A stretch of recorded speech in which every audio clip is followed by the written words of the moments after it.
Welcome to the WrestleMania 41 Watch Party. Watch along with MMAfighting.com for night one of the granddaddy of them all in Sin City, Las Vegas, Nevada. In the main event, it's a triple threat match between CM Punk, Roman Reigns, and Seth freaking Rollins. Plus, Gunther puts the WWE World Heavyweight Championship on the line against Jey Uso. Live on the MMA Fighting YouTube channel. Here for night one of WrestleMania 41, let's welcome Heck and Jed Meshew. Yeah, ladies and gentlemen, we are here, we are live, and we're having a good time. It's WrestleMania season. In fact, it is WrestleMania 41, night one. Welcome to the watch party here on MMAfighting.com. I am Heck, and the man to my right is Mr. No Gray Area himself, the Hot Take Kid, and the newest WWE fan. Go Dogs, Jed Meshew. Dogs Rugby Club, baby. Excited. I don't know what's going on, but we're still going to have a great time, Mike. Much more casual this time around, which I'm pretty pumped about. Yes. Make myself a tasty beverage here soon. I'm cooking dinner, so I will step out of frame in a couple of minutes to get that so I can eat. Watching these people make the walk. I only know who like a couple of them are, but Seth Rollins was in a terrific fur coat moments ago. I got bets down, Mike. And I saw something, and I don't know what it means. Mike, what does the WWE acquiring AAA mean? Because I know of AAA as an automotive assistance agency. I don't actually think that's what the 3A stand for, but that's what I use them for.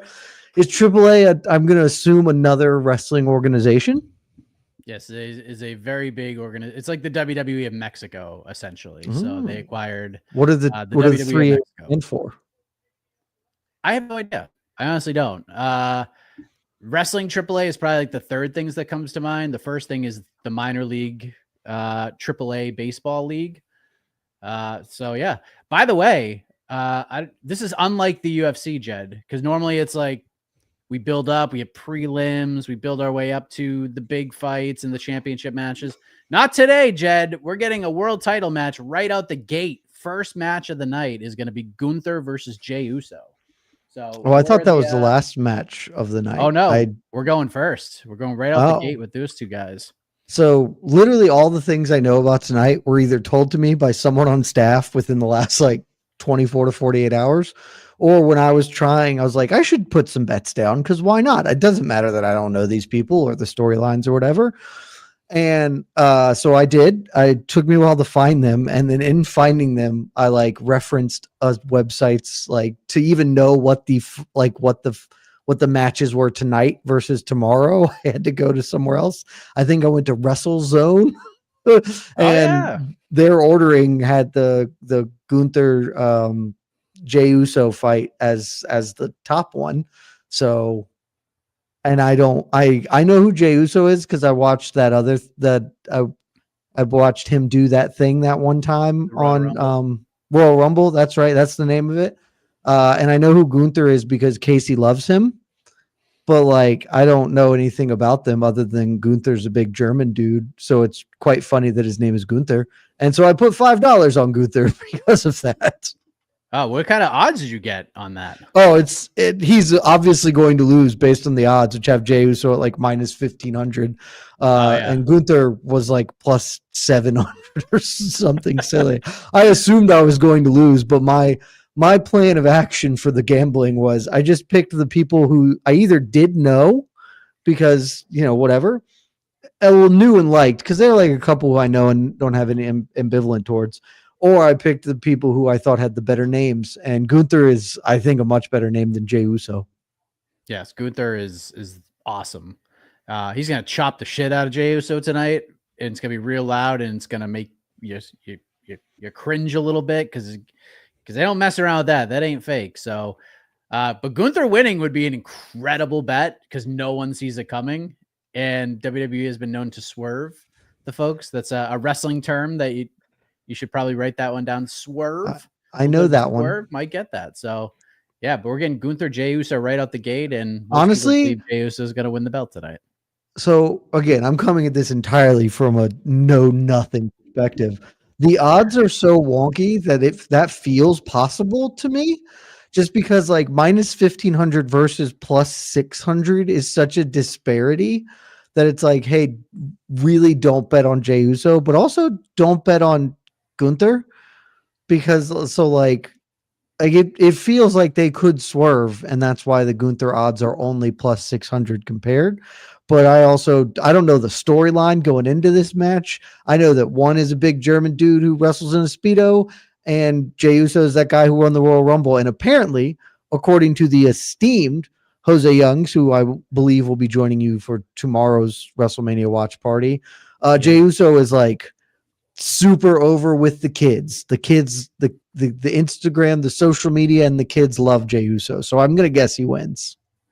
Yeah, they're gonna be yeeting all over the place, whatever that is. So look at that setup. Imagine if the UFC just had fun. They could do things like this on International Fight Week.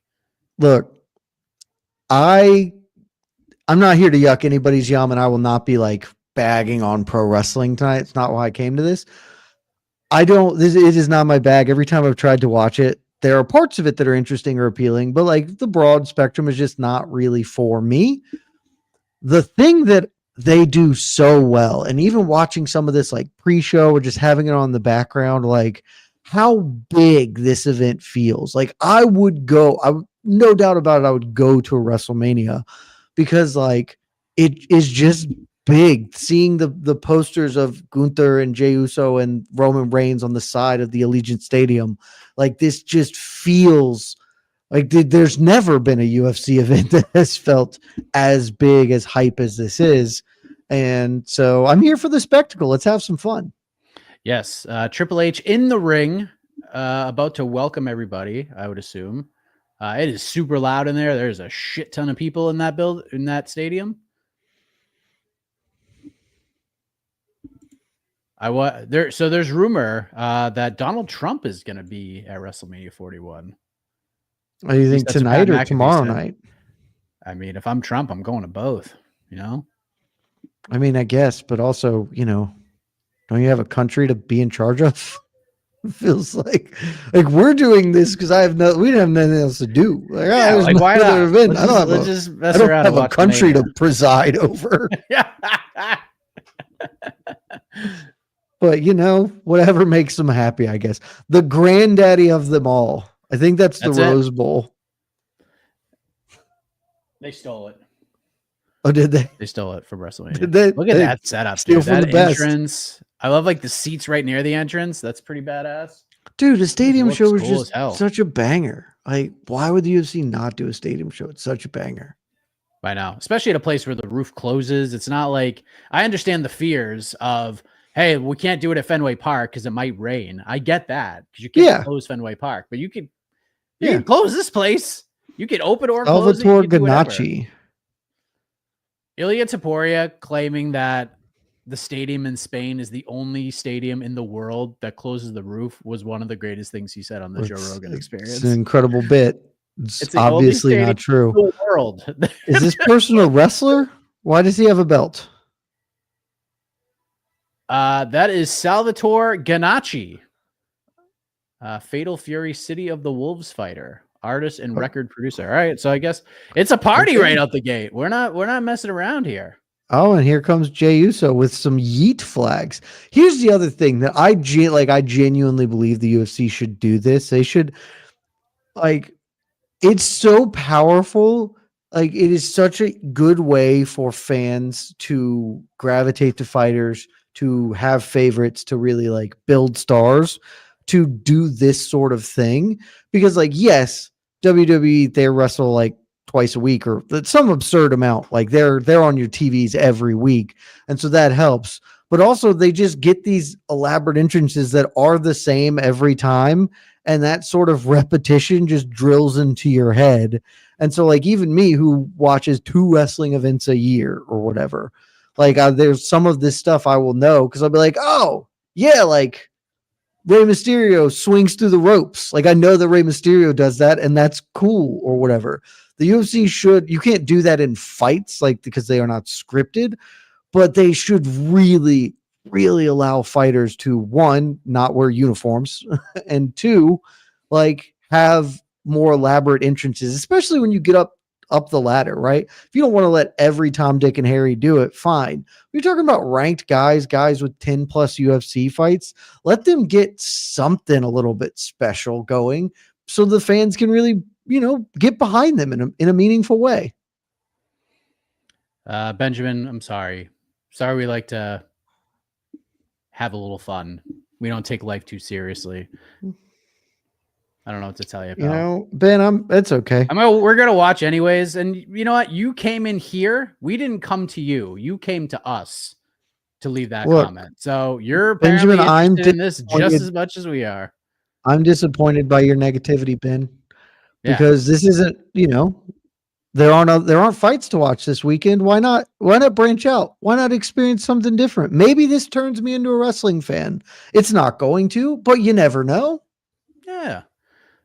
Look, there's going to be a lot of fighters here. Don't you worry about it. The UFC will be well represented. Hey, Dana White narrated the cold open. So this has MMA ties. It's okay. They're under the same umbrella. Yeah. MMA Pixels, buddy. If you think just winning fights makes you a star, you should manage Lerone Murphy's career, because that is like, yeah. Just Lerone Murphy, you know what? Talk to Movsar Evloev, who might get a title fight after 8 consecutive wins. He might get a title fight. Might is heavy in there. Yeah. Jey Uso making his way down the steps. Well, Benjamin, we support your support, even when your support isn't very supportive. Yes, exactly what he just said. Look, let's just have a good time, We're all just I don't care for watching. This fellow. This Jey Uso fellow, I don't care for him. He doesn't seem interesting to me, though his hair is spectacular. Well, I mean, he's about to win the belt and have a big moment, so his entrance is pretty wild. He's really taking his time. Yeah. Yes, I think, honestly, I may not like him because he just has yeet written across his chest. That's his thing, man. So his nickname is Main Event Jey Uso. So Reza said, let's just call him Opening Bout Jey after tonight. So Jed, you might not know this. It is equally as not equally, but if you're not the main event, you want to be the first match. That's where I would have thought that is exactly the opposite. Maybe not exactly the opposite, because like it's the same as like movie title cards, right? Like you either want to be the leading guy or you want to get the or the with at the end. Like you want to be those brackets. So I guess that makes sense. Though I would think co-main event would be better than opening match. Turkey Al-Sheikh in the building, by the way, sitting right behind the commentary team. There he is, right behind McAfee. I believe I'm correct in saying the Spanish announce table, that's the one they always go through? Correct. You're absolutely right. Got it. I don't know how that thing that became the bit, but it's an incredible bit. Just yeah. Oh no, it's the there's Daniel Cormier. Oh, we get all the celebs out there. All the celebs in the building. There's Turkey. You and I may not be synced up. You might be ahead. You may be. Oh, am I? Okay. I'm looking at the Spanish announcers now. I try to reset. Then I'm definitely ahead. Okay. Might have you pause for a second. Once. Oh yeah, if you're doing it off your TV, I probably am ahead because I'm just I pulled up Peacock on my laptop. Oh, okay. Yeah. Did Turkey yeet? Turkey's right there, guys. I don't know what you might be a minute ahead.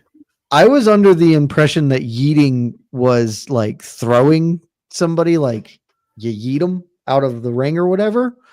Can you just yeet in support? I don't know what it means. Somebody explain.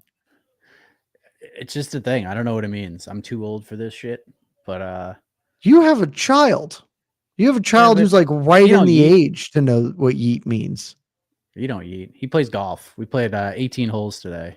Ooh, how'd that go? We scrambled, shot an 85. Wasn't great. Reasonable? Wasn't horrible. Okay, so yeeting is the push down thing, I'm being told. Like I wasn't really paying attention to what he's doing. Next time he does it, I'll be aware. This feels like the exact opposite of yeet. I love that quote. Great answer, Uncanny. Yes, well done. Well done. Is Gunther the champion? Gunther is the champion, at least. But he's a big underdog. Yeah. Also, that's a Hugo Boss trench coat here. We so doing? If there's a 3-0 record versus Jey Uso and he's this big an underdog, what the hell are we doing, odds makers? Free money. Gonna ban the spammers here. I gotta tell you that I'm here for WWE starting to put like stats. 3-0 against Jey Uso. Keys to victory in this match. Job. Can we get some PFL? Maybe we'll get some the smart ring. Maybe we'll get some statistics on how fast kicks come, punches come, a la old school PFL. By the way, did you watch PFL last night? Sure did not. I watched it. It was good, man. Look, the other two have been perfectly solid, and I saw the results. I checked those out this morning, but I did not watch live because this is the first PFL of the year I haven't covered. So I took my Friday off. We need to count significant strikes. Absolutely. Oh, I mean, I could be a significant strike counter while we're here. I got to get one of those clickers and just be like, don't they count off like when you kick somebody like repeatedly? Doesn't the crowd usually count it anyway? Sometimes. I was wondering why it wasn't. What kind of champion is Gunther?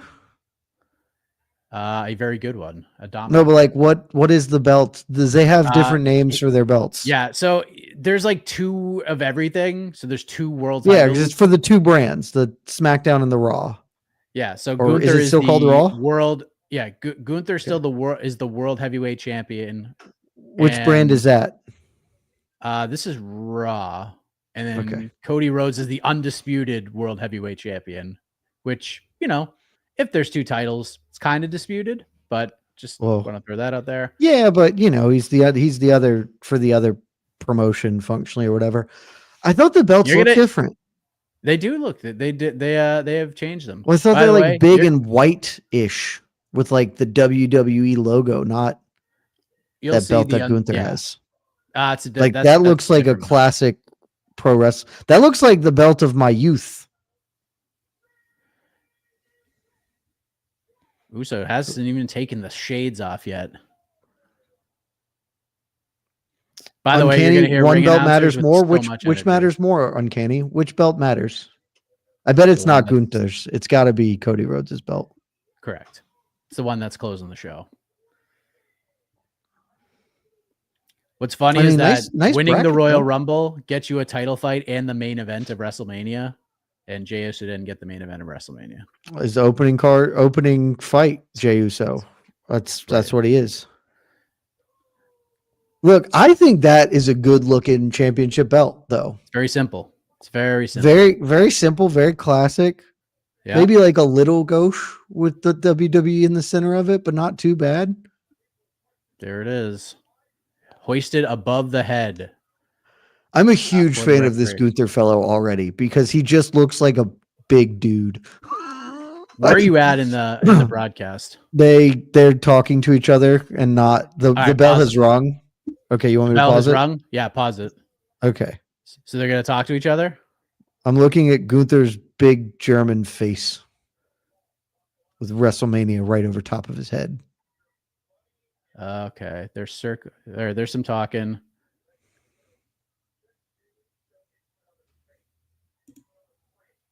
There's Jay. Okay. I guess hit play. We might be a little off here. Gunther is walking around the ring, not a cage. I'm gonna have to say ring a lot more. I'll let you know when they lock up first. Okay. All right, so you're probably like 4 seconds ahead of me right now. Oh, is Jey Uso injured? He's holding his arm as if he's injured.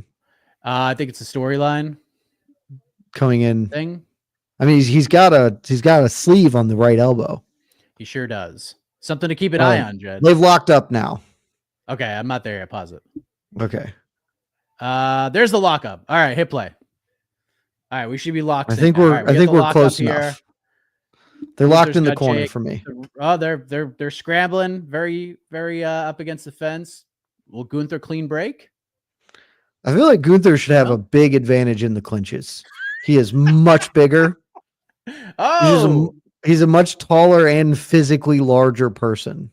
oh, Uso just knocks Gunther down, and Gunther's got to skedaddle. He's got to get out of the ring, collect himself for a moment after getting. He took 2 punches and we're already collecting ourselves.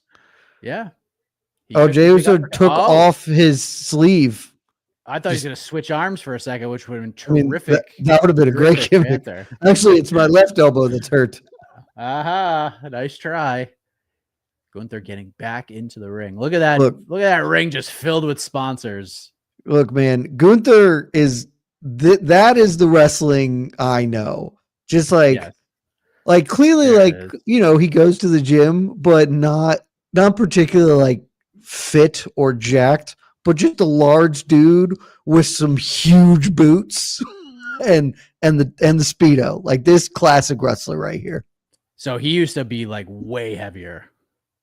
Like he used to be like 330, 340, 350. Like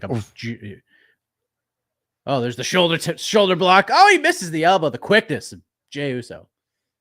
Jey Uso is not shoulder blocking that man anyway. Oh, he tried to battle the chop. Jey Uso weighs half of what Gunther weighs. And he kicked him in the face. Gunther's got to collect himself again. Also, I am aware that Gunther used to be called Walter because Casey talks about him often. Yes. Gunther is a much better name than Walter.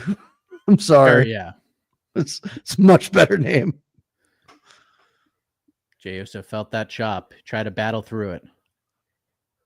I was watching TikToks this morning, Mike, to try and immerse myself. Wanted to get ready. And I got onto one that was just like a series about Mick Foley, which was pretty interesting. Mick Foley seems like a really smart dude. And just like his career, and that was cool. And I've come to the determination that we need to call Jack Della Maddalena Cactus Jack because it's a great name. Oh, I love that. Get him. That. Oh, going for the buy. Cactus Jack's just a great name. Yeah. Kick out. Jay just couldn't get him up. Couldn't get him up. Couldn't complete the body slam. I mean, so how long do these like big matches tend to go?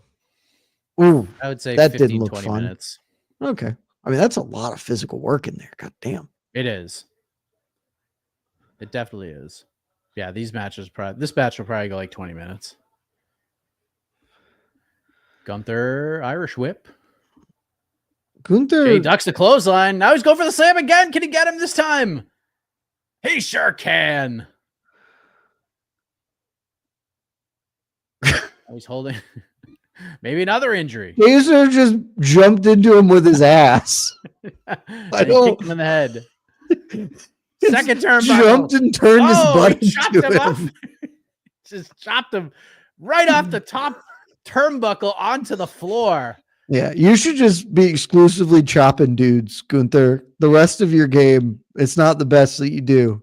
You're a big fella, just swing the lumber right there. Bam! I mean, that's quite a bump right there. Yep, just falling on the floor. I mean, falling 8 feet. If that elbow wasn't injured before, it's injured now. After that big fall from main event Jey Uso.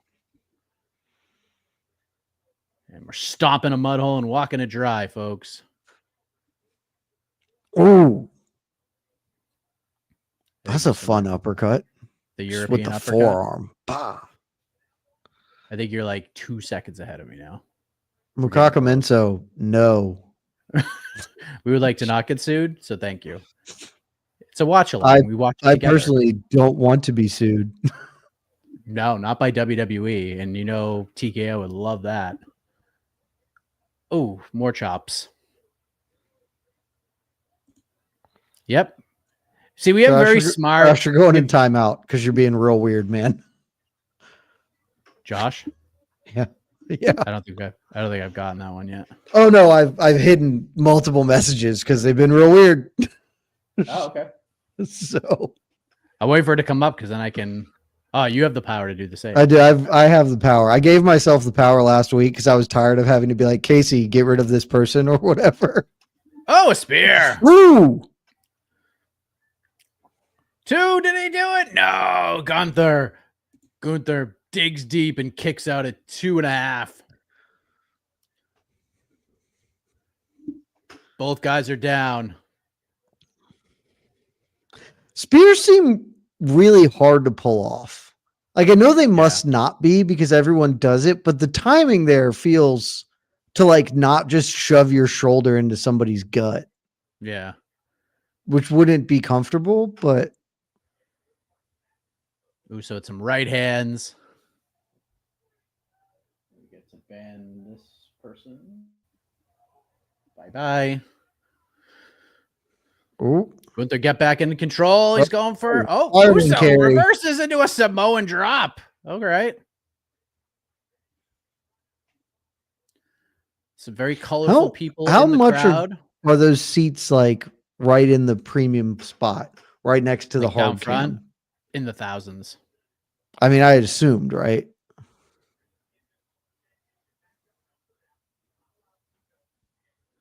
Think we get some blade action tonight? No more PG. We need color. Maybe. Oh, a superplex. From That Gunther. also seems like a difficult maneuver to execute. And a drop kick from Gunther. But just to not like now he's going for the power overcook that. bomb. Oh, Bam. that's a fun finish. Get him. Get him. Get 1, him. 2. Oh, Jey Uso will not be denied. I do really Jed, you might respect. actually get to see CM Punk win tonight. Potentially. I really respect wrestling ring announcers, or not ring announcers, just the announcer team. That one dude who's like the smarmy villain of ring announcers, who I have no idea what his name is, but he's been around forever. I think he's so good at just like being a piece of shit. He's so good at just telling like the heel narrative. Gotta respect it. Yes. Gunther in control right now, but Jey Uso just won't be put away. He will not be denied, Jed Meshew. Why won't you go away? He's going to start talking, maybe some frustration. Going for another powerbomb. He can't do it again. Ooh. Oh. And another spear. Ooh, and another spear. That one right in the chest. He's going up top. The fans are feeling it. They're on their feet. Oh, there's a big splash. Did he do it? 1, 2. Oh, Gunther kicks out. Gunther it seemed unlikely that he was going to do it there, but that was cool. That would have been the moment. Just right in the chest.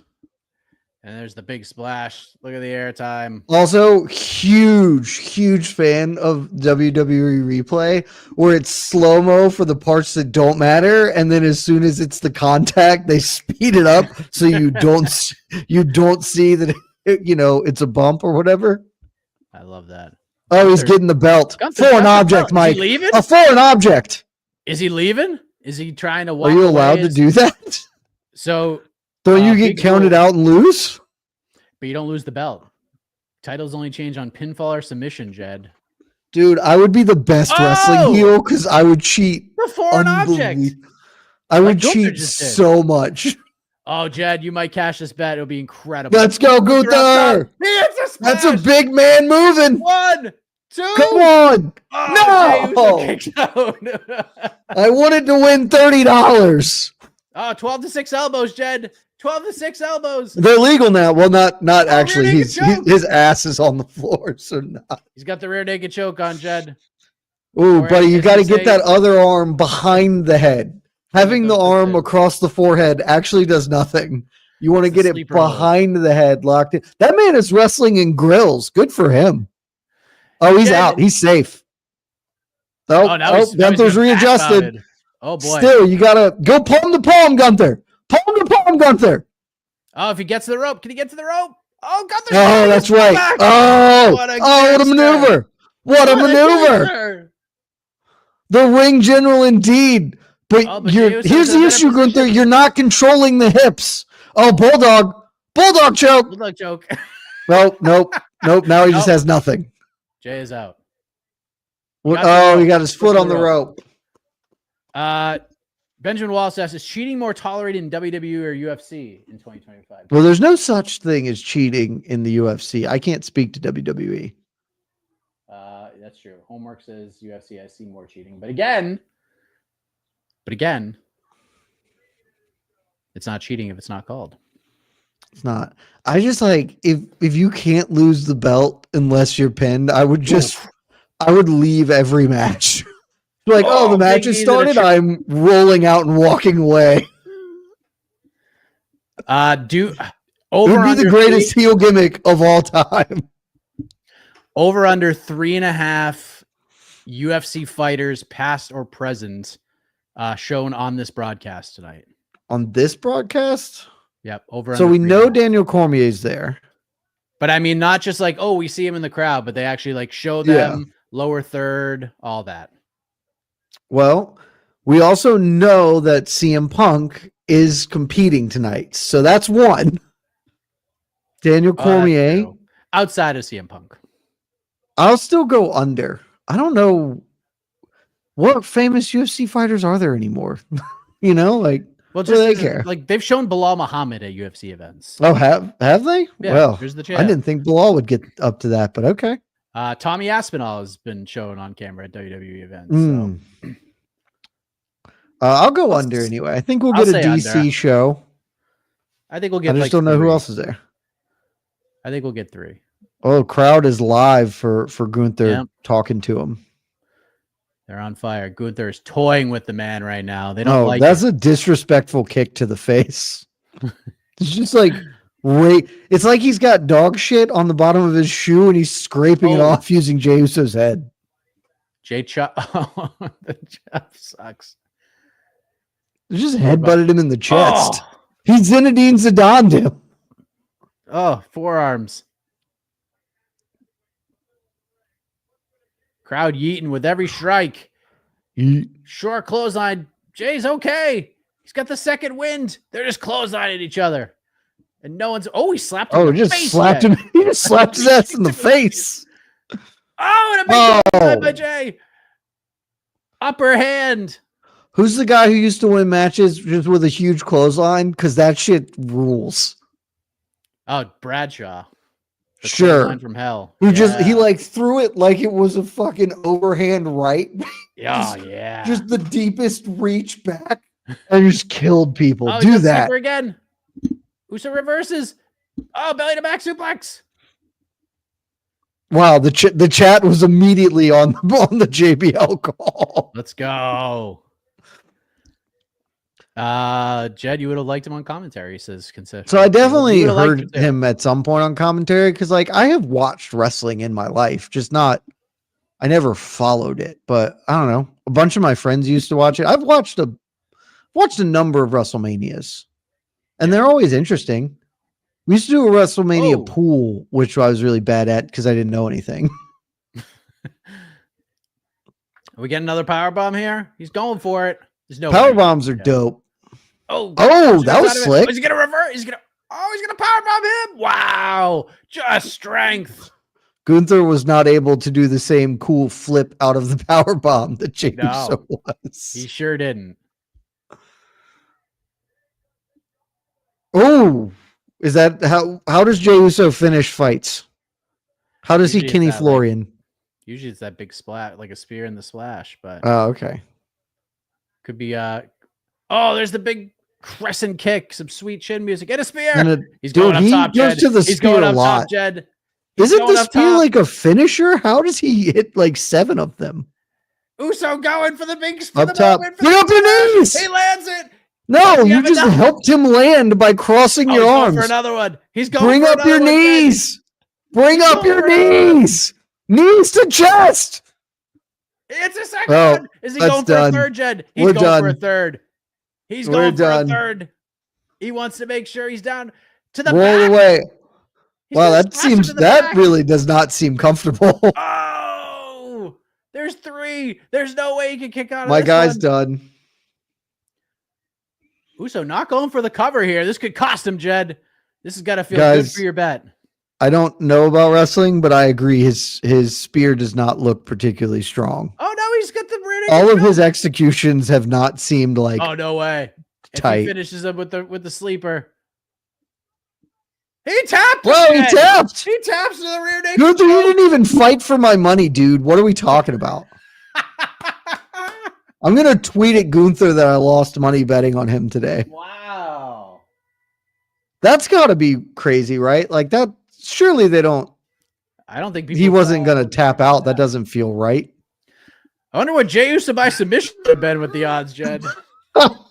Benjamin Walsh is correct. The odds makers did know something. I love the comments. Bro didn't even try to fight the head. Didn't even fight the hands. That was just weak. I mean, and frankly, his own submissions were bad. He never got the hooks in, never controlled the hips when he was on the choke. It's tough. Yeah, that's right. Go to sleep. It's a title fight. You're not gonna die going to sleep. Also, how do you cheat and lose? He hit that man in the face with a belt. I love the comments rule. What is the right way to book a Gunther loss? I mean, I agree. Him losing by his own move seems lame. That was sick. Yeah. Jey Uso flipping out of that powerbomb was cool. There's a spear. It's just a whole bunch of Dude, his of moves spear and looked splashes. weak. Like he's not even going to the body with it. He just bends over and hits you with his shoulder. Yeah, I mean, pretty much any other way would have been okay. Also, the hip is And you can get your hip out here, man. Choke. You can get your hip out there. You were fine. Yeah, I mean, you could have the little telephone, fight the hands. Look, hey, way to go, Jey Uso. Biggest betting favorite on the card for a reason, I suppose. We got a title change right out the gate, Jed. Just setting Wow. the table. And more importantly, Jey Uso has broken the streak. 3-0 no longer. He is now it's over. 1-3 against Gunther. But So do we get an immediate rematch? Someone with that level of record. Well, they usually have they usually do a pay-per-view after WrestleMania called Backlash. And that's always like good name for a follow-up. post-WrestleMania. Oh, here comes the pay-per-view. twin. There's Jimmy Uso. There's the brother. Is Jimmy Uso wrestling tomorrow? I don't know if Jimmy's on the card now that I think about it. Nice moment there. Just a Way nice to go. moment. This ain't UFC, no immediate rematches, says Lazy Bed. Mm. Who is Rikishi? He's the dad. Oh, well, that's cool. Rikishi is Rikishi was like the sumo dude with he used to rub his big behind in people's faces during the Attitude Era. Would dance around a little bit. The only sumo dude I know is Yokozuna, and I only know that because that's that's the most pro wrestling name for a person ever. Yeah, and he's not. Yeah, he's from the same family. He's too, by the way. I was saying the Hawaiian. Yeah, Whatever. he's one of the And they were Samoan like, guys. "Well, we'll call you Yokozuna," which is just an actual sumo title. The stink. He would do the stink face. Thank you, Kev. Yeah. So yeah, that family, they're like the Gracies. They're just like there's so many different generations of them, and there's two of them right there. The Rock is part of that bloodline. Roman Reigns and Jey Uso going through the crowd as champion. Jed Meshew. Yeet, yeet, yeet. Whatever the yeet motion is. Way to go. All the kids will buy Jey Uso belts now, and they will print money. Yep. Going up through the crowd. I mean, that Crowd is goes definitely crazy. way cooler. The enter and exit through the crowd is much cooler than, unless you're going to get like pyro. and pyro's pretty sick. But Yeah. And most people are going to get pyro tonight. so $5 down. We have lost $5 whole. Okay. I'm And- excited to see where the rest of the money is going. And the Rey Mysterio money is apparently no longer in play. So It's a put. Hey, get it back. we get it back. Get it back. Unless you want What to fire it on match Rey is Fenix. next? It's a great question. I don't know. Okay. We're going to be. Well, Mike, I'm going to surprised. leave you for a moment to go prepare dinner. It's prepared. Okay. I just need to put it in a bowl and bring it, and then bring a drink because it seems like we have time. So talk to the peeps for a moment, Mike, while I step out. Okay. Jed will be back in a moment. Yes, hope you guys are enjoying at least the first part of WrestleMania thus far. We're going to do it tomorrow, too. Jose Young's going to join me. He is up to speed on everything that has happened in the world of professional wrestling and WWE. So he'll join me for night 2 for Cody Rhodes versus John Cena. And yeah, we're just gonna mess around, have some fun, you know, the next couple of days. No UFC cards, so let's get after it. Conceptual. Caleb says New Day versus the War Raiders coming up next for the tag team championship. So yeah. Round 1, Mike, do you watch boxing? Sure. I mean, it's part of the job, so. Oh, that's a great question, Will. I will ask Jed when he comes back. It seems like it's gonna be somewhat high because he said he would be there. So WBC Boxing Grand Prix has been very good. Oh, that's the match order. Oh, okay. Raiders New Day, Cargill, Naomi, LA Knight, Jacob Fatu, Phoenix, Grande Americano, Stratton, Charlotte, and then the main event. Okay. Yeah, CFFC does have a card tonight. With John Morgan is the general manager. Did I see PFL last night? Yes, it was very good. It was very, very good. They're doing good things. Just nobody cares. Their ratings have been abysmal. It's been tough scenes. But it was a good card. It was a good card. Fabian Edwards beat that Impa Kasang and I ass last night. Yeah. Who do you think Randy Orton will face tomorrow? I'm gonna say Miro or Rusev, perhaps. Seems to be the rumored innuendo. Mike, what sort of UFC WWE crossover do you think we'll see if UFC signs with Netflix? Not a ton, just a lot of extra promotional material, more than likely. Rick Rubin in the house. All right, let's see if we get our 3.5. I didn't see anybody else. Chris Angel in the building.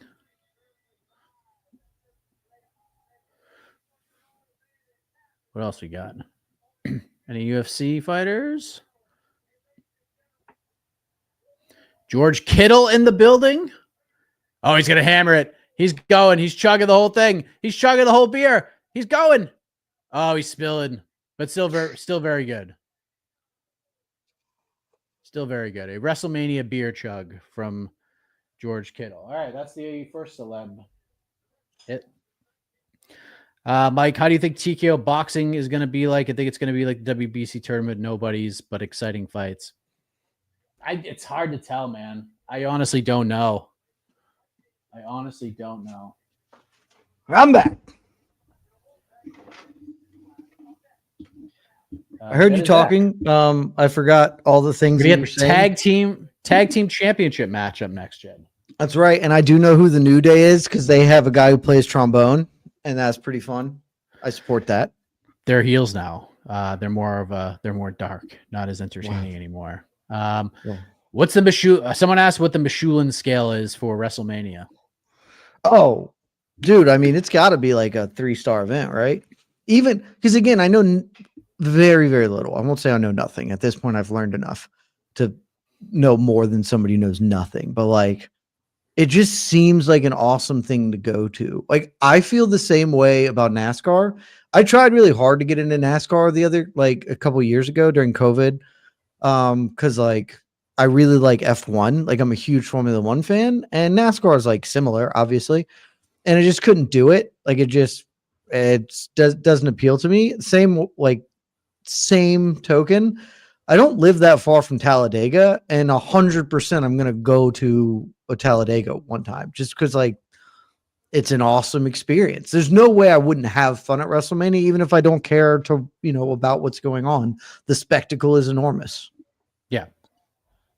Super chat from Chase. Mike, any update on John versus Tom? It's gone radio silent. I know that is completely off topic. That's fine. That's why we're here. We don't have topics here.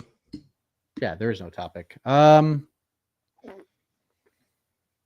mean, it's what we've been pretty much telling you from day one that until both of those when both of those men are in the cage and Bruce Buffer is introducing them and they touch gloves and the fight actually starts, then I will believe that fight is happening. But not a second sooner. The only reason that fight would happen is because there's no reason for John to take the fight. Again, not ducking, not afraid, just no reason for him to take it unless he gets paid what he feels is the price, right? And the UFC is just not going to match that price. I don't think. I would love to be proven wrong. It would be great. What else we got? Jed, will we ever see another WWE star in the octagon fighting? Almost certainly, right? Like that just feels, especially like now that they're under the same umbrella, and like, I will guess that it's unlikely we see somebody make like a real attempt to be a fighter in the way that Brock Lesnar and CM Punk, etc. did. But like, didn't we, I don't know if we posted an article. I know that there was something in our Slack about somebody saying they'd fight CM Punk in like a real fist fight. Yeah, Seth Rollins. Seth Rollins. There you go. And so like Dana was talking about putting on Zuckerberg versus Elon Musk. Like, why wouldn't he do that? And like, there's just no reason that they wouldn't do that. So yeah, I think it's very likely. Yeah. I mean, but it would be like fights like that. Yeah, but it's also I really very, doubt very it's going to be like Cody Rhodes decides he wants to be a professional fighter or whatever. Yeah. It's also super risky too, because the kayfabe of pro wrestling, how you look in the end. One dude just like literally like for real beats the shit out of another guy. Like it's hard to go back on TV and be like, yeah, I'm gonna kick this dude's ass. It's tough. Also, does Gable Steveson count as a WWE star? Because I would bet money he'll be in the UFC eventually. Yeah, but yeah, I think if Gable Steveson counts, then for sure. Yeah. Here comes New Day. No pancakes. No coming out of cereal boxes. These are lame outfits. That's not the. Are those the New Day people or are those other people? Those are the New Day. That's New Day. In all the other stuff I've seen of them, they didn't look like this. Yeah, these are bad guy New Day. New hair, new outfits, no trombones anymore. Aren't there three of them? Unicorns. Yeah, Big E. Is it Big E here? I know who Big E is. Big E is like on the desk. He's a huge person. Be pretty interesting if he like came down and interfered in this match. So does Big E wrestle anymore, or is... No, he suffered like a really bad like a neck injury or like a really bad back injury or something. I think it was a neck or a spine or something to that nature. Damn. But yeah, he hasn't been able to come back. It's been years. But other people have that happen. Edge, like didn't Edge die or something? Like clinically die in the ring or something like that? No, I don't think so. He had some neck problems. He had to retire for a while and then was able to come back. Like Stone Cold basically had pieces of his spine snap in the middle of a match and won it. Big E broke his neck. Man, breaking your neck sounds bad. Yeah. Not something Jake, I would recommend you do. Who do you guys like between Valentina and Manon next month? I think I like Valentina, but I don't have any level of confidence. I mainly think every- Manon is yeah. just like a lot of like kind of bad Valentina, but Valentina's old, man. Yeah, man's a beast, man. Man's a hoss. She's a beast. She's very, very strong for the weight class.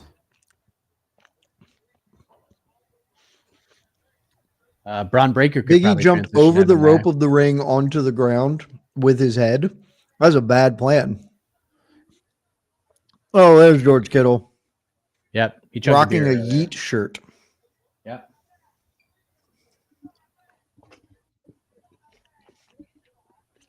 Who from the UFC right now could you guys see going over to WWE and doing well? That's a really tough question. It kind of depends on the role, I guess. So this is where, so we're clear. I have a bet on New Day because I knew who they were and I didn't realize they were different. And also, War Raiders is a lame ass name. But I do kind of respect that they're dressed like How to Train Your Dragon. So the thing that, and this is where you guys correct me if I'm wrong, chat, because I have preconceived notions about things. There aren't small people in the WWE, so like you can't just have like Conor McGregor or whatever. Like you can't have John Silva, despite him having clear personality. So it has to be like one of the bigger weight classes to like be a recurring person and not just a gimmick who comes in to do one thing. And Slim Pickens, Mike, like who's got the most personality at 185 and above?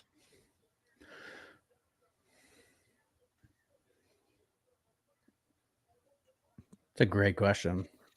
Like Yuri? Tom Aspinall just can't do it. Yuri, I don't think would understand. If you could just convince Yuri that this was real, or not real. I don't want to use that terminology. If you could get him to buy in, he might be great at it because he would just live it like it was true.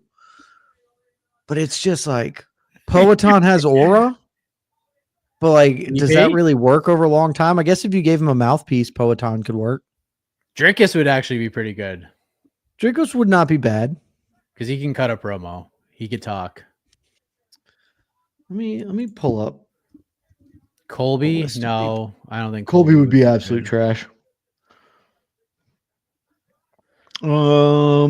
Honestly, like if Chandler was a light heavyweight, he would actually transition. Chandler would have been terrific. Taurus Fitty. Honestly, he might have more success there than here. We're at it. All right, New Day already jumping on the attack. Colby would be good on promos, says Jake. I don't know if that's necessarily true. Colby had pro wrestling promos and was bad at them. Like that, yeah. His whole thing was just like biting pro wrestling promos and he sucked at them. Bryce. So to me, it's like Tai Tuivasa, Derek Lewis could maybe do something. They're big dudes. They got personality. That was wild. That was wild. One War Raider body slammed the bigger War Raider on top of the New Day, who are outside of the ring. Kayla Harrison could probably be successful. Yep. She I just wouldn't bet on her against her. Ooh, that was cool. All right. That looked like that sucked. That's a big man moving. Yeah. War Raiders off to a great start here. Derek Lewis would be funny. They are the champs. They were the betting favorites as well. Oh, no, they weren't. New Day was the betting favorites by -400. Oh, God. Oh, I thought we were going to get a squasheroo there, but no. We get the kick out. Are you allowed to double cover like that? That's sick. You should do that move. Oh, dude, it looked like he landed right on his face. Dude, that big guy with the giant beard, he's athletic. Yeah, hell yeah. Is he about to... Oh, gets double axe handled by Xavier Woods. And now the double team is on. Throws him into the padded wall. Barricade, that's the word I'm looking for. The padded wall. Not the way it used to be. It used to be the steel barricades. We got the If there's tag more to than two Kofi teams in the Kingston. tag match, you can double cover. Okay. Well, there are only two teams, so you can't. Yeah. I think he just kind of stood behind him and just like, oh, That also looked like that sucked. Juliana Pena would be a good heel. I feel like the women would have more Juliana success Pena. at this point in time. I mean, I think that's definitely true. I don't know that Juliana Pena would be a good heel. Because, like, to my understanding, you love to hate people in the UFC. You don't just hate, or not in the UFC, in WWE. You don't just hate them, you know? Justin, yeah. Lazy, we're eating beef and beef, broccoli, and rice. Leftover nice. beef, broccoli, and rice, actually. Oh, nice move by Kofi Kingston. Kofi Kingston's hair is out of control. I ran a 10K this morning, and I'm still beat to shit about it because I didn't recover properly. Yeah. Because instead, I tried to go to the driving range, and that lasted 3 hours and was bad for me. Yeah. Did a hard workout with the wife this morning. Actually at the gym. Don't be dirty, people. And then Nice. played 18 holes of golf in the blistering sun with the kid, and Starting to get warm. I made a cardinal sin because I have the golf hat tan right now, where Nice. it's tan around the sides and the back, but it is pale white up top. So I was like, I'm just gonna play the first 3 holes with no hat on, and terrible idea. I should have done the first hole or 2. Yeah. And I don't cooked. You just grilled up roasted. There. Absolutely destroyed. Somebody in the chat, tell me who the big fat guy is, because I enjoy him. Both his look and the fact that he's surprisingly agile for clearly weighing 300 pounds. Yeah. Oh, we're gonna get some. Oh, this is taking too long. You're taking too long to set up. This guy's gonna move. To say, why are you still standing there? Right in the back. Ivar. That was a great spot. He's just sitting in tabletop forever. Ivar is the Oh, so we're just full on Viking plan. Got it. Yeah. And he's in the ring and he's just flipping dudes around. Back body drop. Side slam. I mean, there is honestly nothing in sports that I appreciate more than a big man who's nimble. Like, offensive linemen are just the greatest athletes in the world to me because they weigh 300 pounds and can run like a 4.9 40 and move their feet like dancers. It's unbelievable.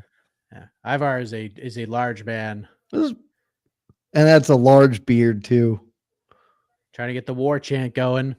With the horns. Man, I want to change my allegiance. I would like to be War Machines or whatever their name are, is dumb as shit still. But big kick from Kofi.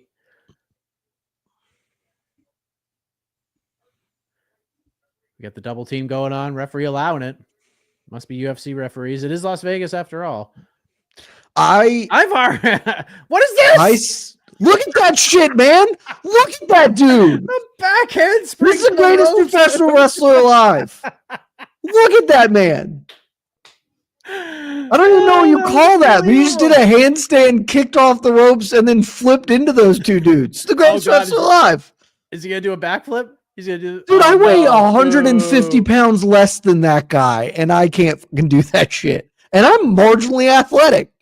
Oh, man.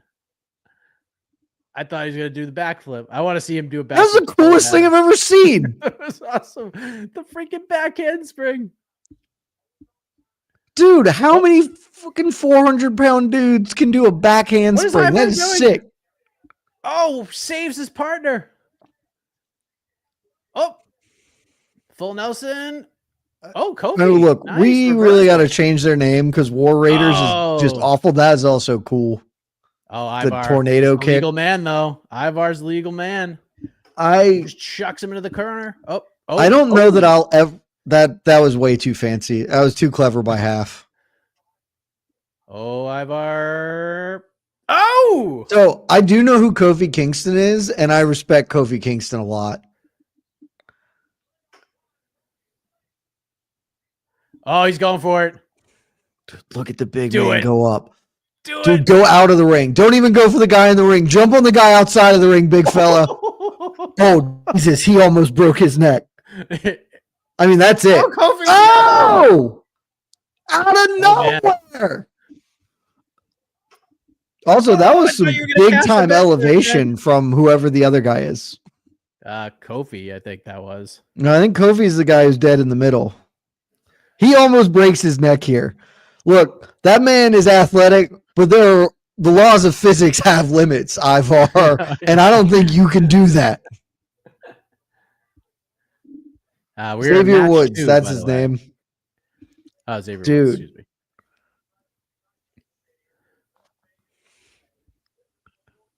This is a battle. Oh. Ooh, good solid forearms there. Oh, big elbows. Big elbows. Forearm shots. I feel like that's a common theme here. Oh, big kick to the that kind of looked like he kicked him in the low blow. Oh. Also, that's real weird. What were we doing there? Oh. What was the purpose of that front flip? Oh, good knee. And he's yelling. Old man Dave, I don't know what using Austin's mic means, so I don't know. But I'm in love with this guy. The Ivar, what a king. He is the best. I'll never understand it. I don't know what the rules of a tag team match are because it feels like they're just all in the ring whenever they want at all times. And then sometimes they pretend. Oh, that sucked. Oh, there's a kick. Oh, this could be trouble. This could be trouble. Jed, you might be cashing your first bet. Who's the live man right now? Is it Ivar? I believe so. Oh, and Xavier Woods is the legal man. Also, again, one guy tagged out, and he's just holding the other dude steady. Like, I don't understand the rules. Oh, and they cheated and won. You cashed your bet, Jed. Congratulations. How did they cheat? What did he do? I didn't see it. I didn't notice the cheat. There's the cover, and the other tag member was outside the ring holding his foot. Oh, what? So he couldn't kick out. They're just running away. They're taking their belts and running away. We took the belts. Run away. Yeah. I mean, you could just check the replay, but yeah. Well, look, I support New Day when they had trombones. I support this big fella now because he's awesome. Ivar rules. Yeah, that guy is cool. Oh, Brady's unsubbing because he doesn't like to have fun. Bye, Brady. Deuces. Brady, I'm sorry for you, man. Yeah, but you have a wonderful day. Enjoy. And hopefully you can find some enjoyment. Whatever makes you happy, man. Yep. That's what we're all about here. Sleeto, you got to find some. Basically, none of the onshores do. Not that I should probably admit that on air, but they're out there, but it's not a lot of them. And they're all like capped too. It's like $10 or whatever. I think 50 actually might be the max. Yeah. Which makes sense. This is scripted. You don't get to bet on the end of Game of Thrones either or whatever. Actually, I think you did get to bet on the end. Jake saying Bovada takes bets on Mania. All right. Shout out. Congratulations. Boom. 2 title changes in 2 matches. We are off and running here. I'm still down a lot of money since the New Day were minus 400. So I lost $5 on Gunther and I won $1 from here. So I think we're getting Jade Cargill and Naomi next. This is one that I genuinely do not know who either of these people are, like remotely. And I picked Jade Cargill because I asked my Magic 8-Ball because I think both of their names are terrible. And I was like, I don't know who to pick. These names are awful. So I called in the Magic 8-Ball and it chose Jade Cargill. Yep. Who was the betting favorite? Oh, yeah. I'm sure she was like minus 1,200 or something. No, minus 3. Oh, you're getting some value here, Jed. Apparently I'm going to like Muscle Mommy Jade Cargill. I'm excited to find out. I don't remember who the last one of the Royal Rumble. There was there were like two women who I was like, oh, they look like they're good. And then everyone else was like, they're all terrible, which is pretty much how I felt about the men's side of things too. But I don't remember who they were. Jade Cargill she's yoked. You'll see her. Well, She looks. I support a She's yoked big person. and jacked. Very athletic. She looks like a superstar. It's just a matter of she's just very green in the business. She just basically showed up in the rival promotion and they just threw her on TV and was just like, okay, go wrestle. And she had no idea how to do it. And then she left, went to WWE. So she's like learning how to wrestle more. So hopefully. Is this for like a belt or O'Shea something? Jackson. Dude, Nope, the older O'Shea Jackson gets, match. the more he looks like his father. Yeah. And he already looked like his father, but like, yeah, he just looks just like Ice Cube, man. O'Shea's a huge wrestling fan. There's Jelly Roll. No UFC shouts Shamed yet. in if these two was bad. Was it fun though, at least, or was it not even fun? Because Den of Thieves wasn't good, the first one, but it was fun. It was very fun. Great. It's fun. I think it was unintentionally fun. I laughed a lot, and nobody else in the theater was laughing. So, me and my friends, we made a day of it. I think I mentioned this at the time. Like, we went to Benihana. Like, I took the night off specifically. It was one of our buddies' 40th birthday. We did a big group, went to Benihana, then went to watch it. And we were the only people in the theater laughing at various points in time. But now it's still like, we reference it internally in our like group chats all the time now. So I don't know. Wasn't great though. I'm supposed to watch the pre-match package. Yes, I'll show you. But I have I'm the cheap ass who got the one with the ads, so I'm missing it. I'm getting a Liberty Mutual commercial instead. There's a woman laid out on the hood of a car. Oh yes, this is how it all began. So yeah, they do. WWE does a great job for these events to give you the backstory and like tell you the stories before the matches. I mean, so if you don't know what's happening, then I can understand. Trying to remember who the wrestlers I thought were good at the Royal Rumble, so I could root for them. Someone asked. Oh, there we go. Alex the Great. What did you guys think of the first two matches? The first one was incredibly forgettable for me as a non-wrestling fan. The second one, that big dude, Ivar rocks. Ivar. I was trying not to call him Irving because I knew it wasn't Irving. Ivar was pretty. I was like, I'm in. Elimination Chamber is the weird one where they just put you in a box and then you get let out of the box at some point randomly. So it's like bad Rumble, basically. Yes. Now we're getting a commercial for that girl is yoked. God damn. The WWE offering a trip to Universal in Orlando. I'm actually going there in a couple weeks. I'll be going there just for a few days, right before UFC Des Moines. So we're going to drive up Thursday night. Nice. I'm going to take that Friday off. We're either going to go to Universal or the water park. And then Saturday, shit. I mean, I know that wasn't real, but goddamn. They're showing in the package she slammed a door on this girl's head. Oh, yeah. I'm getting the Wheatley American Vodka commercial. Nice. And now a trailer for The Accountant 2. Because wow, I almost went to see it on Tuesday because they're geniuses. Tuesday being tax day, they did a special preview at like select theaters nationwide, but I couldn't get tickets in time because ours was sold out. Yeah, I cannot wait to see The Accountant 2. It's like my most anticipated film of the year. The Accountant 1 slaps for real. The Accountant 2 is gonna be. It's more Bernthal, more better. That's how it goes. Ben Affleck can just do no wrong. Since Geely sucked ass, but you know that was a bomb. But he's been pretty good ever since, man. Love The Town, great movie. Big fan. Town's of that movie. unbelievably good. It's very, very good. He also did a very good job about the the Americans getting kidnapped. Oh, Argo, where he Argo, won the yeah, Oscar as he Argo, directed that as well. Great movie. Great friggin' movie. Superman, my most anticipated. Superman trailer is friggin' great. The trailer looks good. I will believe they make a good Superman when I see it. That's just where I go.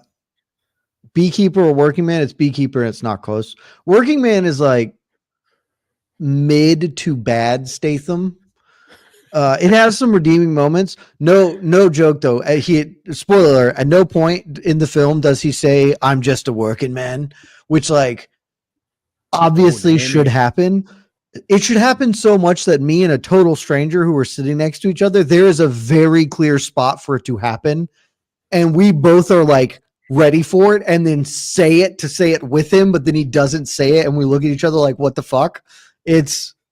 Working Man is not bad, but Beekeeper's a legitimately good action movie and also incredibly silly and fun.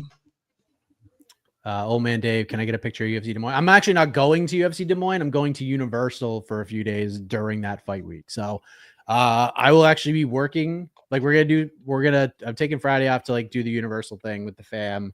Saturday, like we'll do something during the day, but I'm actually the wife and kid will do something that evening, and I will be working in the hotel room watching UFC Des Moines. So hashtag no days off. Well, except for that one before, but it's okay. Naomi in the ring, not as colorful as she usually is. The caution tape outfit, interesting choice. Tape. Yeah, usually she had like glow sticks and like all sorts of craziness. But, dude, Uncanny Suit. Statham movies are usually fun. Line. That is wild. That's a heck of a tan line. Oh, it's a doozy.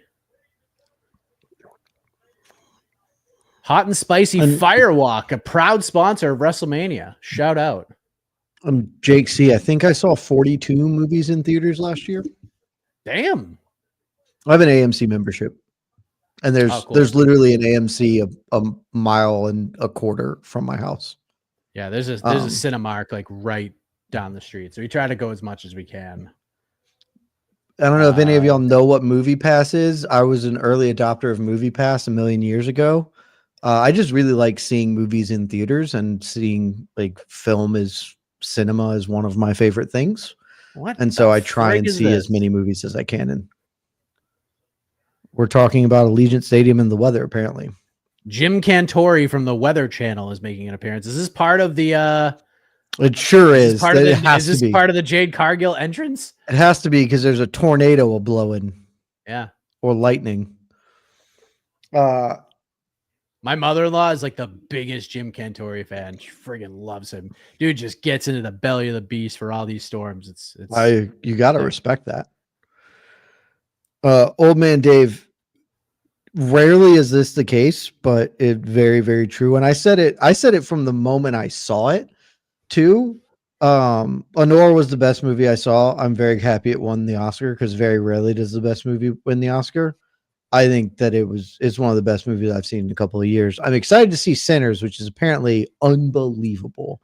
So I'll see that. Old Man Dave with tomorrow? The comment of the night, by the way. By the way, that's Jade. Looks like an absolute superhero. Way to go, Old Man Dave.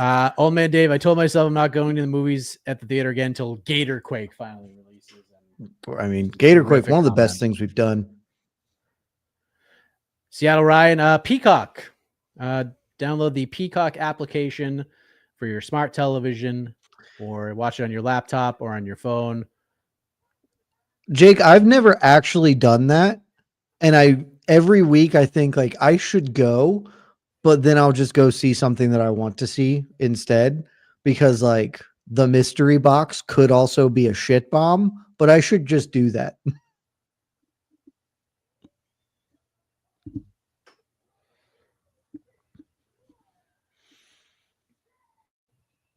Old Man Dave, that's like finding free money in your pocket. Also, the one thing that I really do respect about this, like, I have a Peacock membership because I honestly don't know why, but you could get a Peacock membership for $5 for this weekend and then cancel it if you just wanted to watch this.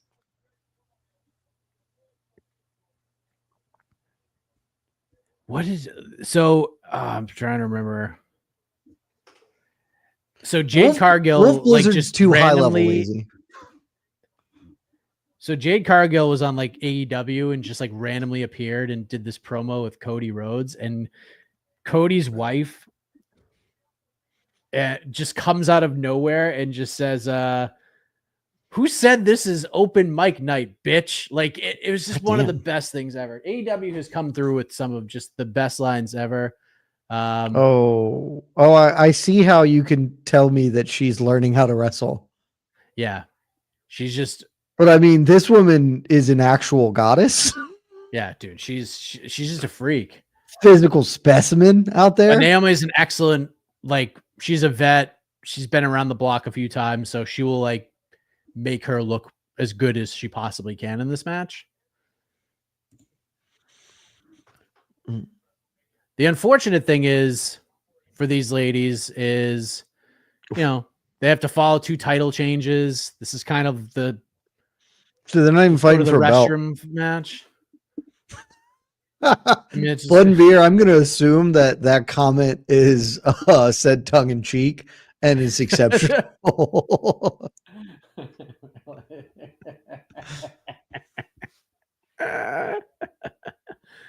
I assume this match will be very, very quick. That feels like how that should go. Yeah. Was this? Is this like run till 10 p.m.? Is that right? Or 11? It'll be like how late 10, does this thing go? Probably 10:30. I don't think it'll go to 11 tonight. Tomorrow might with Cody and Cena. But I bet the main event's going to go like 30 or so minutes.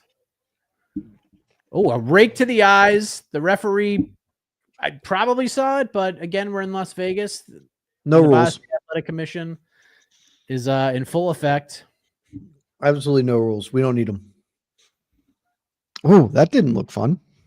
Oh, a little face smash on the floor. There's just so many people in this building. It's so crazy. Jump over the ropes. Jump over the ropes. Do it, Naomi. No.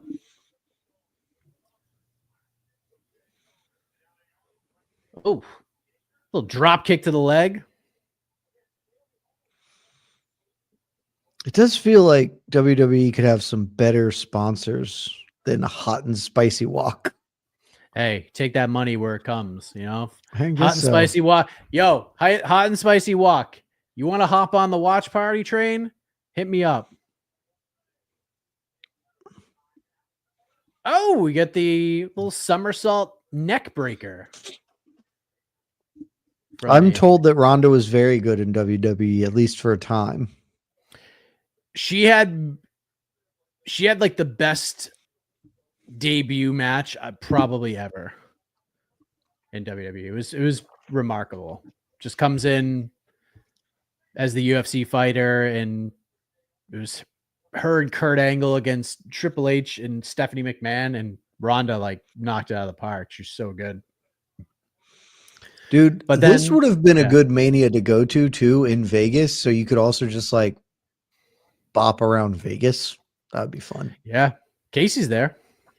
Yeah. Is he actually at Mania? I thought he wasn't going to Mania. I thought he went to Vegas to do because like they do other wrestling shows that week, like other organizations do.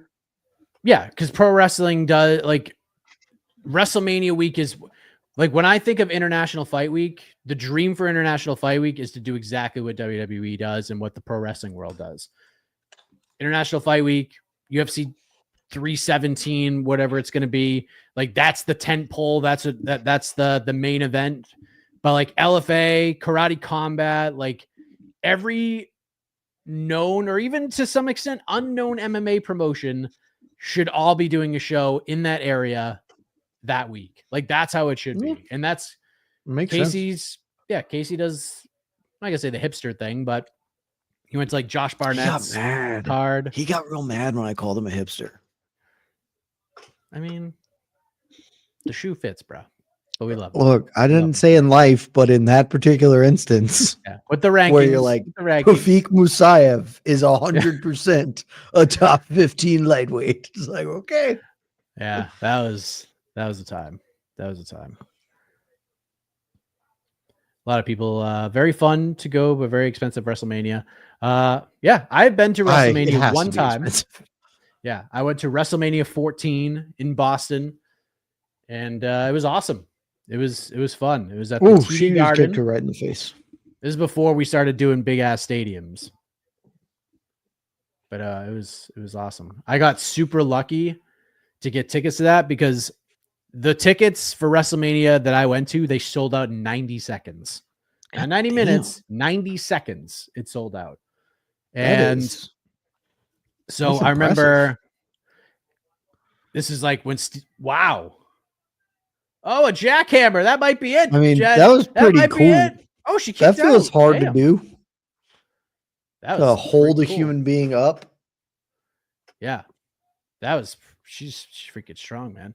Yeah, 90 seconds. But I remember we went to like a house show in February. It was like 2 months before. Or maybe no, it was sometime during the winter before tickets went on sale. And we went to this event, and the day of it was in Worcester, and it snowed. Like it snowed and nobody showed up, but they didn't cancel the show. Out of like the 8,000 seats that were sold, I think 375 people showed up in the storm, and we were one of them. And for our bravery, they gave us these codes, or I don't know how they did it. They did something where if you paid and sent money. Oh, she caught her.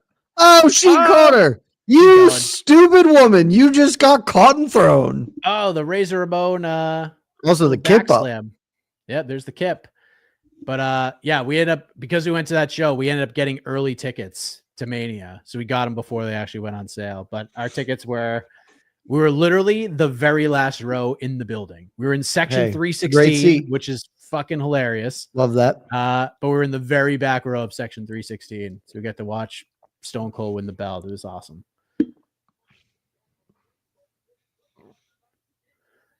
Oh, we're on the second buckle thing. Oh, going up to the top. We're all the top. We went to the top. We might be getting. Oh, she Oh, caught her again. Oh, I don't know who was into supposed a to have been hurt bulldog. in that one. A super bulldog? Damn. That's the thing is I don't know who was like supposed to really. Oh, that was fun. That was like Musso. That was a fun huge thing. upset, Jed Meshew. 2. Oh, It she would kicked be. out. What was the first WrestleMania you watched? 3? I think WrestleMania 3 is the first I ever watched. I was a young man. I watched I remember a couple watching. in college because that was when I like my friend group that would watch fights with me was much more into wrestling. Trying to remember anything significant that happened in like a WrestleMania but I don't remember. So none of the like biggest ones or whatever, I guess. Yeah, 3 we got live because that was like Hogan and Andre, and that was like a very big deal. 4 and 5, I remember renting at Blockbuster after the fact. 1, 2. 2? Oh, the That kick out. seemed like. Well, now this looks far too choreographed right here. Yeah, WrestleMania 6. Oh, that looks uncomfortable. We bought WrestleMania 6. That was Hogan versus Warrior. That was a big one. This looks pretty painful, but Jade trying to flip over, trying to get up. Lift her up. Oh, lift her up. Big, strong woman. She's going to hoss her. Grab the rope for safety, girl. She's going to hoss her. Let's see what she does with it. Nothing. Oh, no. Got it. Naomi gets out of it. She almost ducked right into that head kick. We almost had a wardrobe. Oh, she's hossing her up again. You should just not sit there. Slam her on her back. What is this? Oh, that was cool. That's done. No, it's not done, apparently. No, she was like, oh, no, this isn't it. Oh, there's the move. Oh, it slams her in her face. First. Dude, that's a disrespectful pin. That is a disrespectful pin. Yeah. Just sitting on her. Game changer, a little bit of both, right? Like, it doesn't bother me that it's scripted. Yeah, I thought that match went a little longer than it probably should have. I'm looking for like cool things to happen. Yeah, like in the tag team match, cool stuff happened. Yeah. You know, We can't have Ivar every match, although we certainly should. We certainly should. and have Ivar. especially like because I don't have any emotional connection to any of these people. Like I am almost exclusively in this for cool spots. Yeah. And it's just like, WrestleMania 7 was Sergeant Slaughter versus Hogan. Don't know how true it is, but apparently Slaughter got death threats from that. Sure did. He sure did. They turned Sergeant Slaughter, the G.I. Joe dude, into an Iraqi sympathizer for WrestleMania 7. Like right when they were going to war. wow, They turned that's him into an Iraqi sympathizer. Yeah. So yeah, he got some death threats. Dude, the slow-mo replay of the power bomb is pretty wild. Yeah, dude. So this is a great. You got to watch tomorrow, Jed. When I say you're gonna freaking love Braun Breaker, I'm sure you saw the highlight. I've heard that name a lot in the chat. Yeah, the dude who, what's this? I Show Speed or whatever. The dude who. Oh, like, the guy he broke killed him in I Show half. Speed. I saw that clip. Yeah, that's Braun That's Breaker. a spear. That's how you spear somebody. Yeah. Where you physically hurt them. Yes, that dude is he is an absolute freak. And Jade Cargill gets the WrestleMania win. All right, I'm gonna Google some Braun Breaker. Let's see. Yeah, dude, he is Rick name. Steiner's son. This man's deltoids have deltoids. Good heavens. He's a Steiner. That means almost nothing to me. Remember Big Papa Pump? Not at all. The blonde dude who's like so freaking jacked. Looked Dude, all pro absolute wrestlers are jacked or they're fat and they're funny.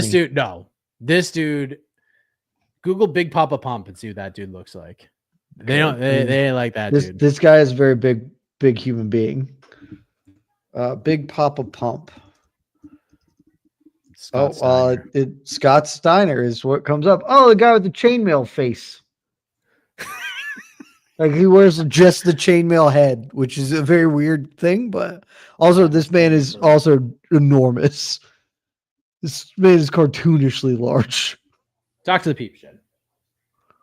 I'm learning about Big Papa Pump peeps. I don't know if that's find the Carlito spear. Maybe at some point. Not now when I'm running up with y'all. I'm sure I will love Sinners. It looks like From Dusk Till Dawn, except done by Ryan Coogler, and that seems awesome to me. Like From Dusk Till Dawn is like probably my least favorite Tarantino movie, but it's still a good movie. And Ryan Coogler has his only miss is Black Panther 2, and I really only failed because the lead actor died, and so that really ruined that movie, I think. So 100% I'm in on it. The genetic free, I mean, I don't think it's genetics that got this man looking this big. Personally, I would guess that doesn't have bad genetics, but I would guess that he got some help to get to that size.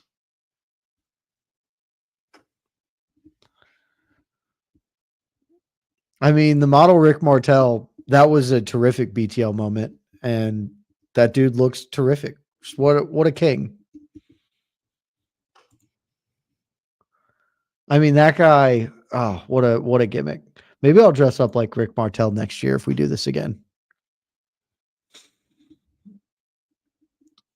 Rey Fenix, isn't he the dude who's replacing Rey Mysterio?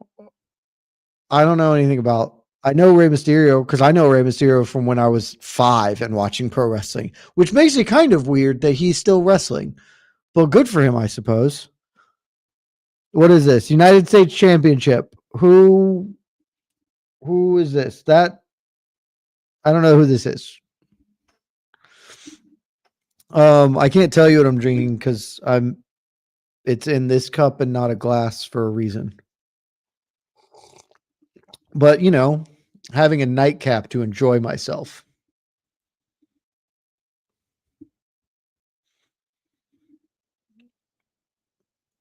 Oh, okay.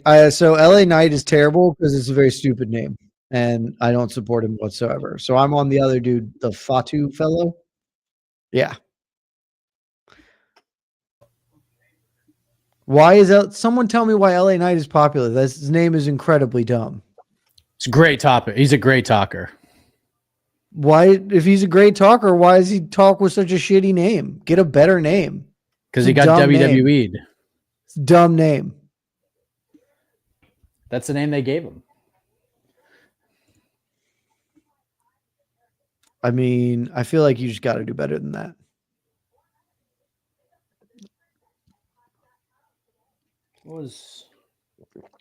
A man also does not skip the gym. Good heavens. He doesn't have the physical size of some of these people, but a man clearly hits the weights.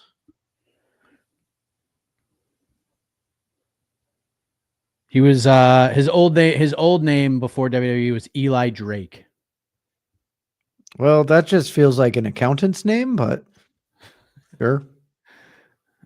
Bye, Zachary. Bye-bye. Hey, have a good day. Have a good day. Enjoy. No, Chuck, I've not seen Things to Do in Denver When You're Dead. I think Michael Chandler's too small to do pro wrestling. Maybe not. I mean, he probably walks at like 200 pounds. Don't they have like a cruiserweight division or something? Yeah, he outraised Rey Mysterio by like 35 pounds. Yeah, but Rey Mysterio can fly around and Michael Chandler can't do that. Michael Chandler just have to be like a wrestler. Be like Kurt Angle style, just wrestle.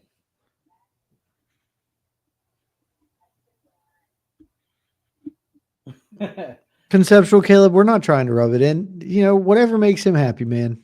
Yeah, but you come in here just to say shit. I try not to yuck other people's yums. Yeah. Have $5 and my imagination's money goes in both your pockets. Yes. It just goes in Mike's Duncan. He hoards all of it for baby. Duncan. That's right. I had Duncan for the first time in probably years. The UFC 314 fight week. When I went up to New York, I had Duncan that morning before doing the show with the MK boys. Stunks everywhere. It's quality. Perfectly quality establishment. I used to love doing the watch parties up there because there's Dunkin' Donuts like literally right across the street from the box offices. It was just like a little one. You had to kind of find it, but it was right there. It's terrific. There's a Dunkin' Donuts literally immediately outside of the hotel. And like I walked out and it was right there. Love so that. it was like, breakfast, sure. Yeah. I know who the $1 Million Man Ted DiBiase is. I've probably seen at least some level of a promo on TikTok, but not that I could recall. The only promo that I won't say the only, but like one of the few promos that sticks in my mind because I watched it like 8 times because it's hilarious is Randy Savage with the creamer. And it's like one of the funniest things I've ever seen in my entire life of him just clearly being on some sort of drug and talking about being the cream of the crop with little creamers. It's incredible. Wiedenhoff says Bryce would go fishing with Gunther. I mean, Bryce will go fishing with a lot of people. Jed, so I think a wrestler that people are, I don't know if they mentioned it or not, that you might like. I think you're gonna like this guy, Jed. I love a fat man. If he's agile, love a fat agile guy. Oh, this dude's an absolute psychopath. And you're gonna like him. You're gonna like him. Wrestling in leather pants seems hard. Yeah. Honestly, doing anything in leather pants seems pretty tough. Like Jake, I always say, like MMA fans like describe Jacob Fatu to me. I'm like, if Chris Barnett turned evil, that's who Jacob Fatu is. Okay, like he's got all the dance moves. Honestly, got like the look. There's a little Chris Barnett-y to him. Yeah, like evil, like bizarro Chris Barnett. Oh, it's true. We got to change the lower third. It's no longer Jade Cargill versus Naomi. Yes, you're right. That's what I need, Casey. Bam! How about that? Boom. Jacob Knight versus Jacob Fatu. Jacob Fatu's not a great name either, but LA Knight is a bad name. Mike, what stands out for you when you think of the $1 Million Man, Ted DiBiase? I mean, there's there's very many things. I mean, everybody's got a price. The theme song was great. Might go to solo cam for a minute. I'll be back. Yeah, buying the actual WWF title from Andre the Giant was fun. Yeah, DiBiase is a great worker too, like a really good professional wrestler, and the gimmick was great. It's great heel. Always had great matches. Also kind of like did some shady shit later on in his life. But there you go. Jacob Fatu in the ring. And now LA Knight is about to come and probably get a rousing ovation from the capacity crowd here in Las Vegas. Jacob Fatu just looking at the hard cam.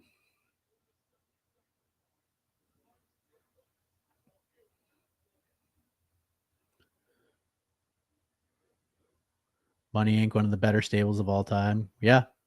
With IRS. I mean, what those gimmicks back in the days were just unbelievable. Erwin R. Shyster, the taxman. Oh, look at this. LA Knight getting the big entrance. Now they got the crowd meter up.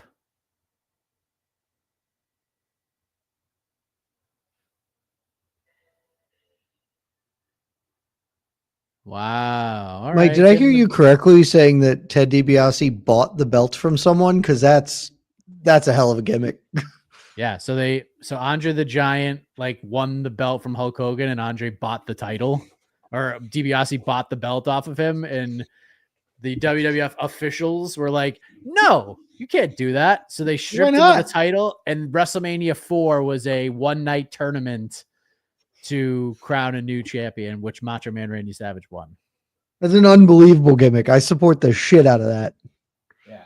I mean, just remember the Beverly Brothers? Yes, I do. I will say this LA Knight character, he looks like he's supposed to be a pro wrestler. Yes. Like DiBiase also had his own belt. That's true. The $1 million title. Look, not enough people do that. Nate Diaz did it. Look how it worked for him. Yep. That's right, old man. Sounds like the BMF title. That's a great quote. I think you're going to enjoy Jacob Fatu quite a bit, Jed. I'm excited. I love a nimble fat guy. He used to be way fatter too. Well, don't lose your gimmick, man. Huskier. Watching TikToks of Mick Foley today was deeply fascinating to me. I am a huge supporter of your finishing move being a sock. That just seems unbelievably funny to me. Yeah, Foley, that dude's career is crazy. It seems like it was. For the U.S. title. Is this like the junior belt of one of the brands? Is that how that works? Because there's an intercontinental, but in my head, that's just a junior title. That's not like actually between European fighters or something. I don't know. Yeah, I mean, just everything just has belts. There's just so many belts. All right, here we go. But they matter. Let's go Fatu, because that's who I have bet on. Mike, you got to make Jed watch a Japanese death match. Jesus. Dude, I'm not like because watching the Mick Foley, like that was the stuff I wasn't like into when it was like, I don't want to watch this guy get hit with a barbed wire baseball bat or whatever the hell. Like that, not to my taste. Yeah, there's a lot of that going on. LA Knight with some shoulder blocks into the corner of Jacob Fatu. Jacob reverses, chucks him into the corner. Shoulder blocks, or as Jay Uso calls them, spears. Ooh, that guy's got some hops to him. LA Knight is in his 40s too. Wow, he looks terrific for 40s. I'm all natural too. And didn't care. Here's a late bloomer. Don't ruin Jed with Japanese pro wrestling. There is some very good Japanese pro wrestling too. Oh, big elbow from LA Knight. I mean, LA Knight's got the speed advantage. Oh boy. LA Knight for sure. Oh, that was fucking sick. Do that again. That was cool as hell. Just hoist LA Knight. That's some shit I like couldn't do with my little brother. Like like my little like cousin. I couldn't throw him in the air, catch him, and then drop his ass. That was dope. Chucks him up 10 feet in the air, and then Samoan drops him. That was sick. You are right. I like this fella. Yeah, he's right. He's right up your alley, Jed. Absolute. Look, lunatic. LA Knight, man, you got to use your speed. You're faster. You got to roll out of the ring, reset. Can't be going head to head with the guy who can do that. He's trying to use the speed. Now he flips over. Oh, It's a flip. Oh boy, this ain't gonna go well. sit on him. Just sit on him. Oh, he tried. Oh, he did. He did. All right, I'm gonna stop for like 1 second. All right, we might be like, oh no. Okay, we might be all caught up now.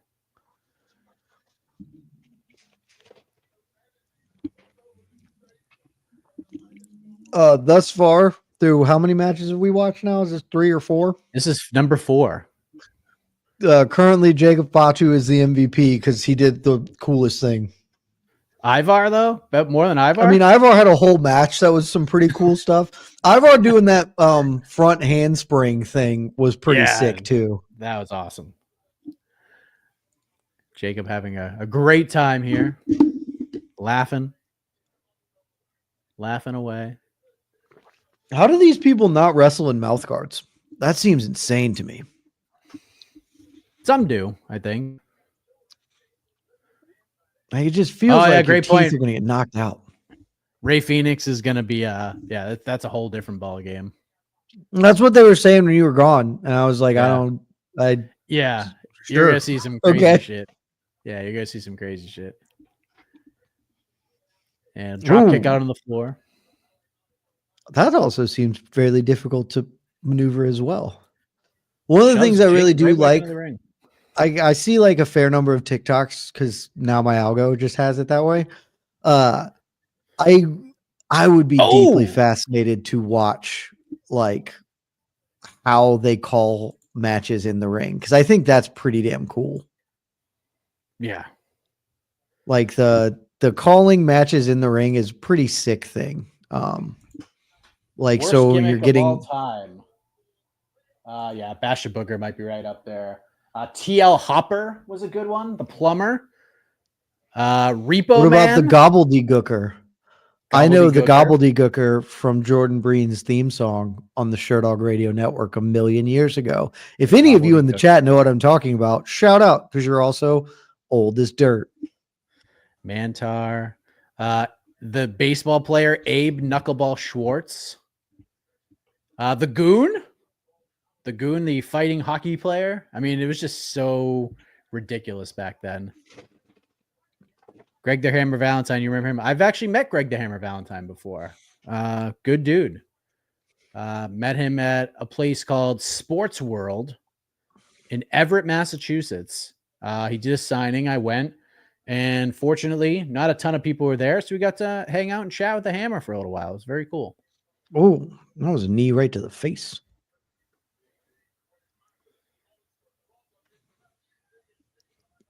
Oh, right through to the post. Now, shots to the body. That's how you take the big man down right there.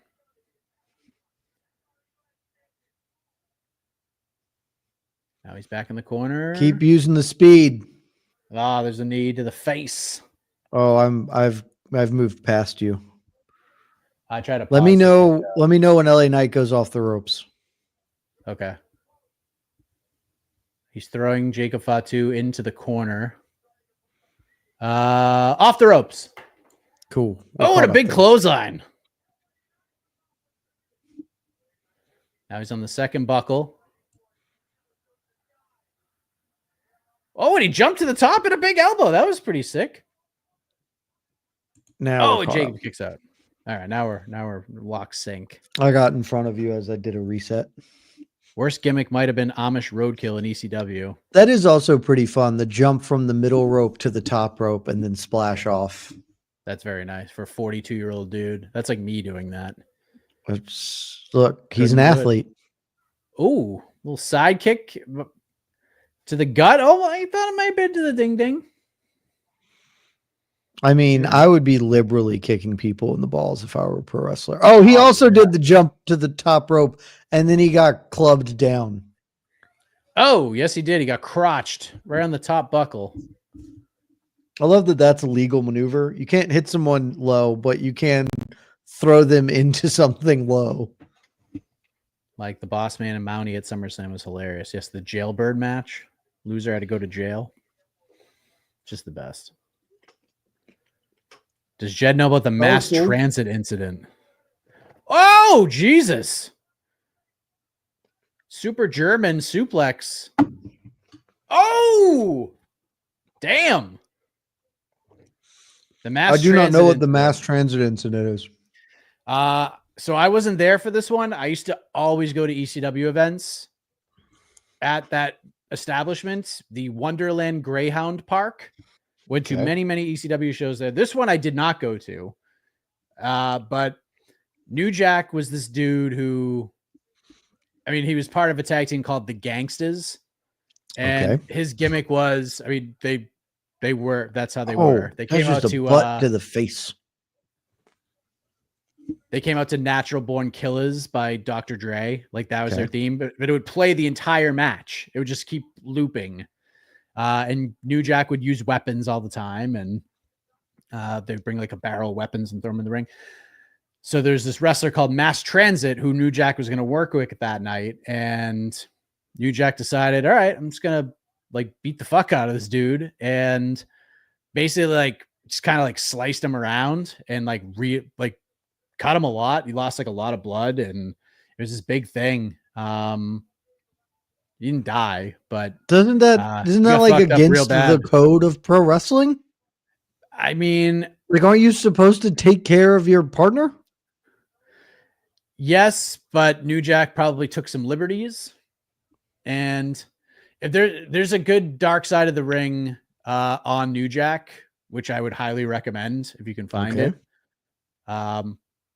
Yeah, New Jack was that dude. Like he was a real fucking dude.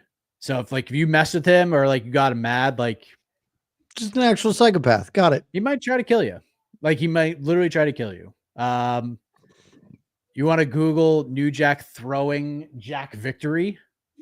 Or who the hell was it? Come on, grab the rope. Grab the rope, fat man. Yeah, that's how we do it. Yep, sure did. New Jack throws wrestler. Vic Grimes is what pops up as the first thing. Watch it. Watch this. Well, we're going to. Well, wait for the match to be over. Okay. Wait for the match to end, and then you can watch it, and you will be like, "We're ready." I'm seeing this man in Tim's with a trash can full of weapons walk to the ring. Oh, you get the. This man wrestle in Tim's. It's an incredible thing if he does. Oh yeah. But if they just show the thing with him chucking him off the scaffold. Yeah, watch. You have to just watch get him. Scene. I don't know what that was, but it was kind of cool. Oh, back to the back. Hey, Cody, it's okay for people to enjoy things that you don't like. And that's not just respective to pro wrestling. It's really to everything. So it doesn't make you cool or anything like that. That was fucking sick. You gotta do it again. Way to go. 1, 2. Jacob Fatu's the new champion. That was sick. So, Cody, I would encourage you to be a little more open-minded and, shit on people less because it doesn't make you any better. You'll be much happier in your life. Mm-hmm. Because I can promise you there's stuff that you like that other people don't, and they don't try and tear you down for it. And if they do, fuck them. Oh, Haku. That was pretty cool, the double backflip thing. That was sick. Yeah.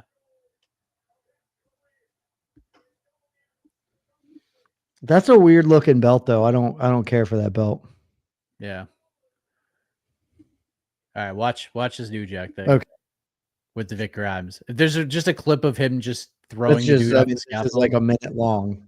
Oh, yeah, watch But this it, dude. man has what appears to be a samurai sword and a trash can full of stuff. Also, this is the grainiest thing I've ever seen. There's just a stack of tables. Watch this, dude.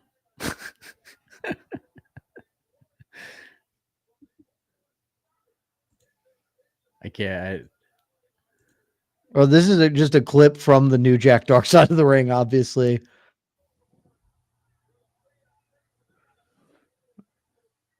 Let's see if they show him just chucking him off the scaffold. I mean, he just threw. Oh my God, Dude, is he alive? he survived it.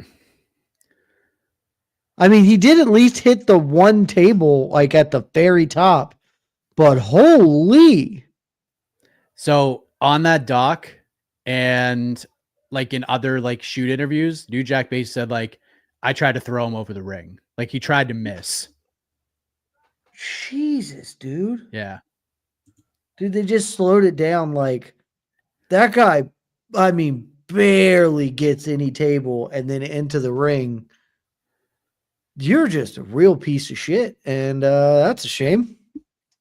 Yeah. New Jack was a character, man. No longer with us. Can't say I'm sad about that.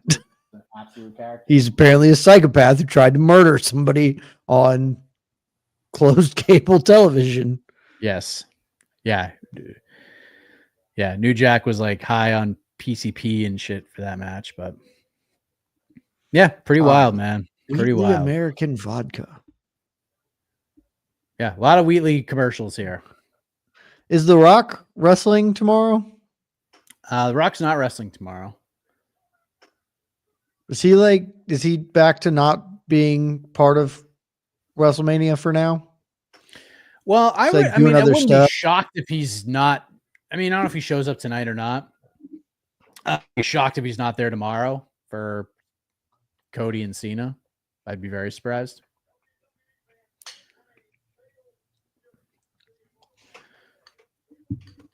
All right, there's a shot of Las Vegas, Nevada.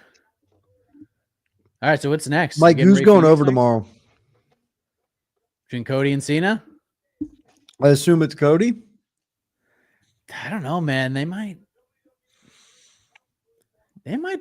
Shit, man. They might throw it to. Isn't Cena a heel now? Cena bone. Yeah. Let Cena's him win. retirement tour. He breaks the record. He'd be the he'd be this 17-time champ. I mean, you gotta let him win the belt and just be a heel champ for a little bit then. And then when he loses it, he can go off into the sunset on his back like you do as a pro wrestler. Even I know that. What are you drinking, Jed? Sacred, I'm People wanna drinking know. ginger ale with other items. Fair. I cleared that I could do it. I was like, hey, can I do this? And they were like, if you put it in a not see-through glass. Yes, if you drink ginger ale, you're good. It's great for digestion too. Okay, it's Ray Phoenix time. This should be very, very fun. Which one of these is the Grand Americano and which I guess Ray Phoenix is the guy on the right? The guy on the left is Got it, Grand figured it out. Americano. His name is Chad Gable, but he's just calling himself. He's wearing a mask and calling himself. I'm a big fan. I'm a big fan of that guy. You'll like him. He's fun. He's a I'm a big he's a fan. legit wrestler. Yeah, I'm a big fan of a guy named Chad Gable who's putting on a luchador mask and being like, I'm the great Americano. Who was the dude who was El Generico? Because that was like, that's an incredible thing. El Generico is a Sami sick Zayn. name. It's Yeah, a great name. Sami Why Zayn. would you go to be Sami Zayn instead of El Generico? It's terrific. Bradley Cooper on my television screen right now. I get the commercials. I should have spent the extra $6, but I'm a cheap ass. What can I say? Was I there? Well, currently we're doing a promo package about luchador masks. There you go. And they all look Wingstop pretty commercial. cool. Sherwin Williams commercial. Yes, Gable is an Olympic level wrestler. Legit badass. One of the few guys you wouldn't want to tangle with. True story. I mean, I don't really want to tangle with anybody, you know? Yeah. Also, when we say Olympic level wrestler, I don't know this man from collegiate wrestling. Is he actually a good wrestler? Let's find out. I mean, Gable it's a strong name in wrestling history. Oh, because he's not actual Gable, it's a ring name. His name is Charles Betts. Yes. Competed at the 2012 Summer Olympics in London, Jed. Chad Gable?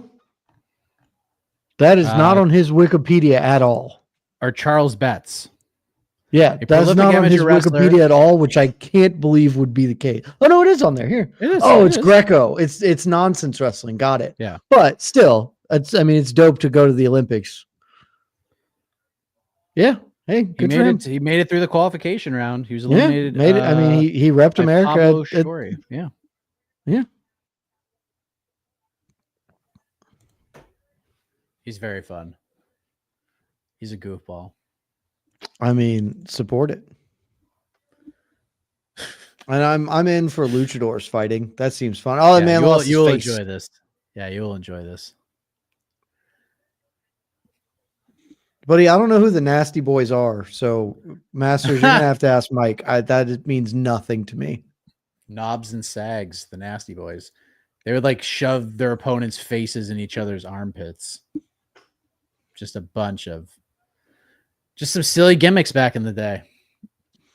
And Benjamin, I got this shirt from the University of Georgia Rugby Club because I played rugby for UGA for many years. So Glad I you have brought the party favors. I have some UGA swag. I got a polo that I wear golfing sometimes, but yeah. Go Dogs. I don't know who they're playing this weekend. I should be better as an alumnus, but I'm not. Luchadors are dope. Yeah, you're gonna enjoy this one. You're gonna enjoy this. You're gonna enjoy this a lot. Also, wrestling in a mask seems hard. I would think it's tough. I love the gimmick, the El Grande Americano. American made. It's terrific. All right, here we go.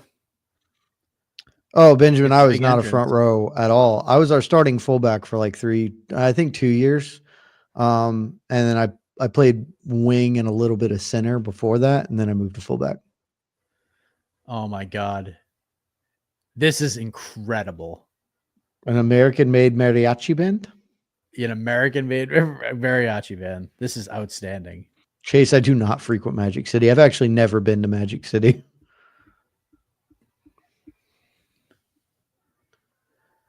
Oh, Benjamin, I was extremely fast.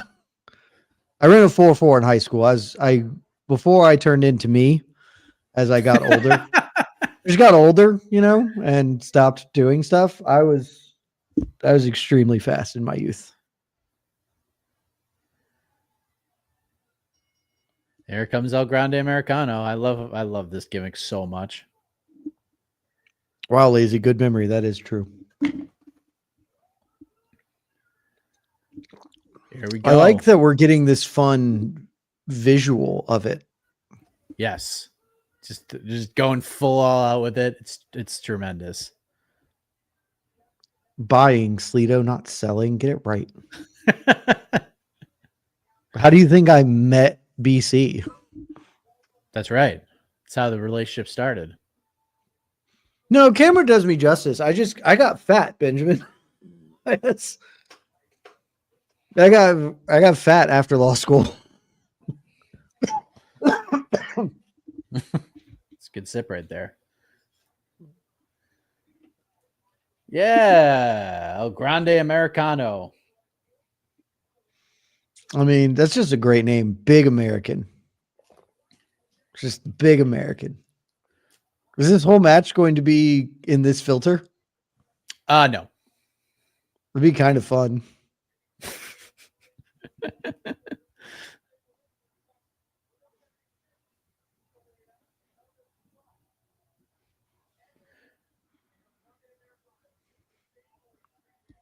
Masters, yes. And he's a little guy.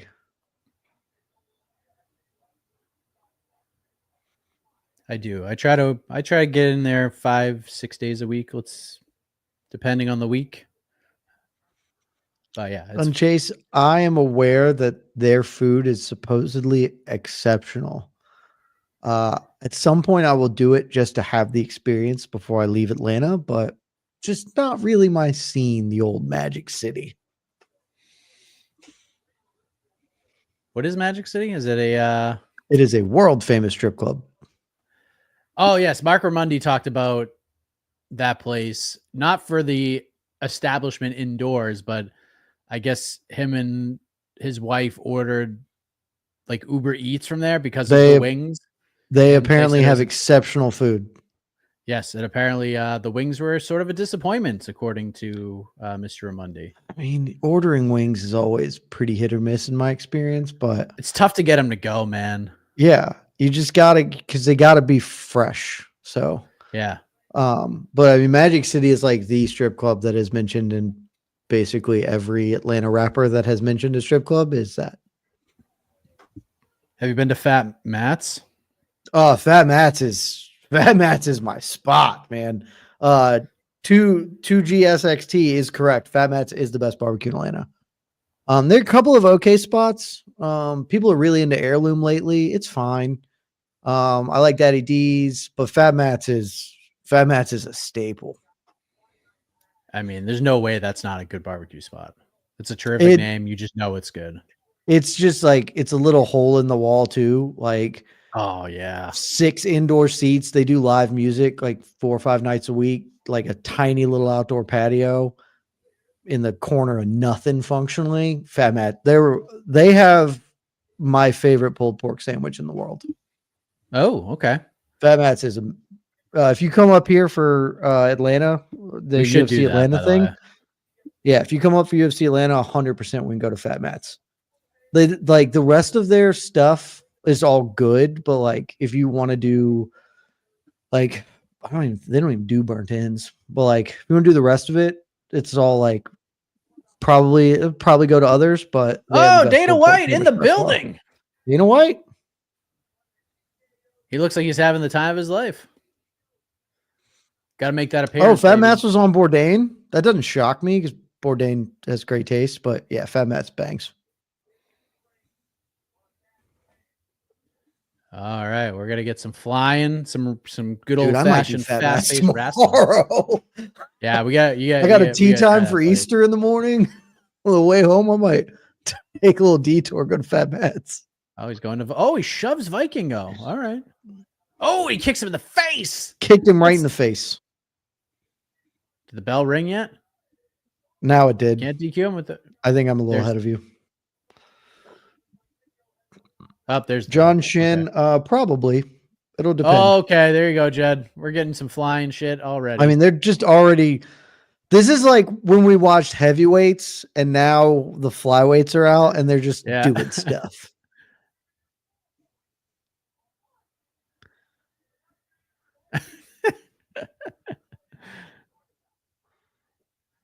All right, here we go. I do also really appreciate when the wrestlers like, you want to hold hands? What if we just hold hands and do this grip thing together occasionally? The test of strength. They play mercy. Oh, they're still holding those hands. Oh, we'll get some flippies. Yep. Oh. Just terrific. How long do you think they can have this match while holding hands? For 10 minutes. That would be a fun gimmick. They should do it. Oh, they stopped. Yeah, you're definitely ahead of me. Oh. Oh, there's some flips. Yeah, you might be.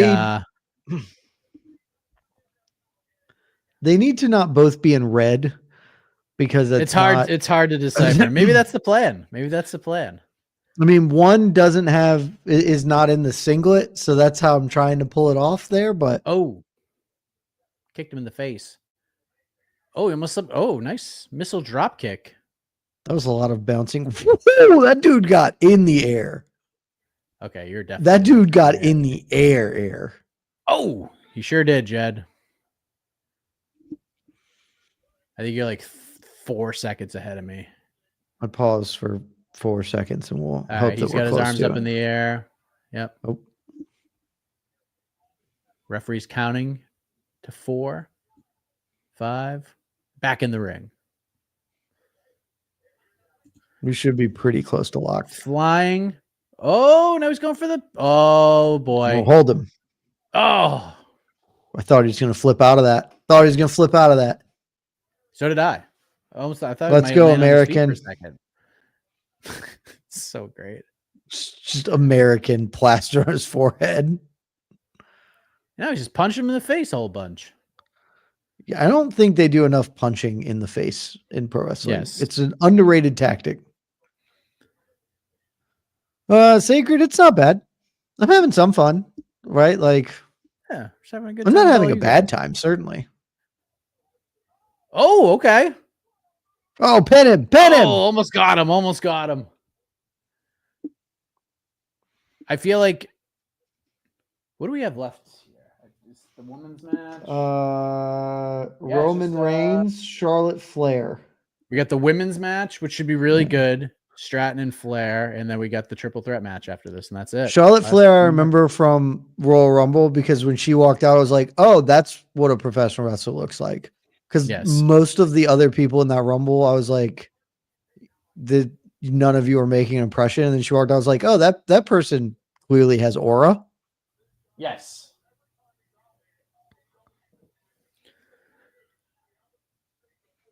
Oh, missed it with the kick. Didn't miss the second one. Right in the chops. Something mad is going down in the main event. I mean, maybe. I don't know what would qualify as mad, though. I mean, Paul Heyman maybe doing some turning, man. Oh, that was cool. Wow, that was sick. That was cool. That was sick. Sacred, that's my level of enjoyment. Like, every 5 minutes, something cool happens. Like, that's cool. Which is fine. Like, that's a perfectly good level ratio of enjoyment. That, I'm going to guess that he stuck that well, but that almost looked like his neck did not go where it was supposed to. Yeah, that could have been really bad.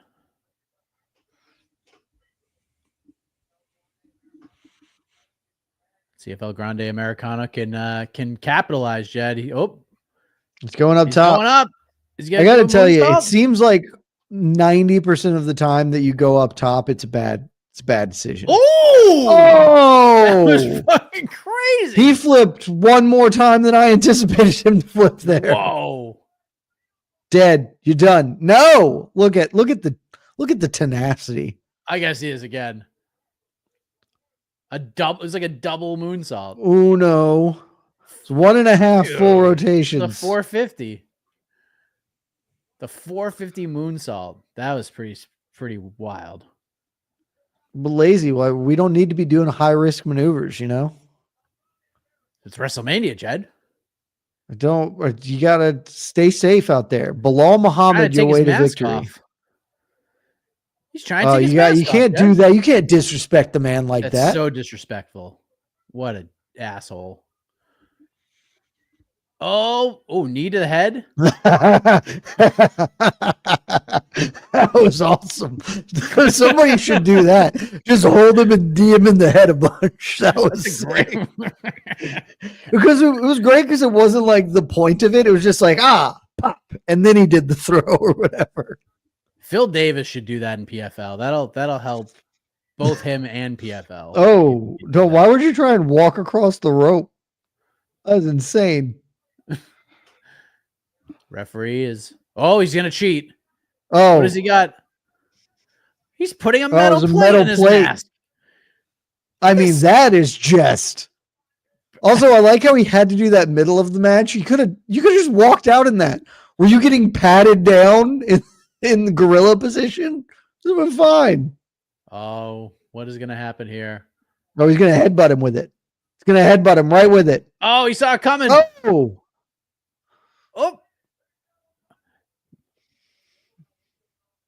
That headbutt's like going to come to play at some point. It looks like that man's leg is not great. I don't know if this is. Oh, it's a sell part. Oh, but he kicked. like, he kicked him. Well, like before he got up to the rope, he like was limping, but I never know if they're actually limping or if that's like a gimmick limp. But now it's clearly a gimmick limp. Yes, because he kicked him in the steel plate. Good defensive move right there. Oh, he's going for the angle. Oh, I got him. There it is. Buddy, you got to stop the knee. This is just bad form. He has too much maneuverability here. Lock it in. Lock it in. Drag him back. I mean, the ref would never notice. If you kicked him in the balls right now, the ref couldn't see it. Yep. You could just hoof him right. Oh, that's see. Oh, 1, 2. I don't even know who I'm rooting for. Who am I rooting for? Oh, no one, because I was rooting for Rey Mysterio. Yes, no bet here. No bet.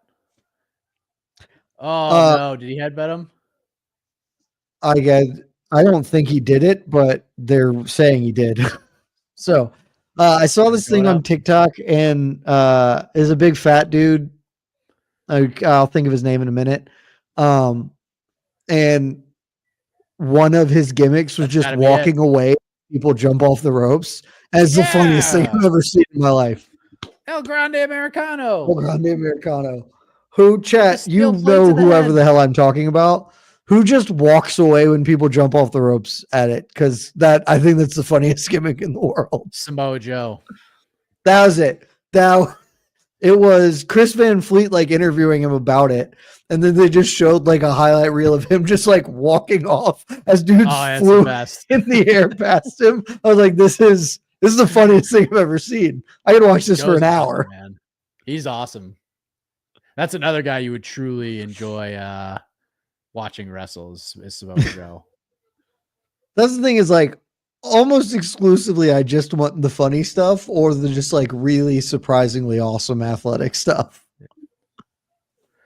And like, you've been to Hulk Hogan's restaurant in Clearwater. It's a fun, terrible novelty.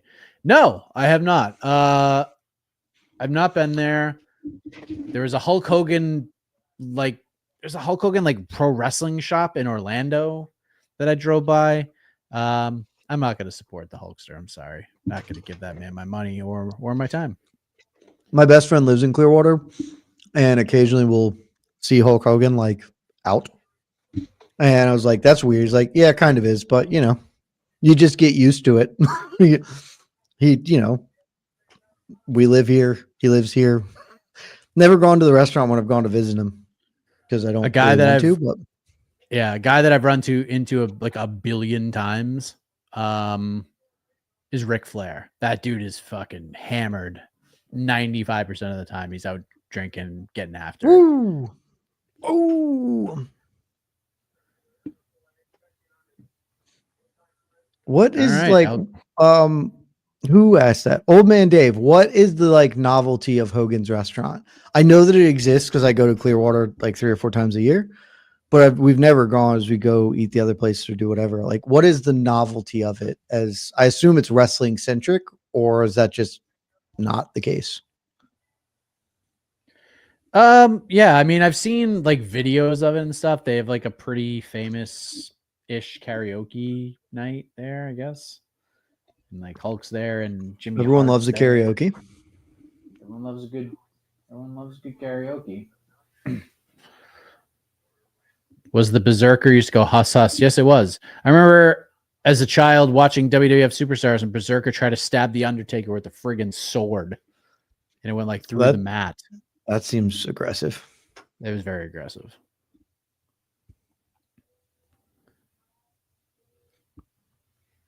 American Nightmare.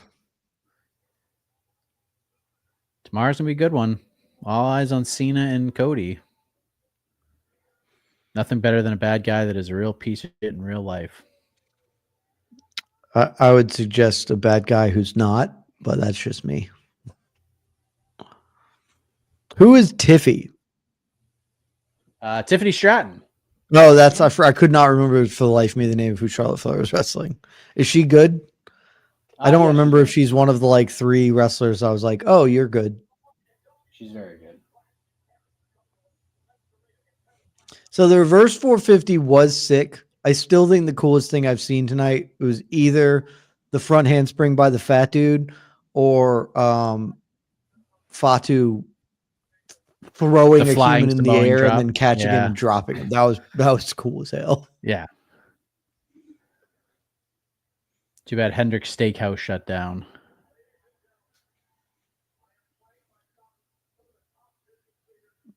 Oh, wow. So this must be the AAA announcement from earlier. How many luchadors are in WWE now? I mean, with It's like the a lot of acquisition of dudes with AAA, a masks. whole bunch. Oh, That's pretty freaking wild, man.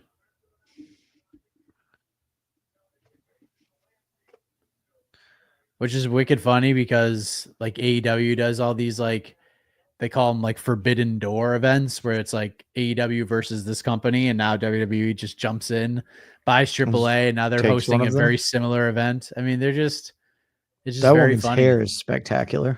Yeah.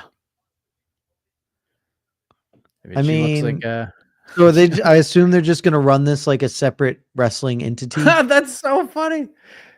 Is that Mike Bond behind them? Nope, that's not Mike. No, I don't think. No, it's not Mike Bond behind them. That's pretty funny. Look at that friggin' stadium, man. Dude, I mean, whatever it is, 60, 70, 80,000 people filled in. It's got to be more because they have the floor seating.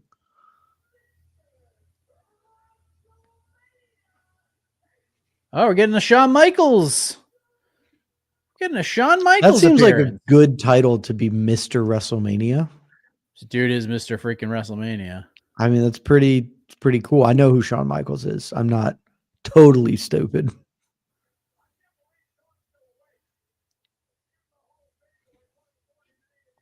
Karen, it's I believe it's going for another hour or so.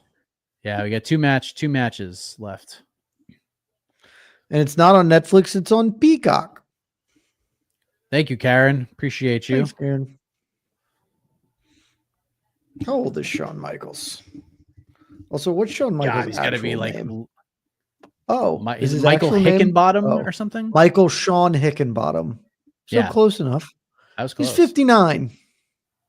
Yeah, I was gonna say late 50s. Dyes the beard. Think we're gonna get an attendance reading. HBK chance.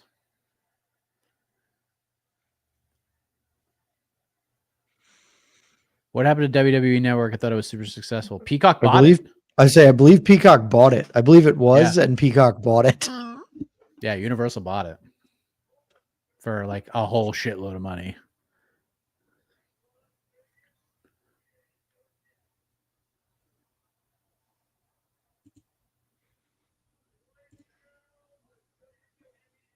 Let's see. 61,467 people at night one. Sold out attendance. I don't think that's true.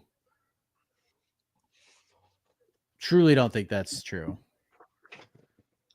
This is it. So these are WWE. I don't think this is a sellout.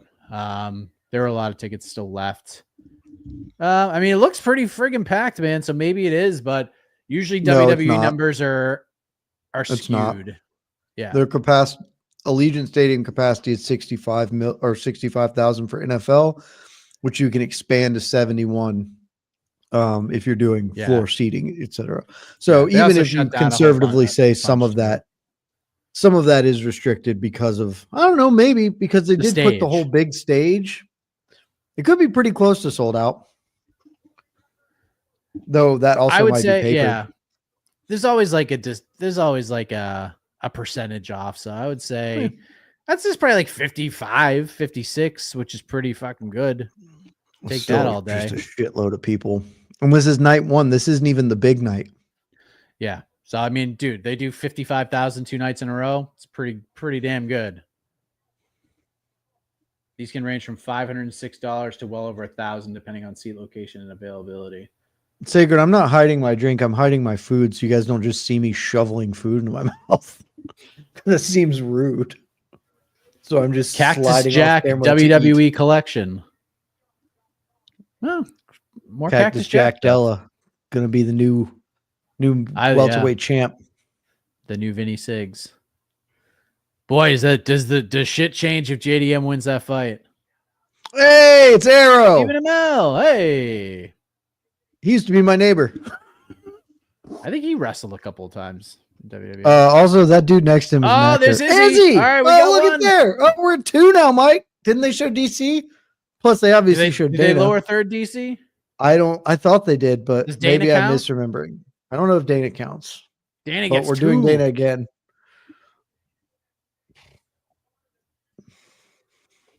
Dana does not want to be on camera at all. Not at all. He doesn't ever want to be there. All right. Stephen Amell used to own a house by where I lived. Like when he was prime Arrow, which is a show I watched but never finished. Maybe I should go back and do that. I just rewatched Breaking Bad again. Good show. Sure. I was not nearly as enamored as everyone else was with it, but very good show. I think it's one of the 10 best shows of all time.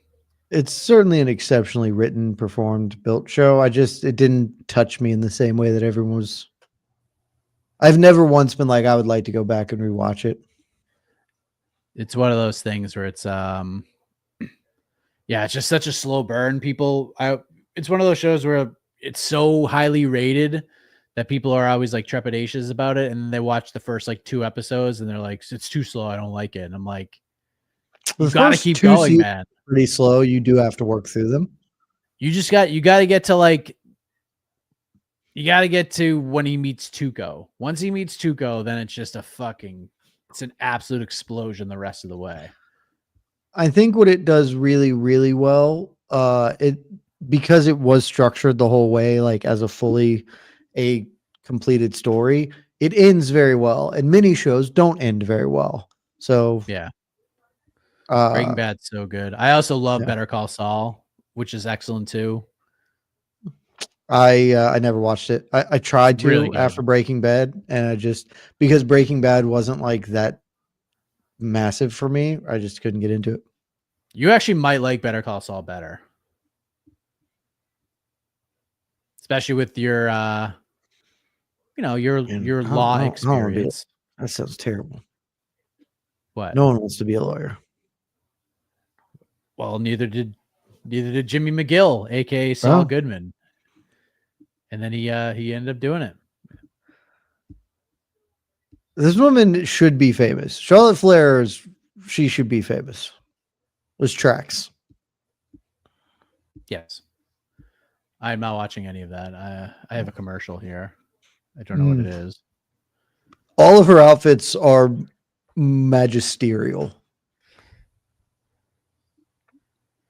Charlotte Flair's 39 is the under 35 curse apply in WWE. Terrific question. LA Knight just lost at 42.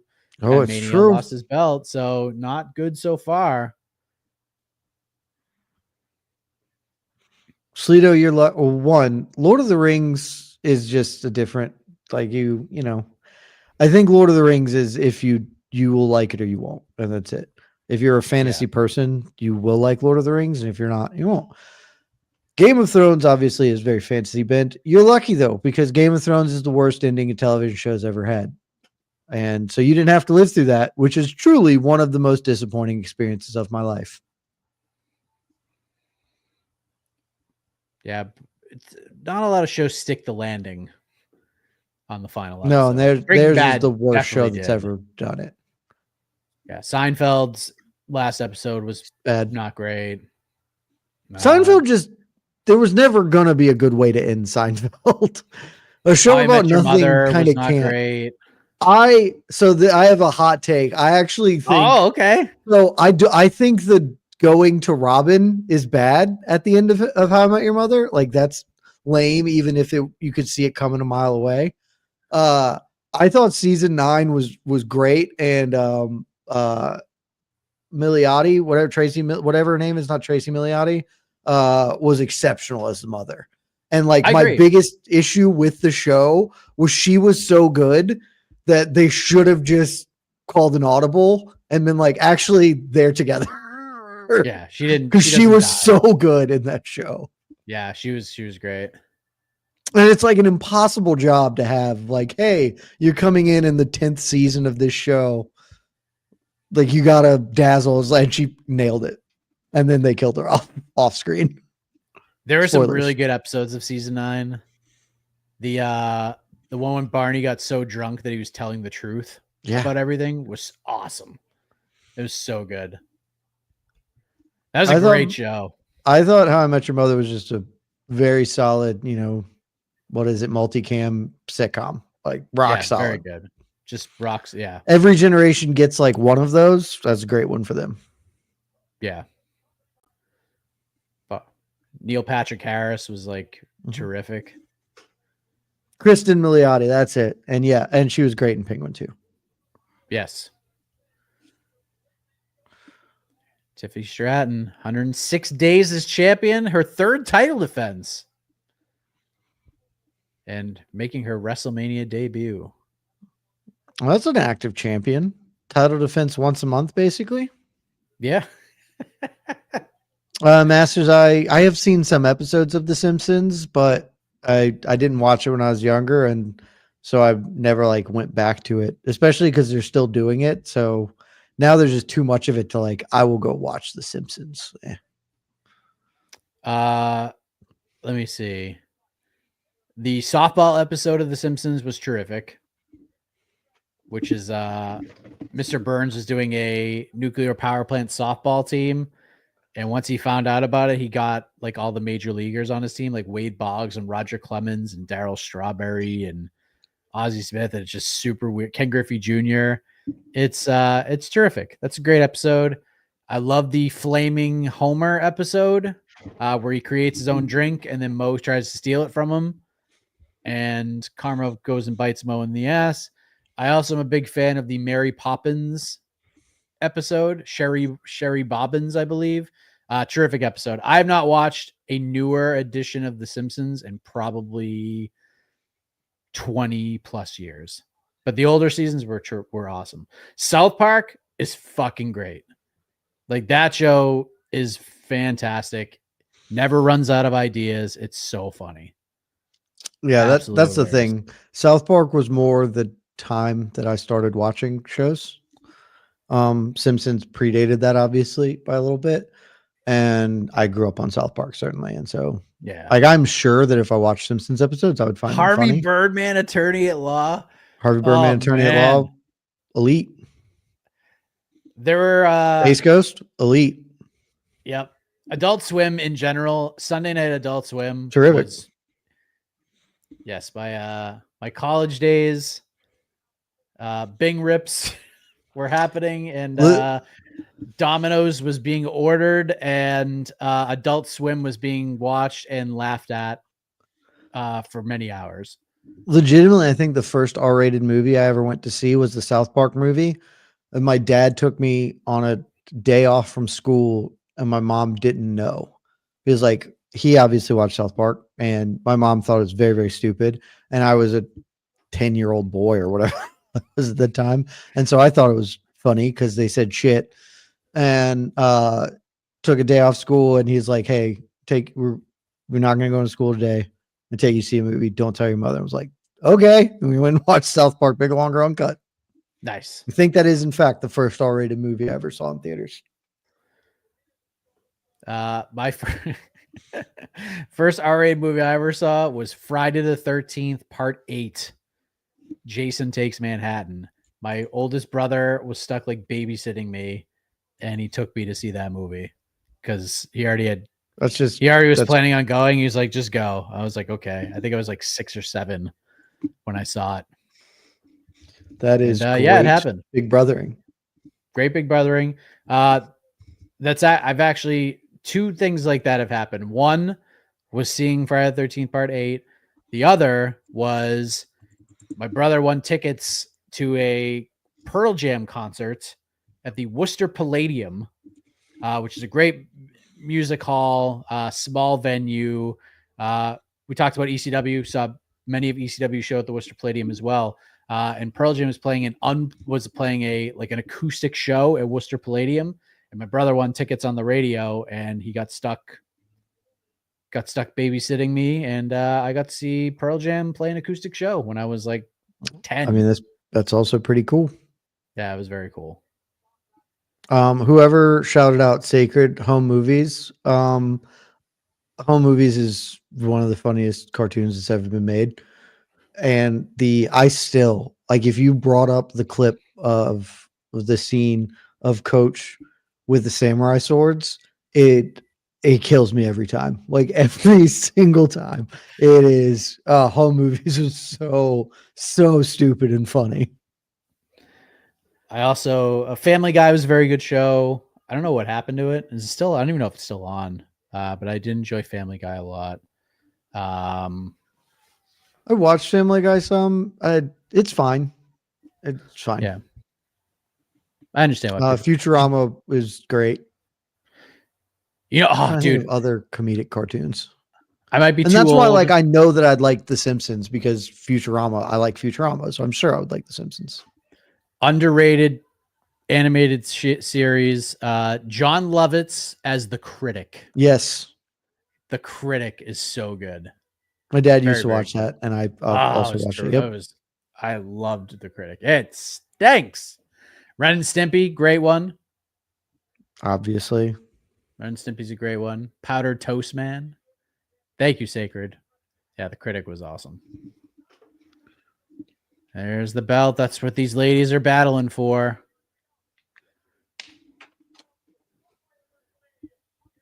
There's that belt. That's probably what you're thinking about, Jed. The white title there. All right. This should be very good. Do you remember the show Kablam? I don't remember Kablam.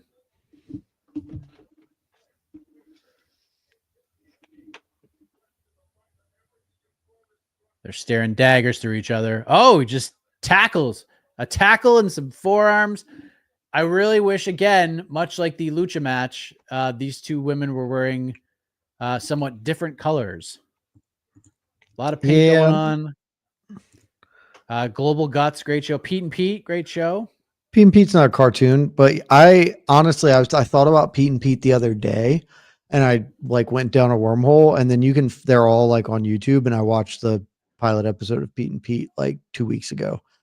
Yeah. Still kind of holds up. Solid. Those Nickelodeon days were the best. Double Dare is still one of my all-time favorite shows. There's a really fun documentary on I think it's Amazon. It's called like Orange or something like that. I encourage people to go watch. It's just about Nickelodeon programming and how it became a thing. It was great. Yeah, there's a few good docs. I think Hulu had one too. Masters, come on, buddy. I know Rocco's Modern Life. I was like right in the wheelhouse. Oh yeah. All those shows. Doug, Rugrats. Good time. You can't do it. See, I'm so old. I remember you can't do that on television. So that predates me. Yeah, I remember that friggin' show. During college, Salute Your Shorts, excellent show. Camp Bonawana, we hold you in our heart. During college, I found a website that just was Old Nick. Like they just did a live stream of Old Nick, and so you could just tune it in, and it rocked. Like you would just, engage in some recreation and then just veg out to watch whatever, Angry Beavers or Doug or Rugrats or Double Dare, Guts. Sick. See, someone's like, you guys are treating this like women's MMA. You've just switched off. We are not. The problem is this conversation rules, and it's really tough to turn off. And just when I think it's over, Lazy Bed drops friggin' Heathcliff on us, and now, like, how am I supposed to watch wrestling when Heathcliff memories pop into my brain? I'll also add two things to this. One, my stream got weird, got like bad. I don't know if that's happened for you, Mike. It's just like pausing for like a half beat, like pretty consistently now in an annoying way. And two, I've been watching professional wrestling now for 2.5 hours, and this is around the end of my like locked in patience for it. It's tough to put this match before the main event. Like this is actually going to end up being a very good like professional wrestling match, but people are just waiting for Punk and Rollins and Reigns at this point. The coloring, you're 100% right, especially because they're both have long blonde hair. So like, you just don't know. I don't know who's who. I believe Charlotte Flair is kneeing this woman's face into the mat. Muppet Babies.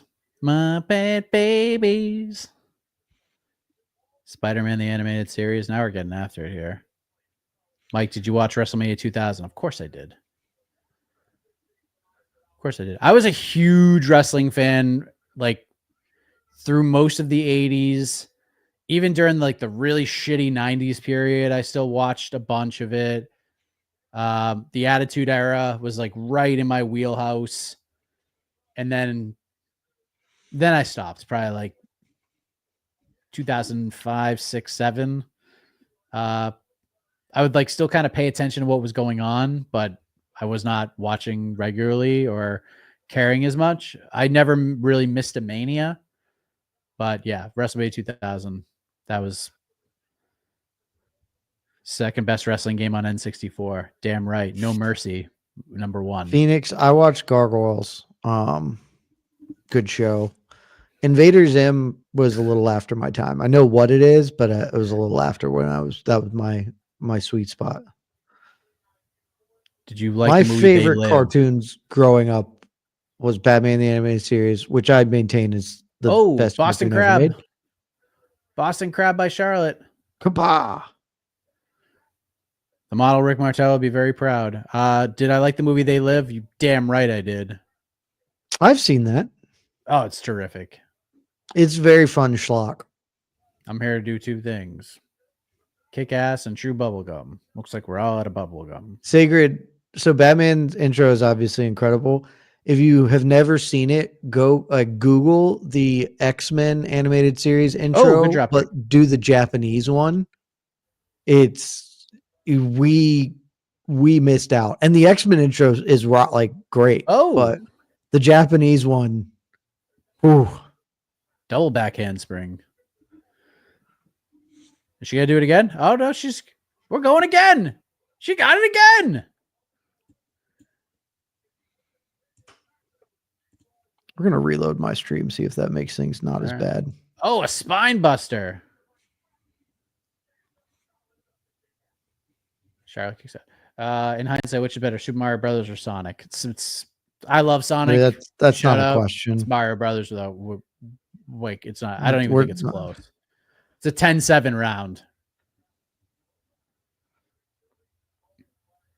Jed, how hyped you to watch Sinners? I'm pretty pumped. And I'm not like a huge horror movie guy. But it just doesn't matter, and that looks great. Every preview has looked amazing.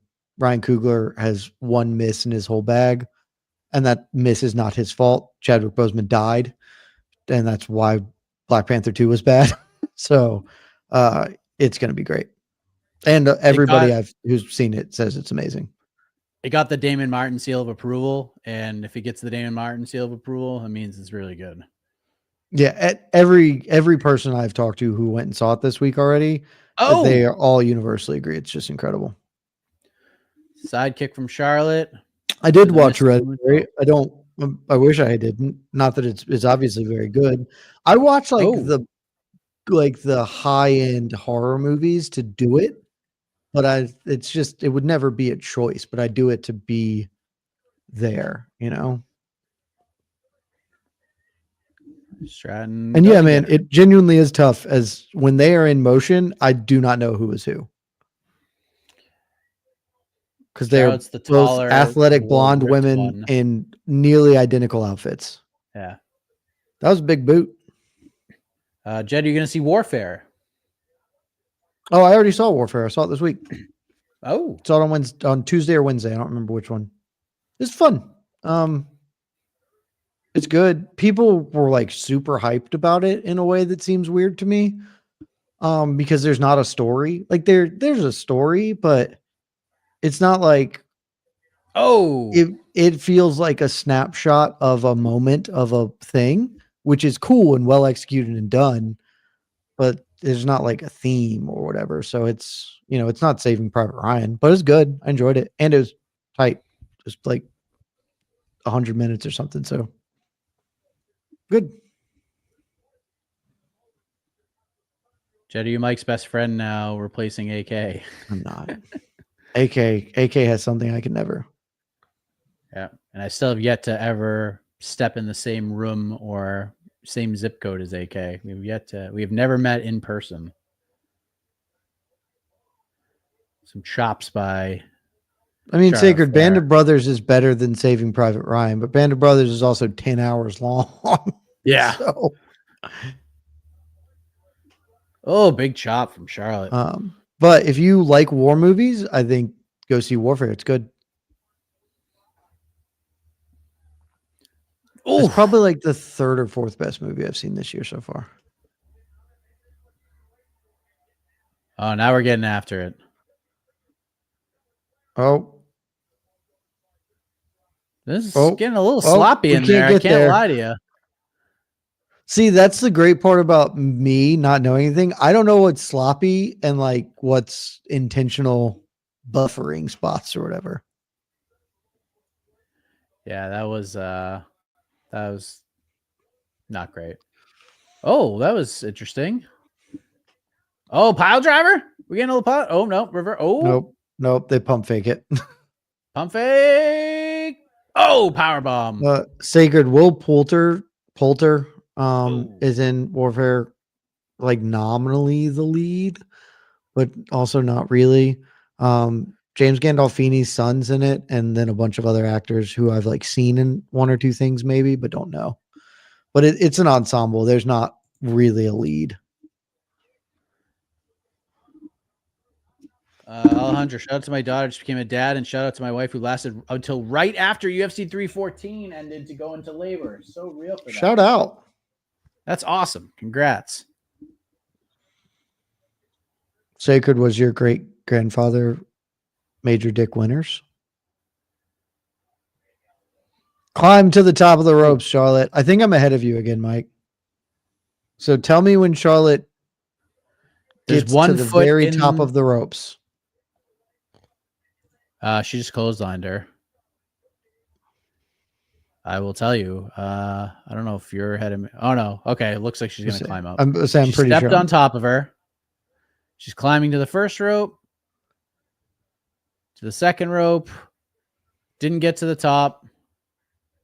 Tiffy grabbed her on the second turnbuckle. Now she kicked her off. And now she is on the top rope. And she got crotched. Hate it when you get crotched on the top rope. Yes. And now Tiffy going for the belly to back suplex, perhaps. Charlotte elbows. Oh, Masters, I'm terrible at Street Fighter. I would choose Guile, but I'm very bad at Street Fighter, so I would lose with whoever I chose. Charlotte's still sitting on the top rope. What is this? Sacred, that is correct. She rolls over. Dick Winters was.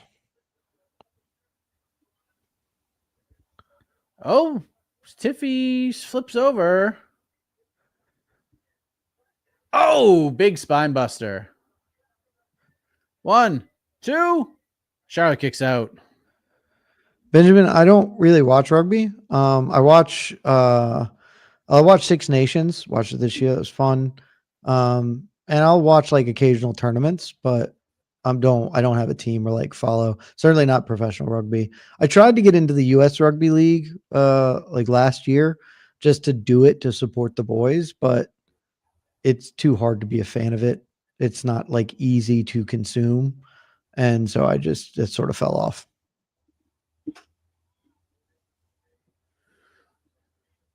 Just shoves her right into the ropes. That was weird. Good. Does he still wrestle? No, he does not.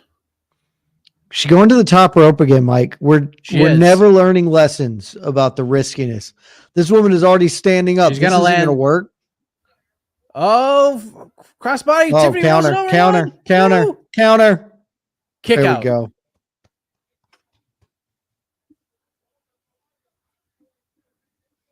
Spotify BTL. Every episode has commercials for tampons and other women's related products. Are you all aware of this? Why is this the case?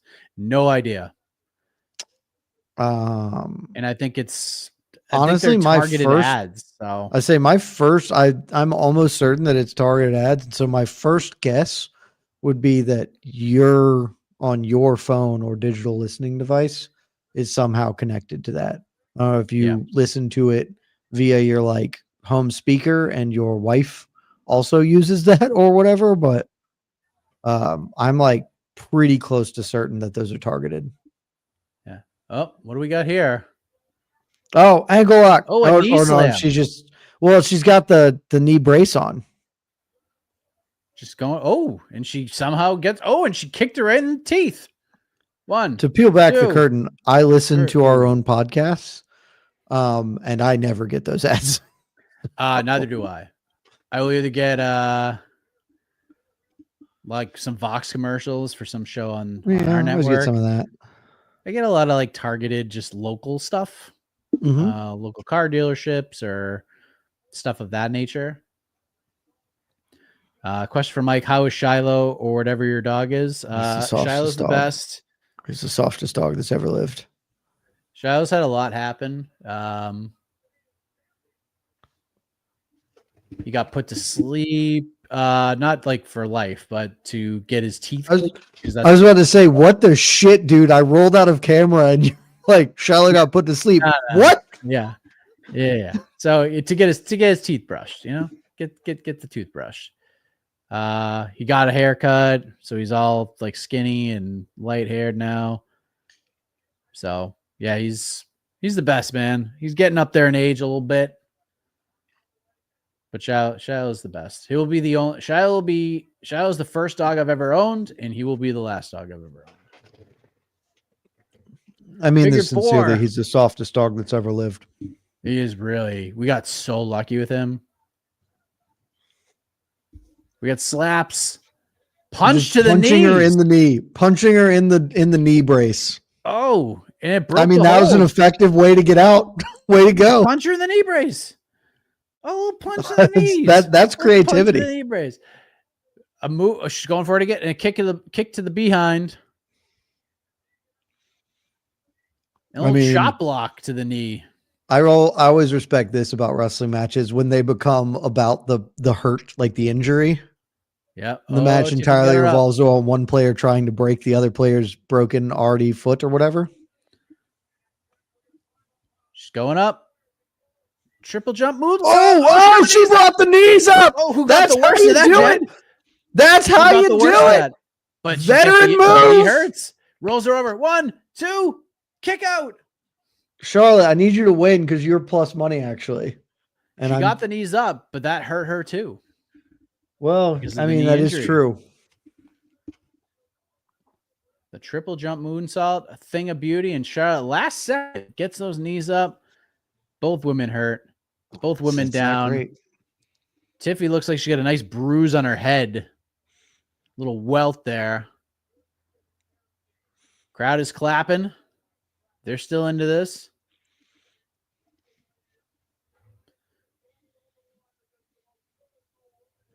Who's gonna get up first? It is Charlotte. She moves her over. Charlotte on one leg is climbing the ropes. Climbing. I think we got another moonsault. Every time this isn't working and your knee is vulnerable. Oh, he kicks her off. How do you have a broke knee and you don't attack it better than that? Oh, punch to the back. We're fighting. Fighting on the top rope. This can't end well, Just push her off you. She's not locked in. Push her off. Oh.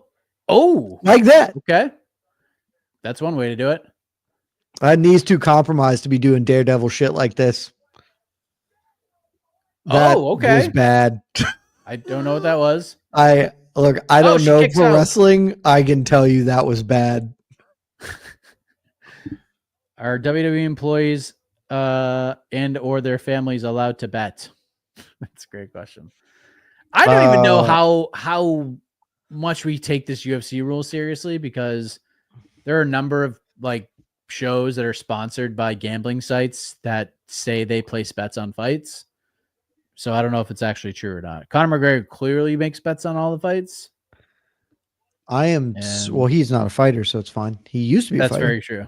That's very true. I am certain that they are not supposed to. I also doubt they even care because, again, like the betting limits for professional wrestling are like $50. They're not trying to take a bath here. Who do you have a bet? Who are you Well, that's betting on weird. this fight? I have In Charlotte this Flair match? on this one because I know who Okay. Charlotte Flair is, and because she got Aura.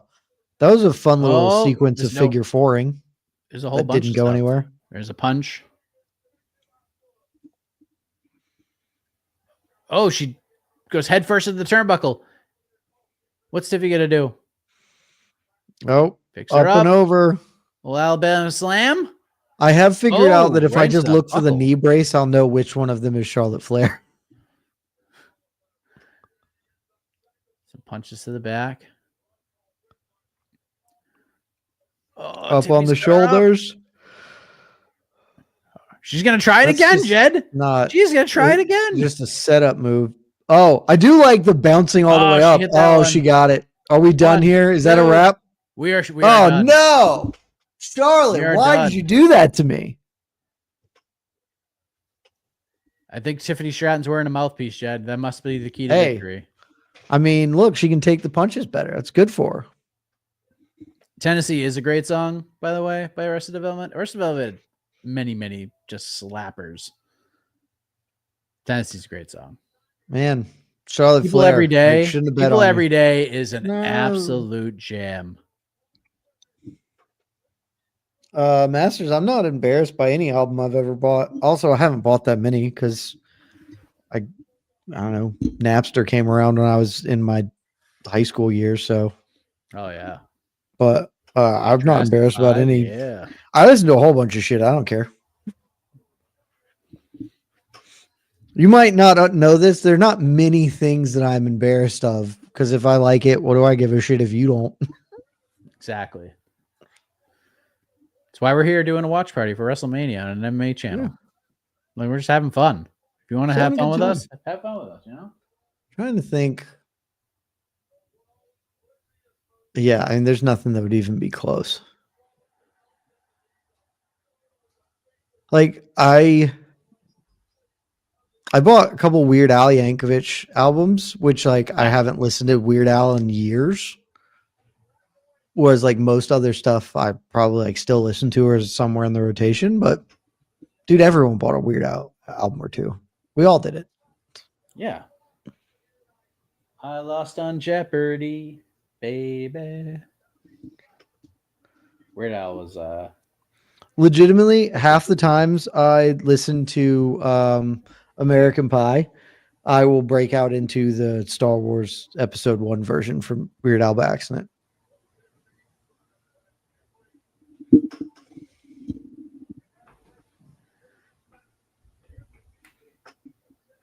So we just got one more. That's it. We got a triple threat match.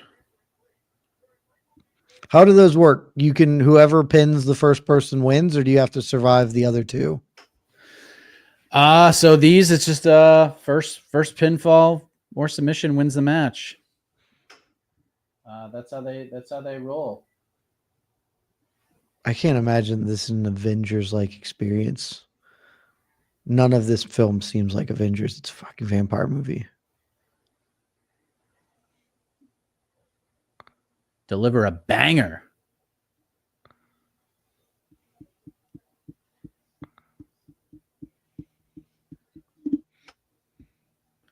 Mike, that first GFL event is never happening, is it? What have we been telling you for months? Don't buy into the hype. I tried to get Darren Owen on. We did the town hall. I at least learned more about it that day of what they were trying to accomplish. But still, just the amount of money that was being thrown out and all that stuff was just, there's just no way it could work. It's just not feasible. It's impossible. Yeah. Also, GS, come on, bro. I wrote about it for the site. Of course I watched the latest Dogfight Wild. Dogfight Wild is my new fight circus. Like they're the best. It's there. This one was not nearly as good as the first iteration, but it has the same sort of devil may care.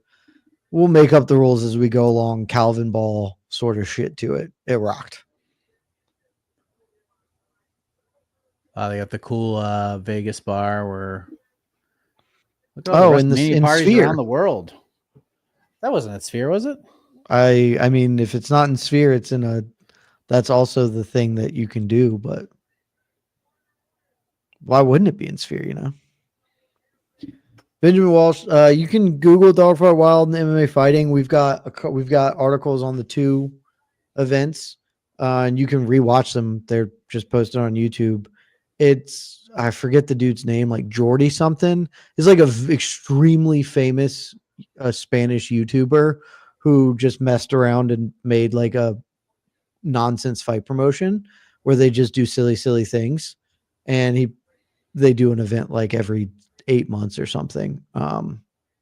And they've done 2, and or I guess they've done 3 technically, and they've all been insane and kind of fun.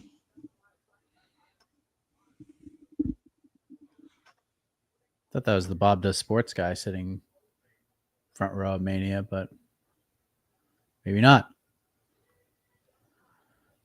The last one they did, Fame, apparently. The last one they tried to do an act like a Royal Rumble with like 20 dudes and just MMA Royal Rumble, so you could knock somebody out or push them out, but they didn't explain the rules well, and it just sort of devolved into anarchy immediately.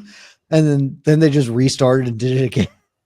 And the second time, 3 people figured out that they could just work in tandem and beat everybody, and then they fought each other at the end. It was very, very silly. Just like the Royal Rumble. Pretty much. It was like, the 3 of us will sit here, and then the 2 small ones will attack the big guy. But then it was very, very dumb. But, you know, they're pushing the envelope. They're trying.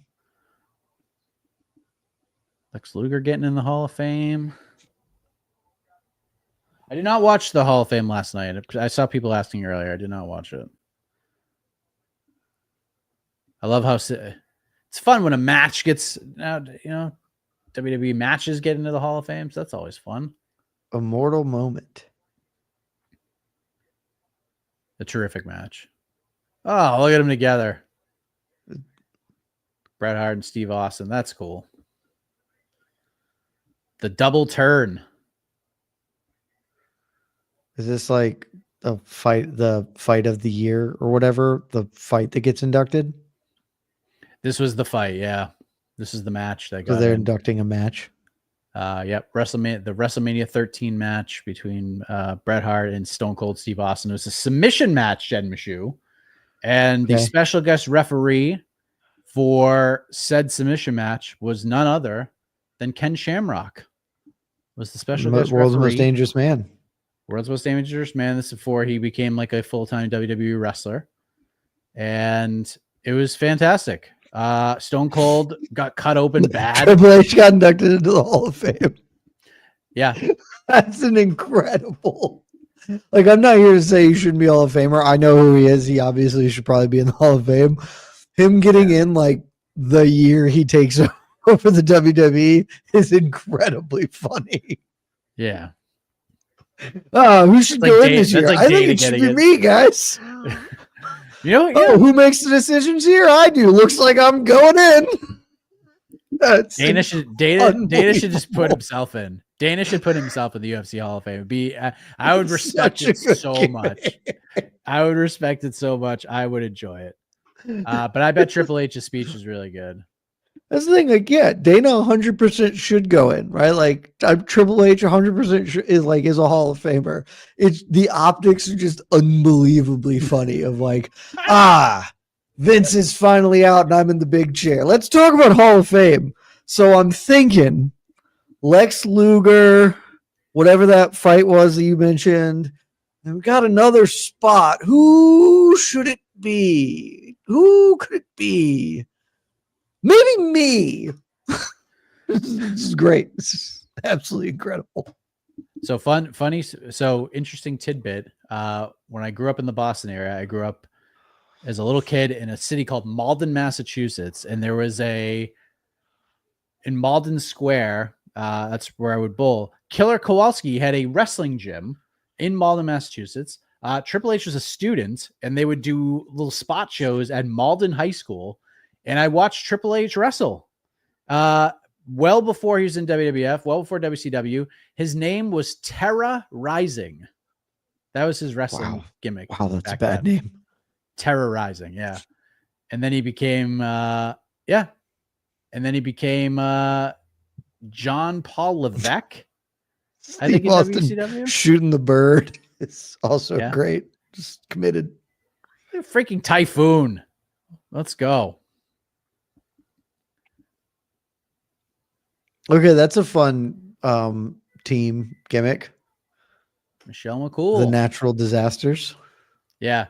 They put Triple H in and The Undertaker's wife into the hall. Did they really? Yep, that's the Is that who wife, this is? Michelle McCool. Oh. Yep. And Triple H gets his own entrance, Jed. Gets his own entrance. Ooh.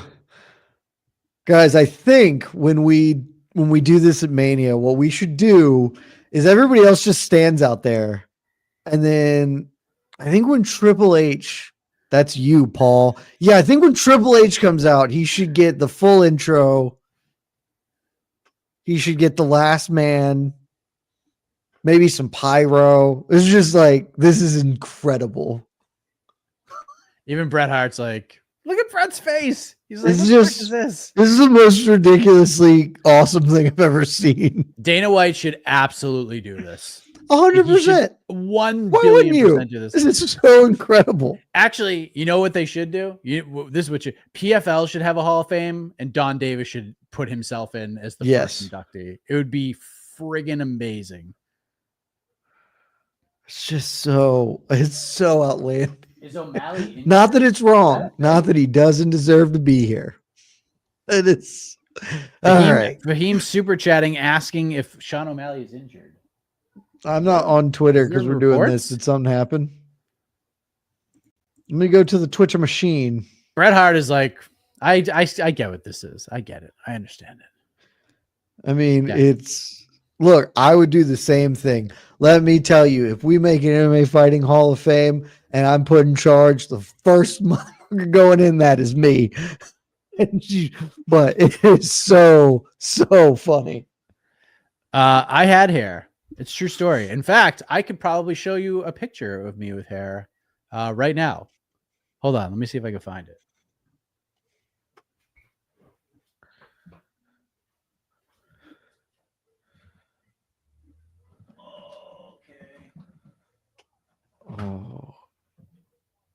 Oh, Oscar, you could be so much better than that, sir.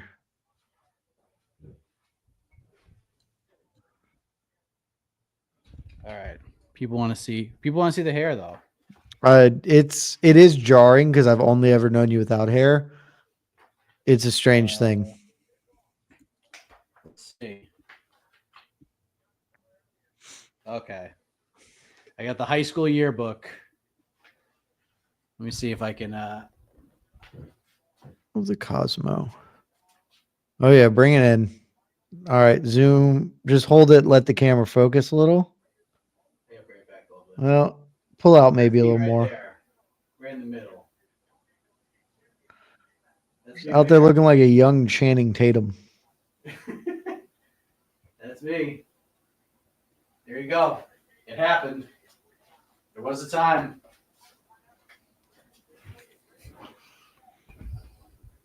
Lazy bet everybody's bald by choice. Yeah, I've lost the battle. Like You can go to Turkey. You can wear a rug, know. Fuck, you know? fuck that.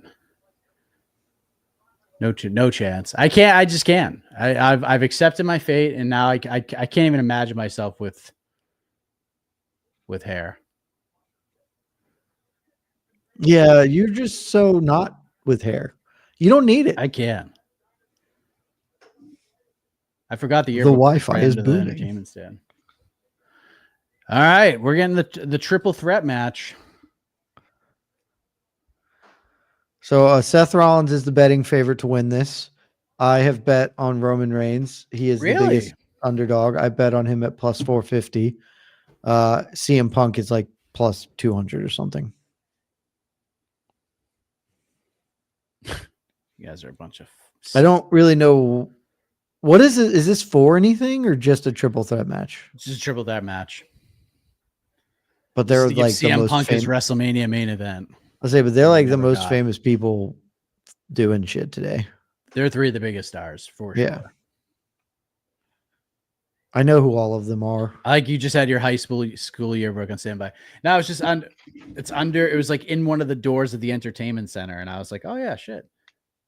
There's like a few things up. There's like an old Babe Ruth picture me pitching, just chilling around here. I mean, there's lots of stuff in here if you dig deep for it. Mark Ratner's book that he gave me during International Fight Week one year. Very good read, by the way.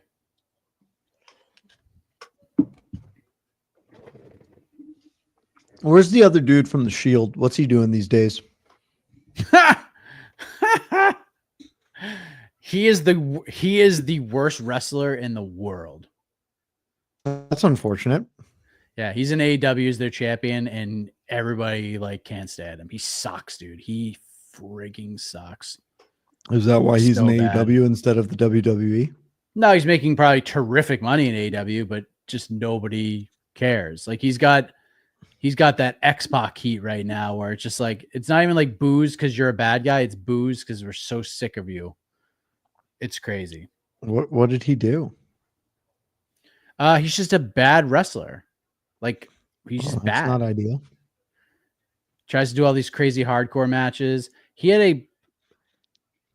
a like a board with nails, like in a match with Edge, who's in AEW now, and like Edge hit him in the back with like a board of nails, and it got stuck in his back, dude. That doesn't sound like being a bad wrestler. That sounds like awful. That sounds like that was terrible. Yes, they're doing But this thing where isn't it's that like, what aren't the fans in on that though? they hate it. Like they're just so. Okay. I mean, that was just gnarly as shit. But yeah, he's so bad now, man. It's so brutal. He like ruins the product for me.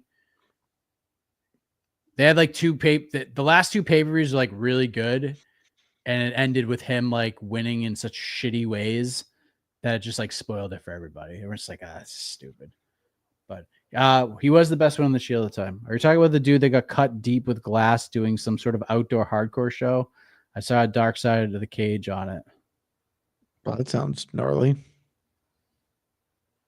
Being suplexed onto a board of nails sounds like something I would Suplex not on board. wish. Yeah, on that's my what it was. worst Yeah. enemy. But it got stuck in his back, and they like, Well, yeah, he got Try to suplexed take onto it a out. board of nails. yeah, but it's not supposed to do that. I mean, that's just Yeah, it was physics, tough. man. That's 4 sequels pointy shit.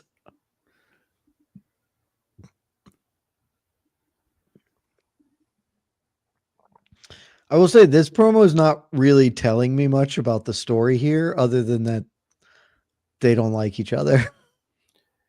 Pretty All much. these people yeah. have been hitting each other, but it's not like about anything, or at least that's not being conveyed in this package. Nick Gage. Yep. Good call. All right. Here comes Seth Rollins. First entrance. So no one's a champion here. This is just for funsies. This is a grudge match, 3-way battle. You got to put something on the line if it's the main event of night one. Put a crown.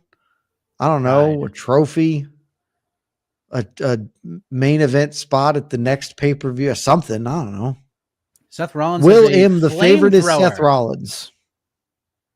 Is he shooting a flame? I think he's shooting a He flamethrower. is. So 100% shooting a flamethrower in a suit that I would bet my life is flame retardant. 5-round main event, non-title.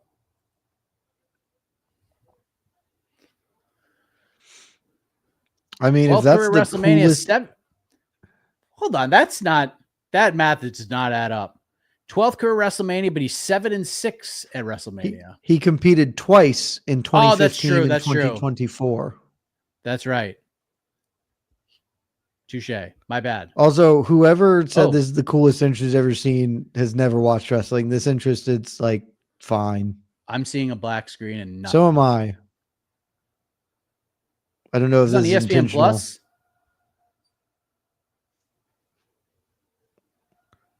I mean, Unless I'm they hearing the turn crowd sing the song. Because they turned the lights off. Okay. They just blacked it out. Oh, they did. Yep. Oh, so he could do a costume change. Yep. So he could get out of the flame retardant black outfit into white Techno outfit. Jesus outfit. And they are singing. Those are some sunglasses. Seth Rollins dressing like the villain from The Beekeeper. Nah, the villain from The Beekeeper had more style.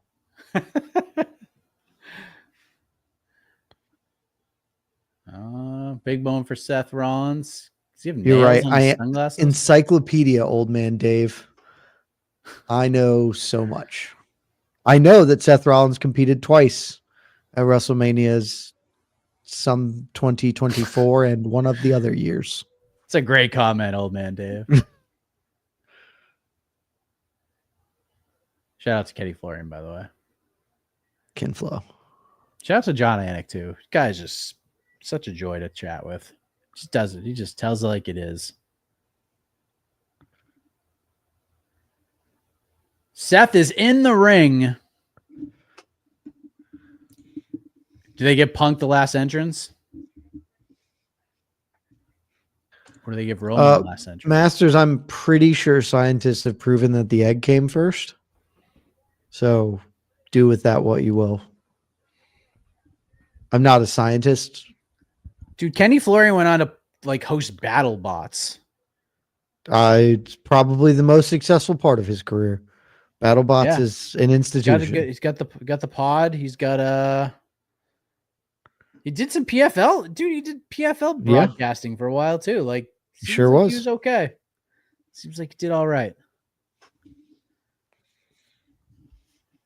All right, Seth is still in the ring. Who gets the next entrance? Is it going to be Punk? Is it going to be Roman Reigns? Roman Reigns' entrance is going to take a fucking hour and a half. It must be Punk then. In my head, Roman Reigns is the most famous of those three men. I think, yeah, that's just kind of what it is. But Punk's probably like, they built this whole match around Punk main eventing it, so they should probably give him the last entrance, but we'll find out. Did you put a crown of thorns on the side of your gigantic douchey sunglasses? What's the vibe there? Punk gets the last entrance. Okay. Here comes Roman Reigns. Paul Heyman is going to be a big factor in this one, Jed. Okay. Is he with Roman Reigns still? I believe he was with Roman Reigns when Cody Rhodes took the belt from him.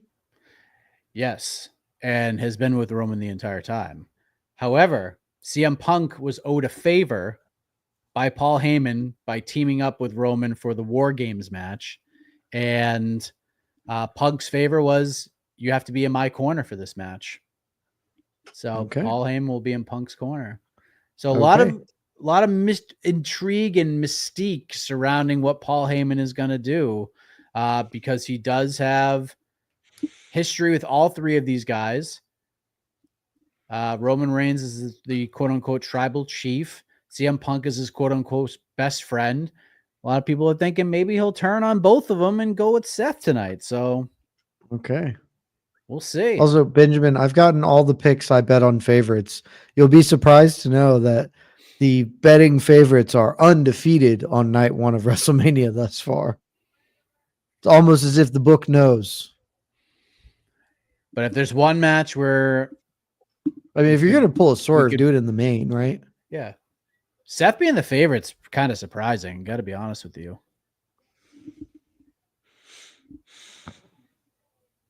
All right, well, Reigns without the belts and without $50 a lot of money.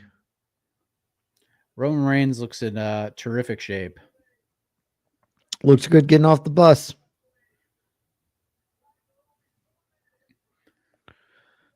Jay was a massive favorite over Gunther Lazy. Jay was a minus 1,500 favorite. Yeah. I mean, He's the pretty biggest much if you betting favorite by far. Yeah, it's pretty much if you win the Royal Rumble, like you're winning the title of Mania. Yeah, why It's it almost makes a sense. given. Why would you win the Royal Rumble and then lose Mania? That seems like bad booking. Ace, you're correct. It is scripted. Have you looked at the script? Do you have Send the me script? send me the script. Yes, I like. It's also not actually scripted so much as it's planned. Yes. There's not like a script written out to be like, hey, do this. It's like, hey, you're going over. Okay, Ace. Think about what you've done for a Sean second. Brady with CM Punk.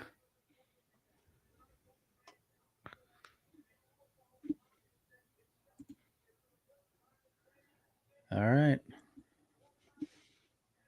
It's not any more scripted than UFC. Well, I mean, that's not true, but Yeah. this is just the thing. We can just point at the ceiling, and that's how we identify that we're Roman Reigns supporters. Ah. I have $5 on you, Roman, and you will determine whether I lose money tonight. Functionally. Has there been a single surprise WWE legend guest all night during a match? Not during a match. Hakua came out after Jacob Fatu won. I thought that was pretty cool. Yeah. There's been no surprises during the matches.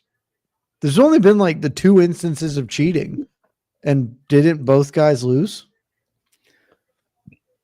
You may be right. Gunther lost with the belt to the face.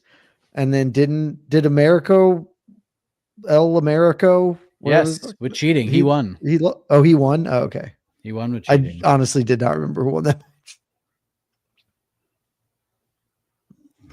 Just point to the ceiling. I got to tell you, this is not what I would call cool stuff from Roman Reigns.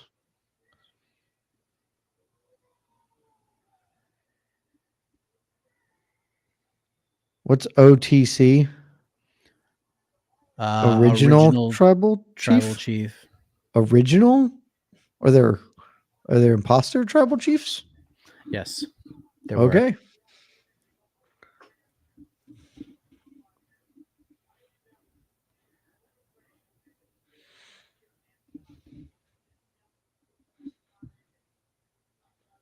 All right. Let's get Punk out. Let's do this thing.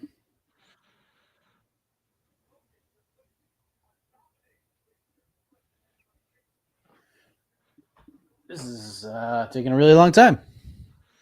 You, in fact, called it. You said he's going to take an hour to walk out. And it's not interesting, is the other part of it.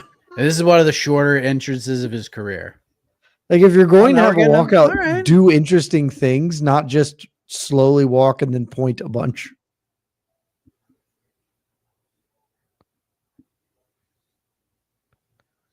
We're getting the full-on. Don't let these tattoos fool you. I'm a man of great discipline. I don't look at tattoos and be like, that's an undisciplined piece of shit. That's not really how my brain works.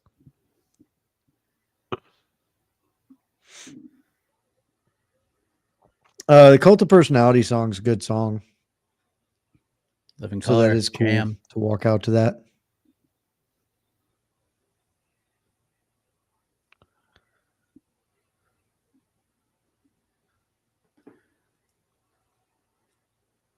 CM Punk. Let's see. He's had his moments.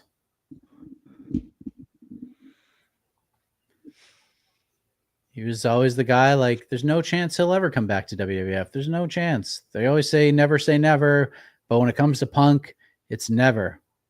And then all of a sudden, Vince McMahon leaves. Yeah. Triple H takes control, gets Punk back, and then inducts himself into the Hall of Fame for doing it. I think he made a great decision by cutting his hair because he looks kind of silly with the long hair.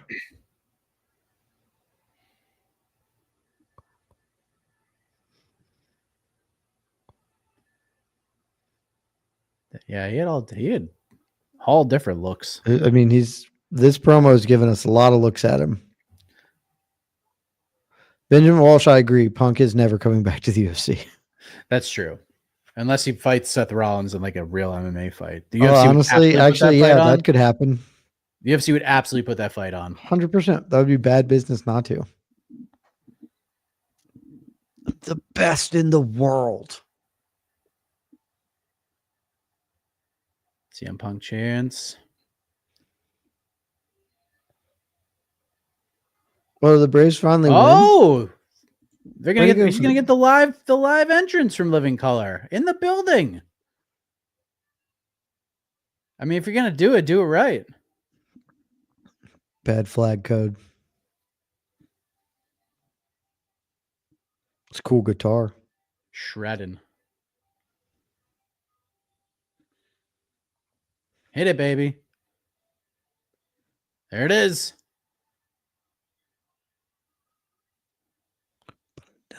Wow, dude's cranking.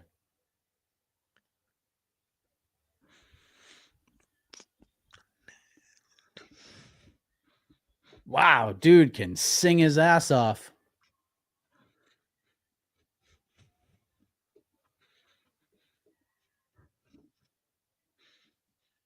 Jelly Roll having a good time. George Kittle dancing. And there he is with Paul Heyman in tow. And some yellow boots.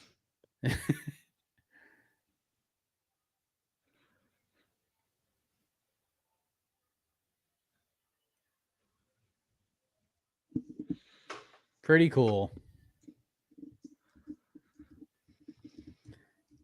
They streaming on a little IG Live? Nice. Paul Heyman having a great time.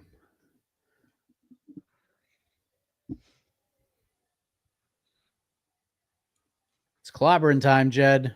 It's clobbering time. Oh, is that his new bit? It's been. He's taken the things catchphrase. Yep.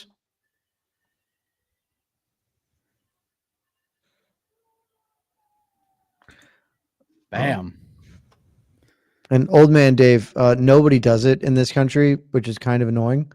But the flag code is like extremely explicit that the flag is not to be used like as a piece of clothing. So like, you know, we just gave up on that part of it, but it is what it is. UFC did the live music for the Connor versus Chad, but it was lame as if they did it right, it could be epic. Probably be too much though. Did you think it was lame? The Connor and Chad Mendes thing with the live singing? I don't know. I don't remember what I thought at the time. Was it Aaron Lewis who sang Chad Mendes? I definitely didn't think it was lame. I think that it didn't like hit in the same way as like these kind of do. But I'm pretty certain at the time I remember being like, it's cool that they are letting something like this occur, you know? The Sinead one was awesome. Well, certainly. Like just her singing the beginning of it. I thought that was great. I mean, he may have been saying it for years, but the thing's been saying it since like 1932. I'm sure Punk's doing it to pay tribute. That seems like something. I mean, it has to be. Seems like something. Yeah, seems like something Punk would enjoy. And yeah, old man, I don't actually care about it. It's just one of those things I noticed because like it doesn't exist anymore functionally. When did the Fantastic Four start? Let me figure that out.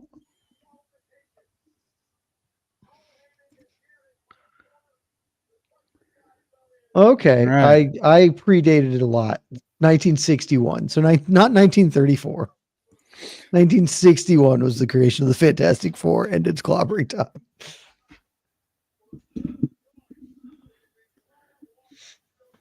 All right.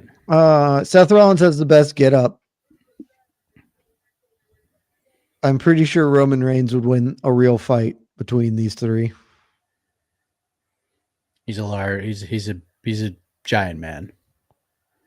He's not a small person.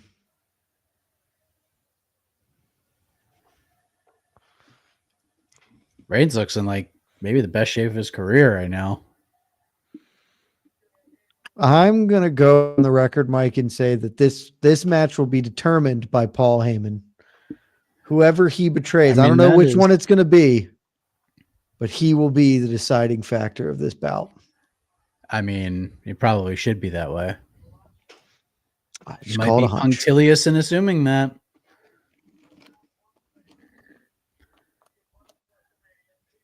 All right, we can go ahead and start this whenever you guys are ready. I mean,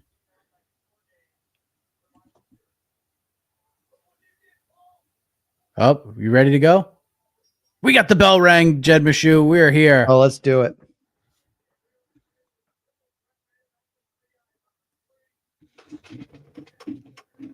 How does this play out? Do two guys gang up on the other?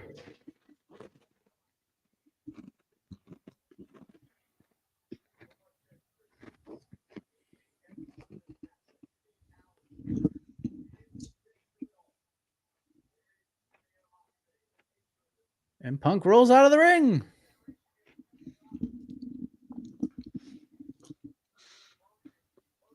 Is Reigns wrestling in Jordans? It's very possible. He's playing some mind games here.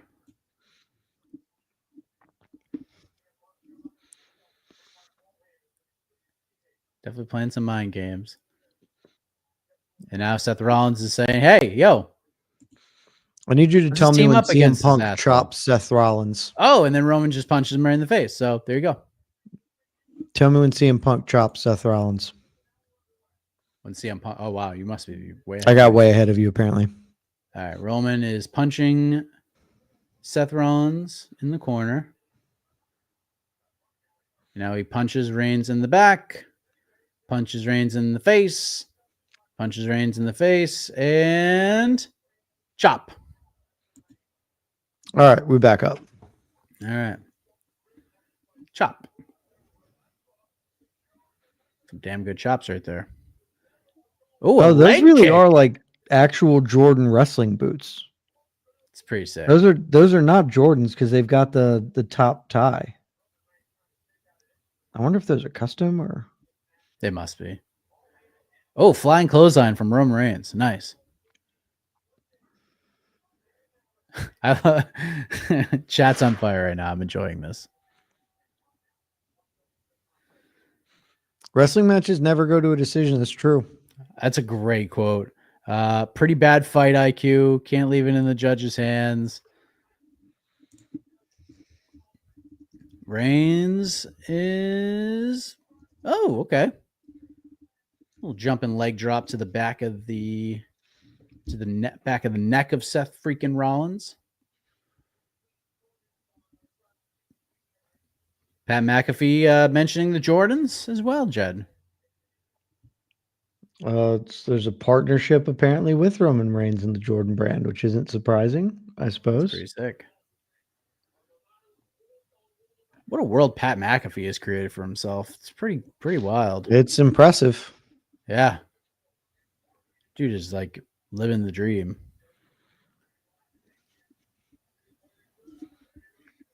Rogan is screaming for the calf kick right now. They are. That's Bill Simmons sitting in the front row. Oh, it almost got Roman Reigns on his lap. So that's cool. Nick Khan was sitting front row, I just saw. I mean, if you're going to be there, sitting right in the action sounds fun.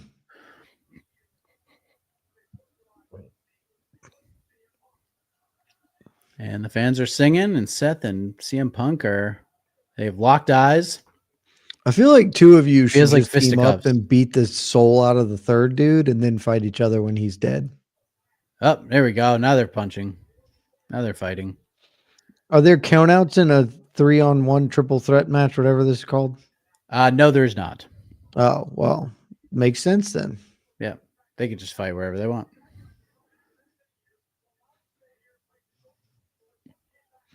Throw the guillotine. His head's in position for the guillotine, Punk. It's right there.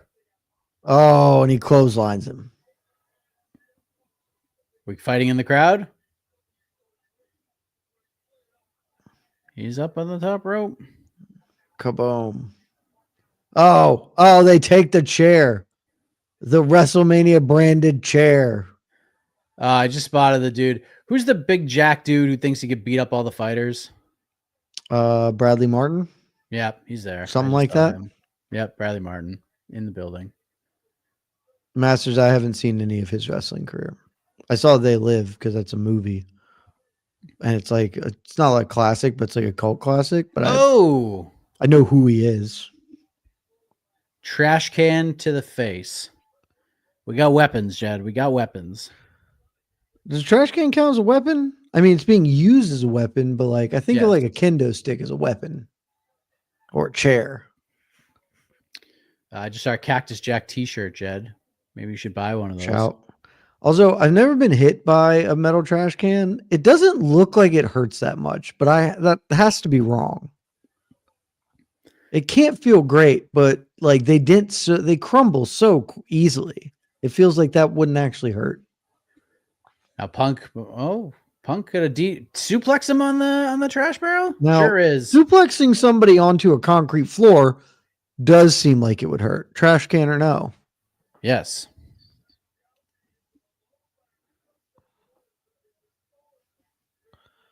Maybe we'll do that. Maybe we'll buy a metal trash can and one watch party Mike can just hit me with it and I'll see if it does hurt or not.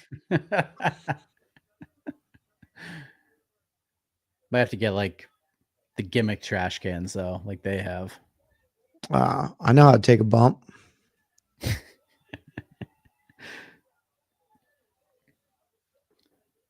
I mean, we won't go with a headshot. We'll do a back shot first and then see. Roman Reigns out of nowhere. Roman. Also, like right into some bystander's knees. Like you could easily just take out an MCL that way.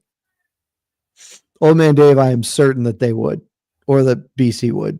Luke might look down his nose at us. Lazy bed, not a bad idea. Start with the cookie sheet. That's very ECW right there. A cookie sheet seems way worse than a trash can to me. Like it's smaller, so it's like feels more dense as opposed to being spread out over a much bigger surface area. Punk laid out on one of these. It's always looked weird to me because chair shots look bad, and I'm sure they don't feel good, but like they always look bad. The trash can never looks bad to me. Jed, it is important to note they are awfully close to the Spanish announce table. Oh, just pointing that out.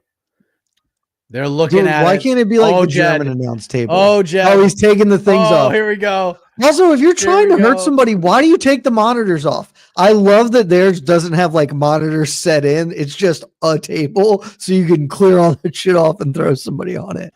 It would hurt worse to throw them onto the monitor, man. Oh boy. That wasn't a great bump. The giant prime bottle used as a weapon. Nice.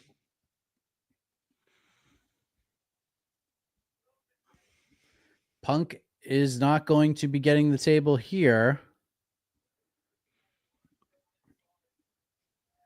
Just such advertising here with Prime. Lady, here's the thing, man. I have good cookie sheets. They are like firm metal. I don't like, I guess if you're using like a low rent one, okay. Hey, but like I think I would much rather take a metal trash can to the back than one of my cookie sheets. Sacred, you won't even have a point taken if you use a trash can in the UFC. You're probably right. Oh, he just did the Roman Reigns thing and then ran like an old man. He looked so old running across. Yeah, that did not go well. Roman saved it, and then Samoan dropped him.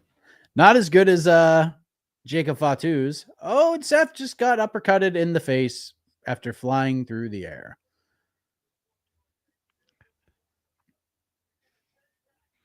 I mean, that is the other thing too. Like, it feels like it'd be easier to catch the corner of the cookie sheet than it would be to just like get the big middle part of the can across the shoulders. Yeah. Look, we'll test it one of these days. We'll see. I think a Superman punch is coming, Jed. It sure looks like it. Oh, but it wasn't coming Little spin-a-rooney there. Oh, right into the neck breaker.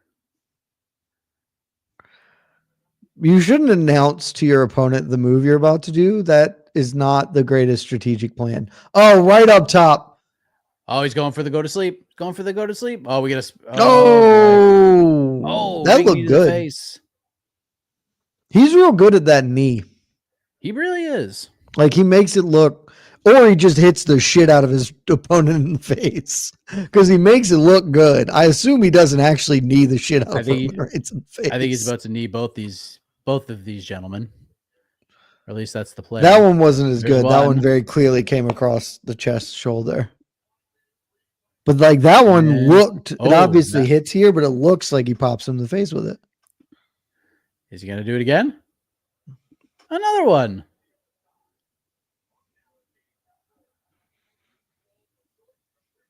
Oh, a little 2-on-1 action. Usually you pay double for that action, Cotton. Wow. That was impressive. Hangman's neck breaker on one side, DDT on the other. Look, he's the best in the world, or so he says. That's fun.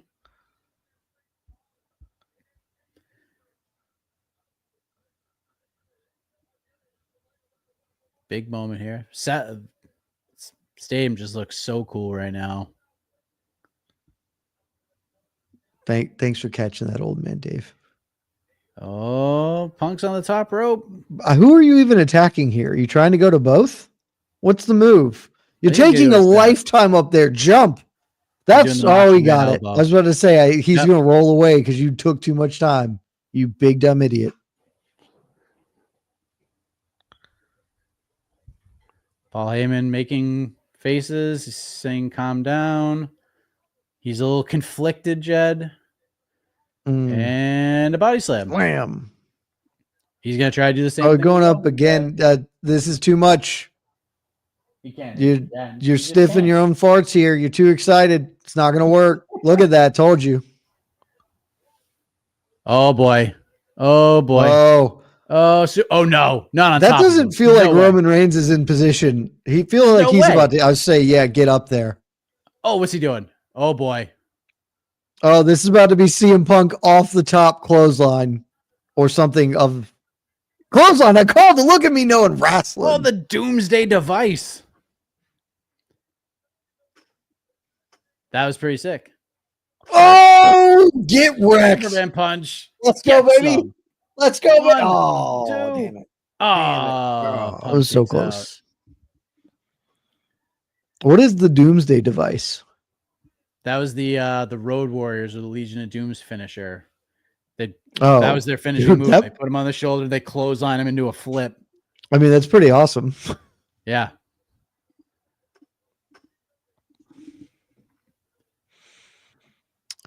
I'm actually okay with the Superman punch as a finisher because, like, it just, I don't know.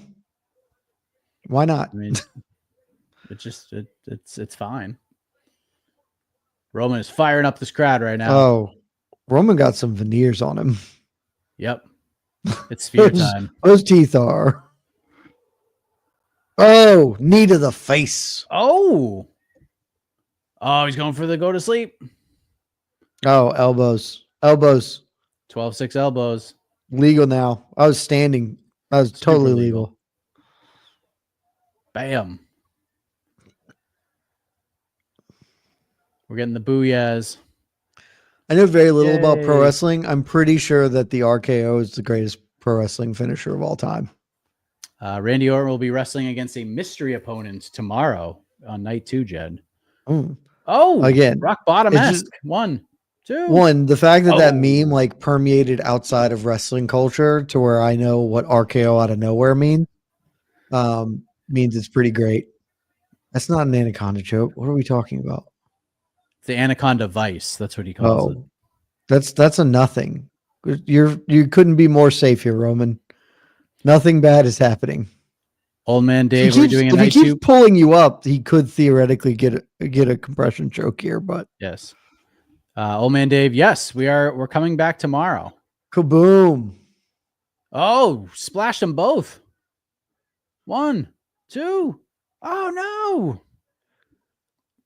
no. Yes, old man Dave. Tomorrow, Jose Youngs will join for the fun. Mike, And what do you Jose's- think is the best finisher in pro wrestling?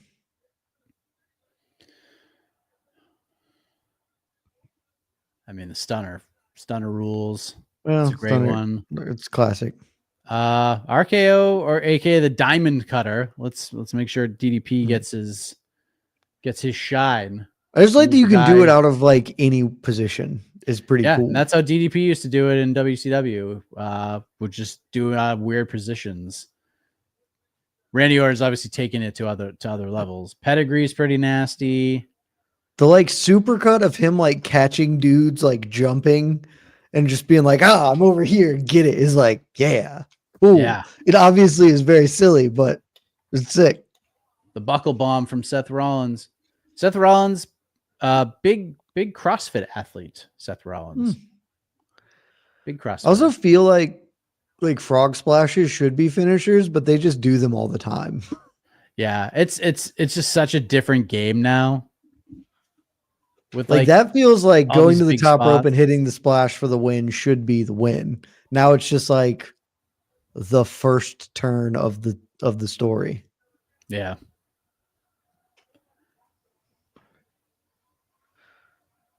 The song being sung by the fans. Seth with that mean mug. No love for Undertaker's pile driver. The tombstone was a good one.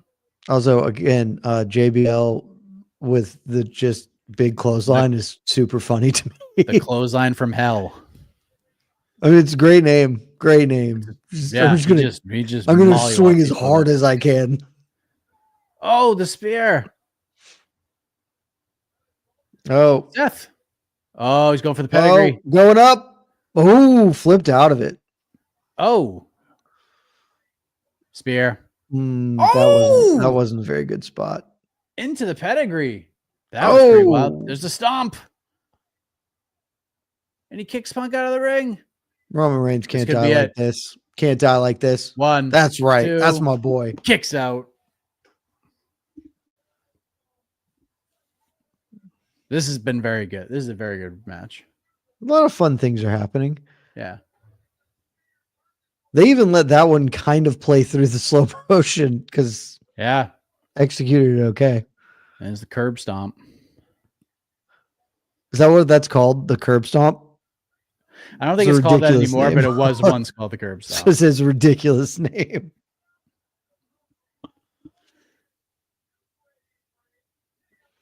There's lots of great. The sharpshooter's an iconic finisher. Sweet chin music's an iconic finisher. Sweet Chin music's good because you can also just do that out of nowhere. Yeah, that's what most finishers should be. Should be Yeah, like ones you could just do because the like John Cena's like 8 moves of death is like way too much. You just got to be able to kill somebody immediately. the 5 moves of doom. 5 moves, whatever of doom. That's what it is. I mean, Hulk Hogan used to beat people with like a boot to the face and a leg drop, and that was like the Man, finisher. that was the hell was athletic that? from Seth Rollins. Oh, damn. Punk's got him up. Oh, You're coming. Oh, Seth Rollins can sell pretty damn well. Oh, Punk's about to get his moment. Oh no, Go to no, That's kick it. out. 1. No, it's not, 2. baby. Let's go. Wow. What weight class did Punk fight Mickey Gallin? Welterweight. How's the wrestling, boys? It's good. I would very much That was like pretty- to be that was pretty a sick. professional wrestler. Not to be a professional wrestler. I want to be a referee. Like we've talked about it. I want to be a referee where my gimmick is I'm a straight shooter. I always catch the nonsense. You can't be pulling any of this bullshit out on me. My counts are Keith- clean. When you You're need a Keith match Peterson wishes he refereed to the was. fullest extent of the law, I'm the guy you call. That's fun. My cousin Joel was a referee for a little while. It was fun. I'd go to like events and just watch him ref a bunch of matches. No nonsense. That's Yeah. that's what I want to be. Oh, you pulled the metal plate out of your shorts to put in your mask? Get the hell out of here. Right out of here. He's calling for the go to sleep, which means he's probably not going to hit it. Never going to happen. He's already wiggling. He's kicking. He's trying to hostile. Oh, there's the elbow. Seth going for the pedigree and gets it. No way. CM Punk is not the same man. Raw. He's still kicked out. 2. Oh, he kicks out.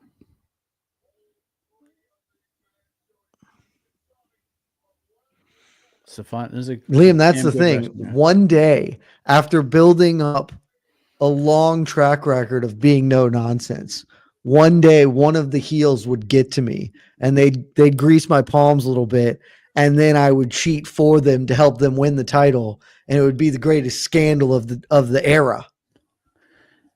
So when Andre the Giant won the title from Hulk Hogan, there's a referee named Dave Hebner, who's always like the big referee. He actually had a twin brother. So they brought in and paid off the twin brother, and then like both Hebners are in the ring at the same time. Terrific. Like, wait a minute. Great gimmick. Like, who the fuck is this guy? Yeah, it was just very good stuff. Yeah. Finisher's not finishing. You are right. Jed would be a great wrestling manager. I want him to come in like slick. I'm pretty sure I actually would be a good wrestling manager, but I don't really know how one gets into that line of work when you don't, follow wrestling. Talk to Mark Ramundi. He might be able to. Oh, look, we've got another one. What announce table is this that they're clearing off? This might be the German announce table, Jed. Ah. I don't know. No. It could be the American one. I don't know. Oh, they're gonna go for the double power bomb, Jed. Wait, I guess they didn't actually ever blow up the Spanish announce table, did they? They just cleared it off.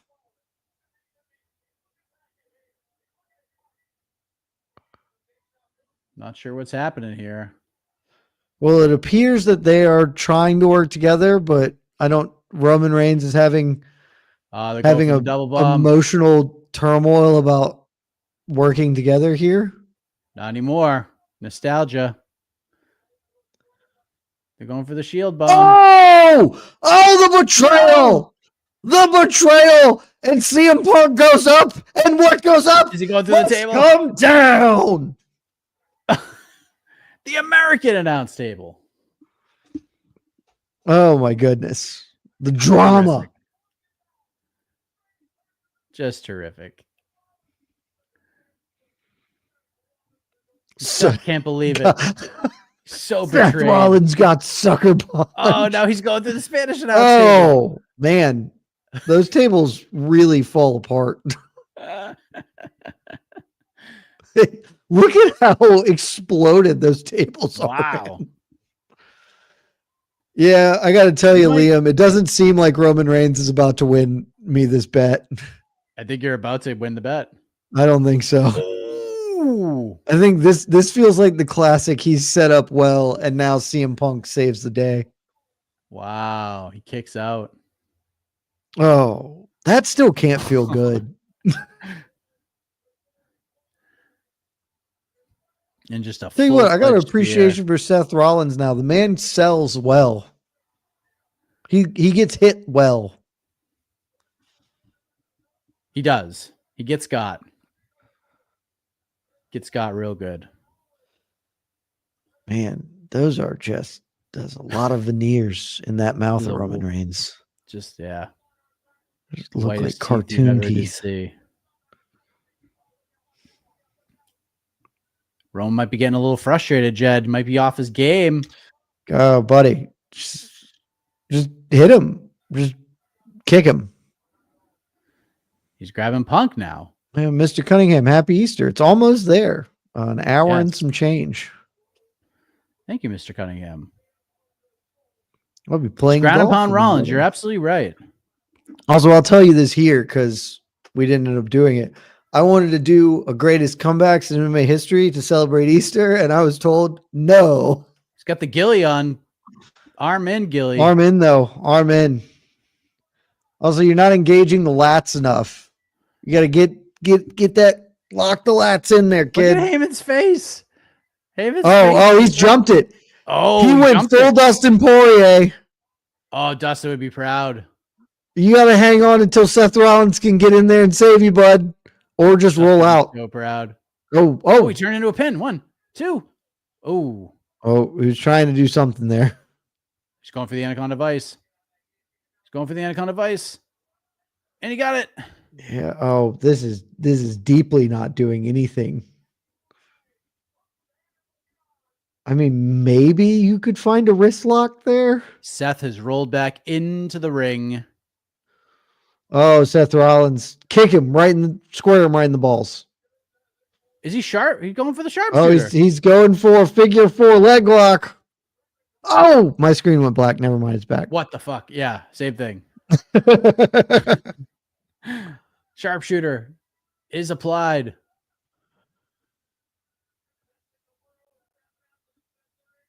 Wait, you can't be the best there is, the best there was, the best there ever will be. There's some other wrestler that's that. That's Bret Hart. Yeah, but for God, what the? I think they're nodding to that WrestleMania 13 moment. Okay. Sharpshooter, guillotine, buddy. You got to stop going arm in. Oh, I mean, he's jumped it. That's in. That's it's tight. It's deep, Joe. It's deep, Joe. Oh, it's deep. Not deep. Oh, look at the power, the strength from Seth Rollins. Elevating. Woo! Oh. Both shoulders down. Lock your hands out. Quit the arm nonsense. Move to mounted guillotine for the win. Come on. Now he's doing one arm, Jed. One arm. Oh. Wow. That was pretty filthy. Ooh. Oh, they go to sleep. Break it up. Break it up, Roman. 1, 2. Oh, Seth Rollins kicks out. Holy shit.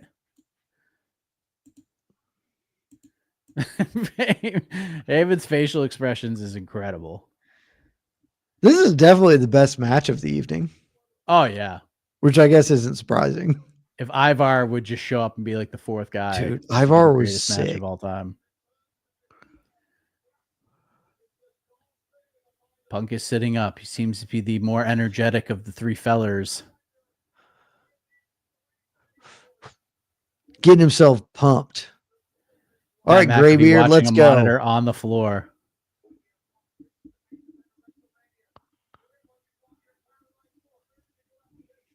By the way, the referee looks like he lifts weights as well. It's a very jacked up individual. I'm just telling you, if anybody from the WWE universe is paying attention, Jed Meshew, no nonsense, Jed Meshew. I'm ready. I'm ready to be the referee this sport needs. I will enforce the rules. Clip it off. Oh, can he get him up? Just no, Seth Rollins is getting involved. Grabs the knee brace, grabs the knee pad. Now Punk's gets Seth up. This could be a spear. Roman's gonna punch him right in the face. There's a spear. Never mind. That was close. And there's a stomp. Oh, and a stomp. Also, I like how you ate the knee in the face, but didn't fall down until after you stomped him. Wow, that's a cool spot, man. Bam! All hit the finishers. Bam! What is Paul Heyman gonna do? Oh no! Oh, he's grabbing a chair, Jed. Oh, but who's he going to give the chair to? Oh, the crowd doesn't know what to do. There are no disqualifications in this match? No, yeah. Triple threat. What are y'all doing? You should be kicking each other in the balls constantly. I would have come to the cage with a bat if there was a no DQs. Like, what are you doing? What's he going to do? He's so conflicted. He's going to give it to Rollins. This feels so clear that he's going to split the difference and give it to the third man. Maybe he just throws it too far, or at least that's how it's. Ooh, that could be. Maybe he just throws it between them and let them fight it out. I love that idea. You can't choose between your 2 children. Oh, he chose between his 2 children. Wow. Oh, and now he's climbing up. Now he's going into the ring. Is he about to get punched in the face and then CM Punk's going to hit him with the chair? Oh, there's something else cooking.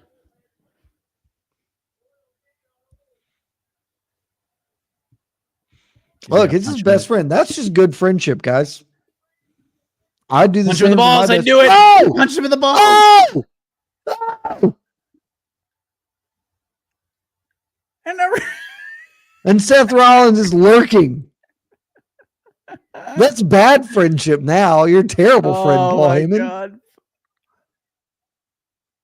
Roman Reigns is. I can't tell if he's crying or laughing. I don't know what Roman Reigns is doing. There are no points to be taken. There are no rules in this matchup. Masters, we're just fighting. He's going to hit it to the tribal chief. This really feels like Seth Rollins is about to win this match. Does he do it again? Does he get him in the ding ding too? Nope. You should just hit both of these dudes with the chair a bunch. That's what he's doing. He's just going to hit. No, but go hit Seth with the chair now, and then he's gotta. You're the first person to bring a weapon to the no DQ match. Tactical advantage. The garbage can. Oh, true.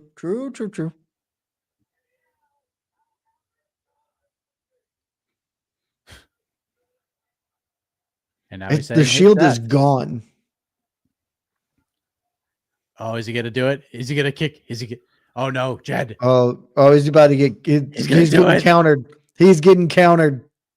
He's gonna kick. He's gonna get him in the balls. He's about to drop down and low blow him. He's gonna get him in the balls. Hey, Jed! Oh! And he took it in. I mean, he really wiggled it in there, huh?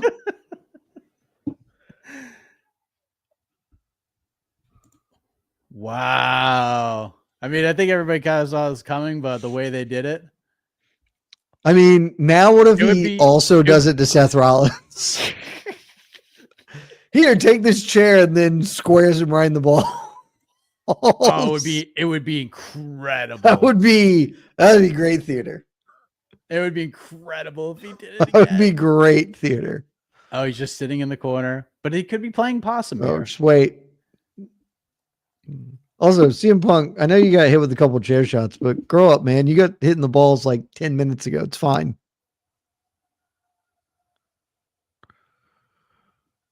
Maybe it's who knows?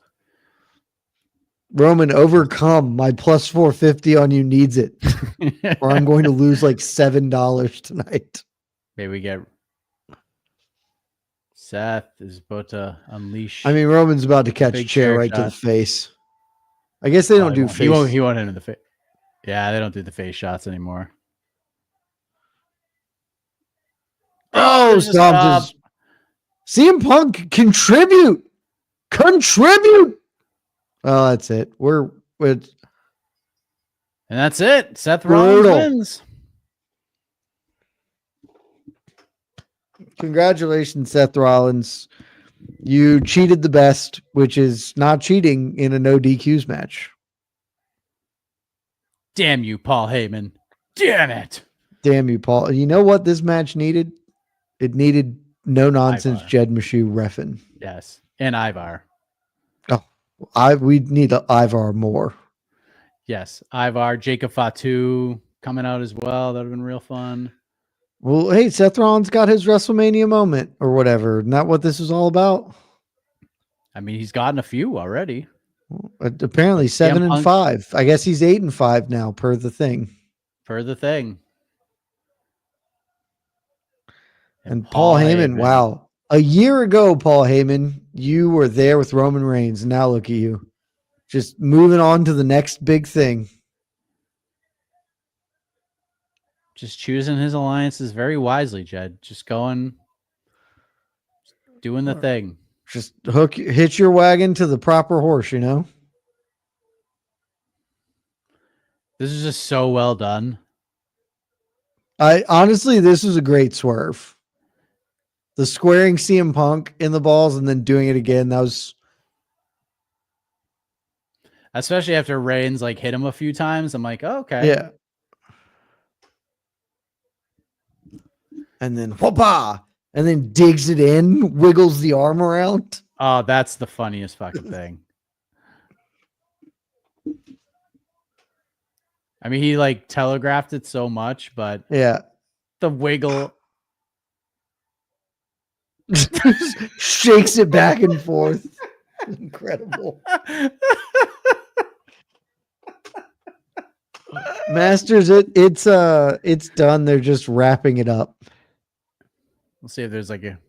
We're watching the replays of the There's- chair shot to Roman Reigns. One The chair stomp. shot and one stomp to the head, and Roman Reigns gave up. What That's a it. loser.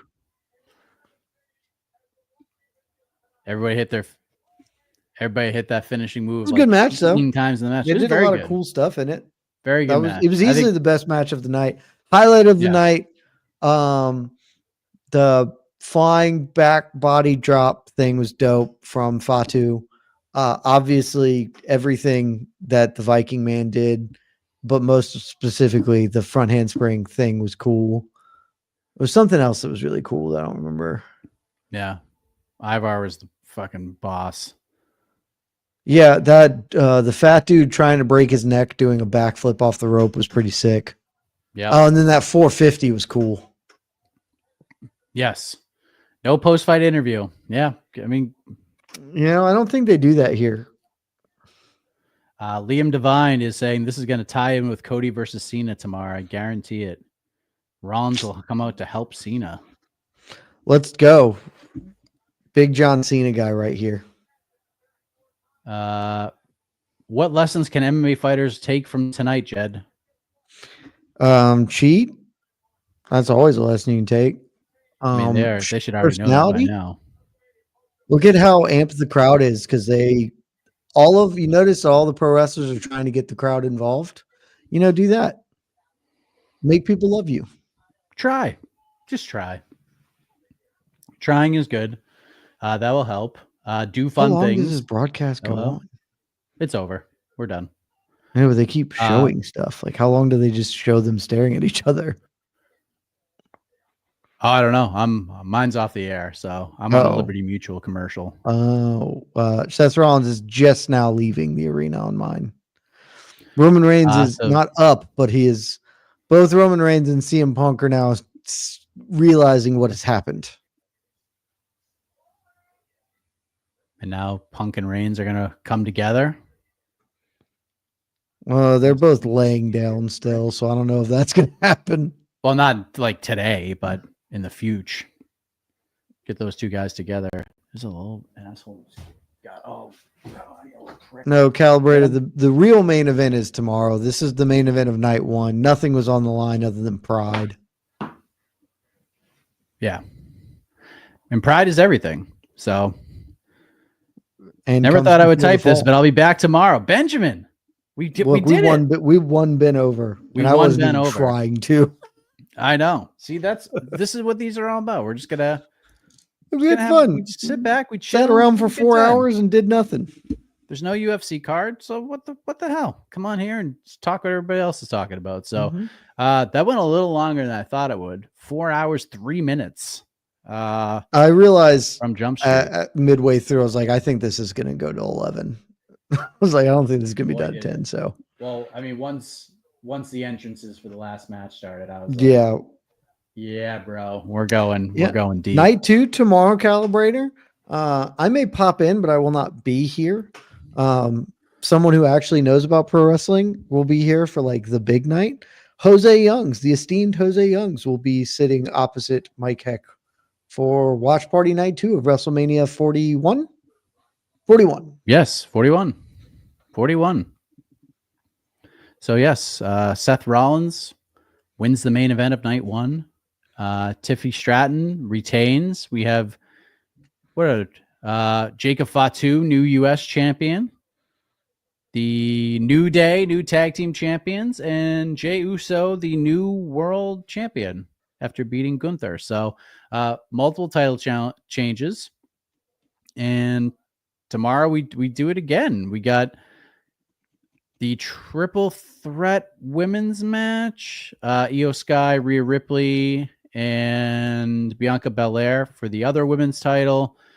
Cody Rhodes, John Cena, obviously. There's going to be Randy Orton versus a mystery partner. I believe there's a Sin City street fight of some kind. So that should be fun. It'll be a good time. Tomorrow feels Logan like the Paul day when versus they AJ bring back Styles as well. the old dudes, because like don't they usually like legends make like an appearance at some point? That feels like that's happening tomorrow. I mean, we got the Hall of Fame thing. Shawn Michaels came out and announced the attendance. Yeah, I feel like more is going to happen tomorrow. I feel like we'll see some more nostalgia. Like Randy Orton's perhaps in the mystery main event. opponent might be like, I don't know, some famous wrestler that's old. So there's some guys who were in WWE at one point that left to go to the other promotion who are now like rumored to be coming back. So it could be one of those guys. It's going to be interesting to see how this all plays. Like who? What? Who are those guys? Miro, or as he was in WWE, Rusev. Oh, okay. Could be a guy. There's a few. So We'll tune in tomorrow. See. Find out. Tune in tomorrow, 7 p.m. Eastern. We'll do it again. And we appreciate you guys joining us. I had fun. We hope you did as well. Jed, enjoy, my friend. Have a great rest of your Saturday. If you want to hop in tomorrow, just let us know. I'm sure that people would love to get your takes on the granddaddy of them all, night 2, as Roman Reigns slowly walks his way back up the ramp, understanding the weight, emotionally and physically, that have dropped upon him here in Las Vegas, Nevada. CM Punk still in the ring. Seth Rollins celebrating with Paul Heyman. That scoundrel in the back. Scoundrel. Just full celebration. Ne'er-do-well even. Yeah. I mean, just bad stuff. The day right before Easter Sunday. I mean, to do this, to turn the way you did, illegal nut shots, the dig to Roman Reigns, the digging around in there. I mean, it's one thing to just deliver the shot, but to add insult to injury, just unacceptable behavior. So maybe the good karma train will roll back through Las Vegas tomorrow for night 2, and we will see you then. Join me and Jose Youngs again, 7 p.m. Eastern time. For Jed, I am Mike Heck. Thank you so much. Have a great rest of your night. Love y'all.